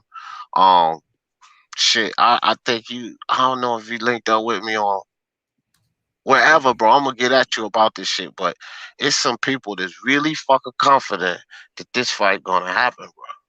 Yeah, Really it is. confident. It's a lot of people I that's ain't confident. talking about no goddamn fans and shit like that. You know what I mean? Yeah, for I'm sure. talking Yeah, about for sure. some people from the other team that's really confident in this fight happening. I Right. don't, what you saying make a lot of sense. I'm just saying we don't know what's going on. I don't know what's going on in the courts. You know more about what's going on in the courts than I do. Right. But I think that's the only thing that could stop this fight is a court situation. Right. I will say And like that. I So say, at the it end of the day, leaves room for that to be true. like I say, I mean, the shit, it can go both ways. You know what I'm saying? We don't know. You know what I'm saying? The only person who knows that Yeah. is the judge. But from seeing and hearing, what the judge is doing and saying, like, it just don't look good. You know what I'm saying? That's all I'm saying. Or it's on his Yeah. end. You know what I mean? That's Yeah. the only thing that I know. You know what I'm saying? But like I say, it can go both. But I think it'll definitely come with some price and some benefits too. You know what I'm saying? If that's the route that he want to go. You know what I'm saying? Right. Yeah. Yeah. They gotta pay to play. You gotta pay Yeah. to play. So Yeah. yeah. But then you think about it, like, man, shit, the potential amount, especially with the gate, not only you have to pay gate money, you have to pay other fees to go along with it, and then the situation with the belt. So like bro, it can, That like I fool said, that fool got a 2-fight deal. He gonna be in that first fight fighting for his damn life. but see, you gotta If he understand do too, take it, though. he gonna be in that first fight fighting for his damn life, bro. But you gotta think though. You think you think he'll fight him twice? But Hell yeah, if he look, this why I say it, Tay. This why I say it, fam. Look, if anything play out the way you saying it plays out, the nigga already in debt. He gonna have to pay some extra bread just to make that fight happen.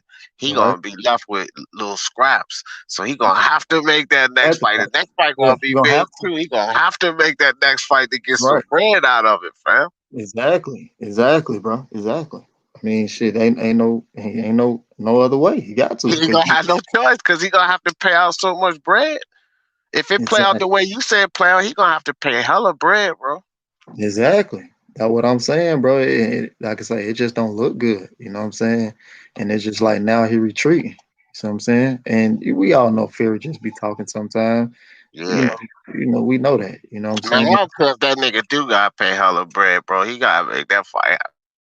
But I don't care, like, you bro. know, I would say I don't even care if he lose the fight, bro. I just want to see one goddamn full belt undisputed fight. I don't even care if he lose the fight. I ain't even gonna lie. I don't care if Joshua win that shit. I just want to see one of them. If so what Fury win, happens? that's good too. So look, but I how don't even about this? care. What if that fight don't even end up being undisputed? Then what? Then it's worthless. Cause that ain't what But I've been waiting 21 years for. I've been and waiting that's what I'm 21 saying. years to see undisputed title. I don't give a fuck who it is, fam. Dead ass. Like, I don't care who it is for real. At the end of the day, for me, it's more about boxing. One of them motherfuckers would be crowned undisputed. I've been watching this sport for 40 years, 21 years, over 21 years, that shit ain't happened. That's what Well, I'm we most could. interested in. It's funny you say that, but we could have had an undisputed shit 2-3 years ago. That's right. And I blame the motherfuckers for that too. I blame everybody, both sides for that shit. I was like, bro, that shit pissed me off. That shit pissed me off. I mean, I'm it's like telling you, bro. It's like to me, it's all about boxing, fan. I don't really like. I really blame these promoters more than any. Like a lot of these fans want to go back, so I'll play the game. But really, I think it's these promoters in these suits behind the business, man. They trying to get too much money out of these fighters' pockets, fam, and they don't let that's these exactly fight. what's going on. That's I exactly know what's it, going bro. on. You know it, Tay. You know that's what it is, fam. They Hmm. want to put too much money in their own goddamn pockets, and these fights not getting made. That's Yep. really what it is. And we got fans yelling everywhere. This guy, that guy, he a duck, he a duck. Man, just follow the money, and you'll find out it ain't even really the fighters at the end of the day. These fighters not gonna sell themselves short, fam. Come on now. Exactly. And anything can happen when you're in the ring. You know what I'm saying? So that's crazy. I definitely get where you're coming from. You're absolutely right though. It do be the people in them suits. And then and it was crazy even more about it. Them be the crooked ones that people don't even know. Exactly, man. Like, just follow the money. Like, a lot of these articles and stuff, I try to tell these guys, look, don't buy it. Don't buy it. The whole Ryan Garcia. Oh my God, you should have seen how much hate I was getting. You hating on Ryan. I'm not hating on Ryan. I'm trying to tell you guys. This Yep. shit is a hoax, fam. It's a Yep. hoax. It was like, no, but Manny thinks I don't give a damn what you read. Look at the money on this shit. It makes no sense. It's a fucking hoax. No way Manny is even gonna fight this kid in a real fight. The only thing he ever offered was a fucking exhibition match. That Right. shit makes no sense for nobody. It's not happening. You Right. hating on Ryan. You hating on Ryan. Now look, Manny get ready to fight Mikey. Ryan looking stupid. Get the fuck out of here, bro. All you Ryan gotta looking do is stupid. follow the money, fam. Just follow the Ryan money. You know what Ryan makes looking sense. Ryan looking stupid. Devin fed a fight. T.O. fed a fight. Tank fed a fight. He the one Right, that left out. right. And I Yeah. said it a long time ago, I was hating on Ryan. Come on, bro. It's not about hate. Just follow the damn money and you can put things together. You can pin it together. You know, now you do got to dig around a little bit, talk to some people behind the scenes, because if not, you're just going to be clueless of all the trash that's put out there. You got to make sense of some of this stuff. Right. Yeah, Yeah, man. but that Ryan stuff was just blatant though. You know, Yeah, yeah. I'm right with you with that because I was saying the same thing. I was like, they tried to overinflate this dude like he was the American currency right now, and it backfired on the ass. You know what I'm saying? They tried to do the same thing that you know what? Like I said earlier, they've been trying to do the same thing like they did with AJ and Tyson Fury, try to gobble up all these networks and these news media outlets and try to pump them out there, and even got Ryan Garcia's and all these other guys, promoters, talking about how social media analytics is supposed to coincide to revenue when it don't work like that. Like there is no mathematical equation for these guys to make money in boxing and stuff like that. You got to figure out your own niche. As a boxer, and you can't just come up in there looking like Rico Suave, sitting dick crossed on the chair, licking your lips during the damn fight. You're trying to talk off everybody, calling yourself the shot caller when you ain't Yeah, fought bro. nobody. You know, This shit, man. like I'm telling you, bro, he ducked Devin Haney. Listen, he ducked Devin Haney. This is when I first get called a hater. He ducked Devin Haney when he started with the Tank foolishness. I don't care if you sitting on Mike Tyson podcast or whatever. You challenge Tank. You guys are okay. Both of us, we're gonna fight each other. Man, if you don't hear from Floyd Ellaby, you not hearing nothing. Period. And Floyd Right. told you one thing flat out. Fight Rolly, then we'll talk about Tank. You never fought Rolly. So that Fugazi contract Oscar supposedly sent, that shit went right in the shredder, fam. Because Leonard Allaby told y'all from day one, you don't send no offers. So y'all knew damn well it was never a Tank fight. You ducked Evan Haney at that point right there. All the Manny Pacquiao hoax was just foolery to delay the fact that you ducked Devin Haney. Now in the end, and here's something people don't know, but just put it all together. This fool will end up fighting Devin Haney's other mandatory. Mark my words. It's going to be Ryan Garcia and Rafael Fortuna, which is ridiculous because it's two mandatories fighting each other when you idiot should have took the champion. Like this, it's all a show, fam. A lot of this is all a show, bro. Oh yeah, for sure.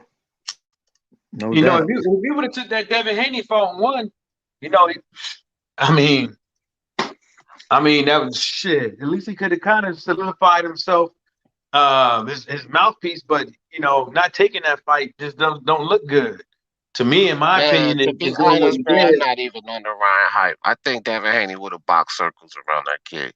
He got sparked by Luke Campbell. He showed a good heart and got up off that canvas. But all that check left hook, man, Devin Haney gonna have him missing that check left, popping him in his face all night, moving around.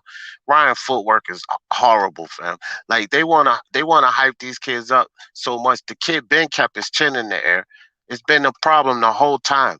And it was a matter of time before somebody connected with that chin. Luke Campbell found the target.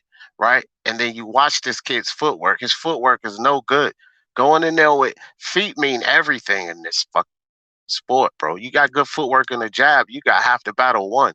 And Ryan has neither, right? Let's Neither. pay attention to this kid. He has neither, which Right. means Devin Haney will box circles around him. He doesn't have to have all this blinding power. He will box circles around him. I'm confident of it. Right. Oscar don't know what that kid ready for. He's not ready for T.O. Ryan. He's not ready for T.O. He's not ready for Devin. He's not ready for Tank. I said Tank would knock him out, bro, and I'm still confident of that. I think Tank will knock him out.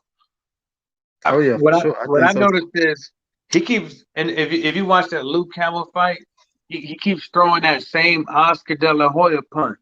You know how Oscar, he used to like fake with the right and throw that left hook. He keeps throwing that shit over and over and over again, over and over again. But you're right, his foot placement and all that shit it ain't the nicest. You know, maybe he's a little bit too unrefined. But I thought it was real funny when Canelo, when he was in there shadow boxing, Canelo basically tried to tell him what shadow boxing is because he was just basically in the ring dancing. Tay know what I'm talking about, bro. Tay box, bro. He knows that boy footwork is less than Yeah, the beating I know fire, exactly bro. what He you're know saying. it. I know exactly what you're saying. Yeah, I heard what Tay said on Twitter. I heard what he said on Twitter. He said something like if a motherfucker spar me, I know he ready. Something like that. Ain't that what you said? Yeah. Yeah. Yeah, I'll be watching. I tried to ask you about some damn bets, man. You didn't hit me back. I thought I was gonna win some money on the Super Bowl, man. Yeah. Sometimes, man, because I don't get notifications, you know what I'm saying? So like sometimes I just gotta be on there. But I be on Twitter more than anything, you know what I'm saying? So I probably had Tay, them cut Twitter off. What up with it? Tay, how you think Gallo and Chocolatito gonna go, fam? Who that? Estrada and Chocolatito. I don't even know, bro. I really don't. I ain't even looked into that fight yet. When they fight, Damn, bro, they fight this weekend, dog. That fight gonna be fire too, man. I'm gonna Y'all do. don't miss that fight, bro. I'm gonna do my homework. I'm gonna do my homework. I really this week, because like I said, I got to fight myself coming up, so I really just been training and stuff. But Who you fighting, fam? oh shit, I don't know who I'm fighting. Shit, all I know is gonna be devastating. Man, that's what it is. For That's what it is. sure. So you know what I'm saying, and I was looking at my boy Brian Norman this past week. You know what I'm saying, make sure he good or whatever. But I'm gonna tune now that I know they fighting. You know what I'm saying. I'm gonna do my homework and see what I can find. I'll definitely pop up on your show and let you know. Yeah, that shit fight of the year candidate right there to me. You don't think that Valdez fight was kind of That this one could be right there with it. No, I think think so? that's holding. I think that Valdez Berchelt shit holding right now. Yeah, That's holding fight of the year. Might be knockout of the year too, man. He put that dude down. man, I ain't gonna lie. The skill, I actually had to slow it down and watch it. That motherfucker Valdez got some skills. The way he set it up, oh my Yeah. god. Yeah, and he Oh my pushed it god. out the bag like I didn't even know was there, bro. This dude was switching nice. Look, you know what he was doing, right? He was switching southpaw to stick him with that jab, right? And he was switching back to orthodox for defense. And I don't even know if people caught that. I was like, look at this motherfucker here, bro. For the defense, he was catching him with those counters. He was in the orthodox. When he was out jabbing him, he was switched to the southpaw. And I'm like, bro, I didn't even know Oscar had all of this with him. Yeah, but see, it was crazy. I was just watching the skill part. Like he was setting him, he kept getting hit with the left hook because he was rolling his punches. And while he was rolling his punches, he would put a pause in there and then he'll counter with the left hook. I said, this motherfucker skill. Yeah, that dude nice. That dude nice, bro. Nice. That's crazy, bro. I had Berchelt all day, but man, Oscar showed his ass that night. I ain't even gonna lie. Shout out to them. Yeah, Shout out to them for that. Yeah, he did. I enjoyed it. Hey, bro, look, much respect to you, Tate, Scotty, man. I just wanted to come up here and chop it up with you and shit. You know me. I like Tyson Fury. I was gonna talk some shit, but I had to back up off of it because I didn't know I was talking Yeah, to you Tate. have to back up off this. You I have to had back to, up off this. because I respect people. He coming here trying to motherfucking bully on the front. I was gonna bully, man. You know I always be. It's only one Tyson Fury. Fam, I don't know where you got that information at, fam. That shit ain't happening. Hell no, I don't be here. Shit, nobody gotta say. If it ain't nobody, I don't respect. Cause motherfuckers be lying too much, bro. Like, you know how it is, bro. They be just telling all these lies. Like, where you get that from? Where you get that from? But I ain't know it was Tay I was talking to. Like, oh, if I'd have known it was him, I wouldn't even came off like that at all. Cause no, you I good, just but when you post, you post come off like that though. You know what I'm saying? yeah, you know me, dog. Like, You know when we first met up, nigga, I questioned everything. yeah, I already know. But you supposed to come off like that though, because you know what I'm saying, like you just said, you got people telling you stuff, you know, some shit, you know what I'm saying? So hell, that what makes a show, you know what I'm saying? Yeah, but bro, we gotta get up and chop it up about that shit too, man. Cause you know what I mean. And like I said, you already know it's some real shit. Cause it's not even like I don't blabber shit over the air. I talk to some people that tell me shit that don't even really. It's not even supposed to be out yet. Like you don't even see the shit nowhere. So I gotta keep it on the wraps. Right. But you know, like I said, bro, we gotta chop it up about that because it's some real shit. You know, be between me and you and shit. But Hey, was that you that hit me up on the email World Combat Sports or no? I don't know. I might have got it. I be sending so many emails and DMs, bro. I might have. What was it about? You smoke free boxing, right? Nah, bro. Nah, that wasn't me. It's Speak Your Mind Sports Talk. Mine is Speak Your Mind Sports Talk. That's what I thought, man. I gotta find out who that was. They wanted some sparring or somebody. Okay, cool. Nah, I ain't sparring nobody, nigga. I'm 45 years old. I ain't doing no damn sparring. No, they wanted me to give them the information on the fighter, the pictures I posted from a sparring session. Right. They wanted to know if I had the video. I guess they a common opponent they're trying to find. Right. But I'm about to bounce, fellas. All right, fellas. Yeah, me too. All right. Much respect, much love to you guys. For sure, man. We'll get up. Salute to everybody who tuned in. I got to bounce, man. It's been 4 hours. For sure. Y'all hold it down, man. We shall chat it up and talk again, man. Mike, you know what it is. Appreciate you pulling up, man. As always, being my co-host today. And Tay Jones, you know what it is. Golden Warrior back in the building, getting ready for another fight down here in the South ATL. You know, come down if you're here and check him out, man. Oh, yes, sir. Yes, sir.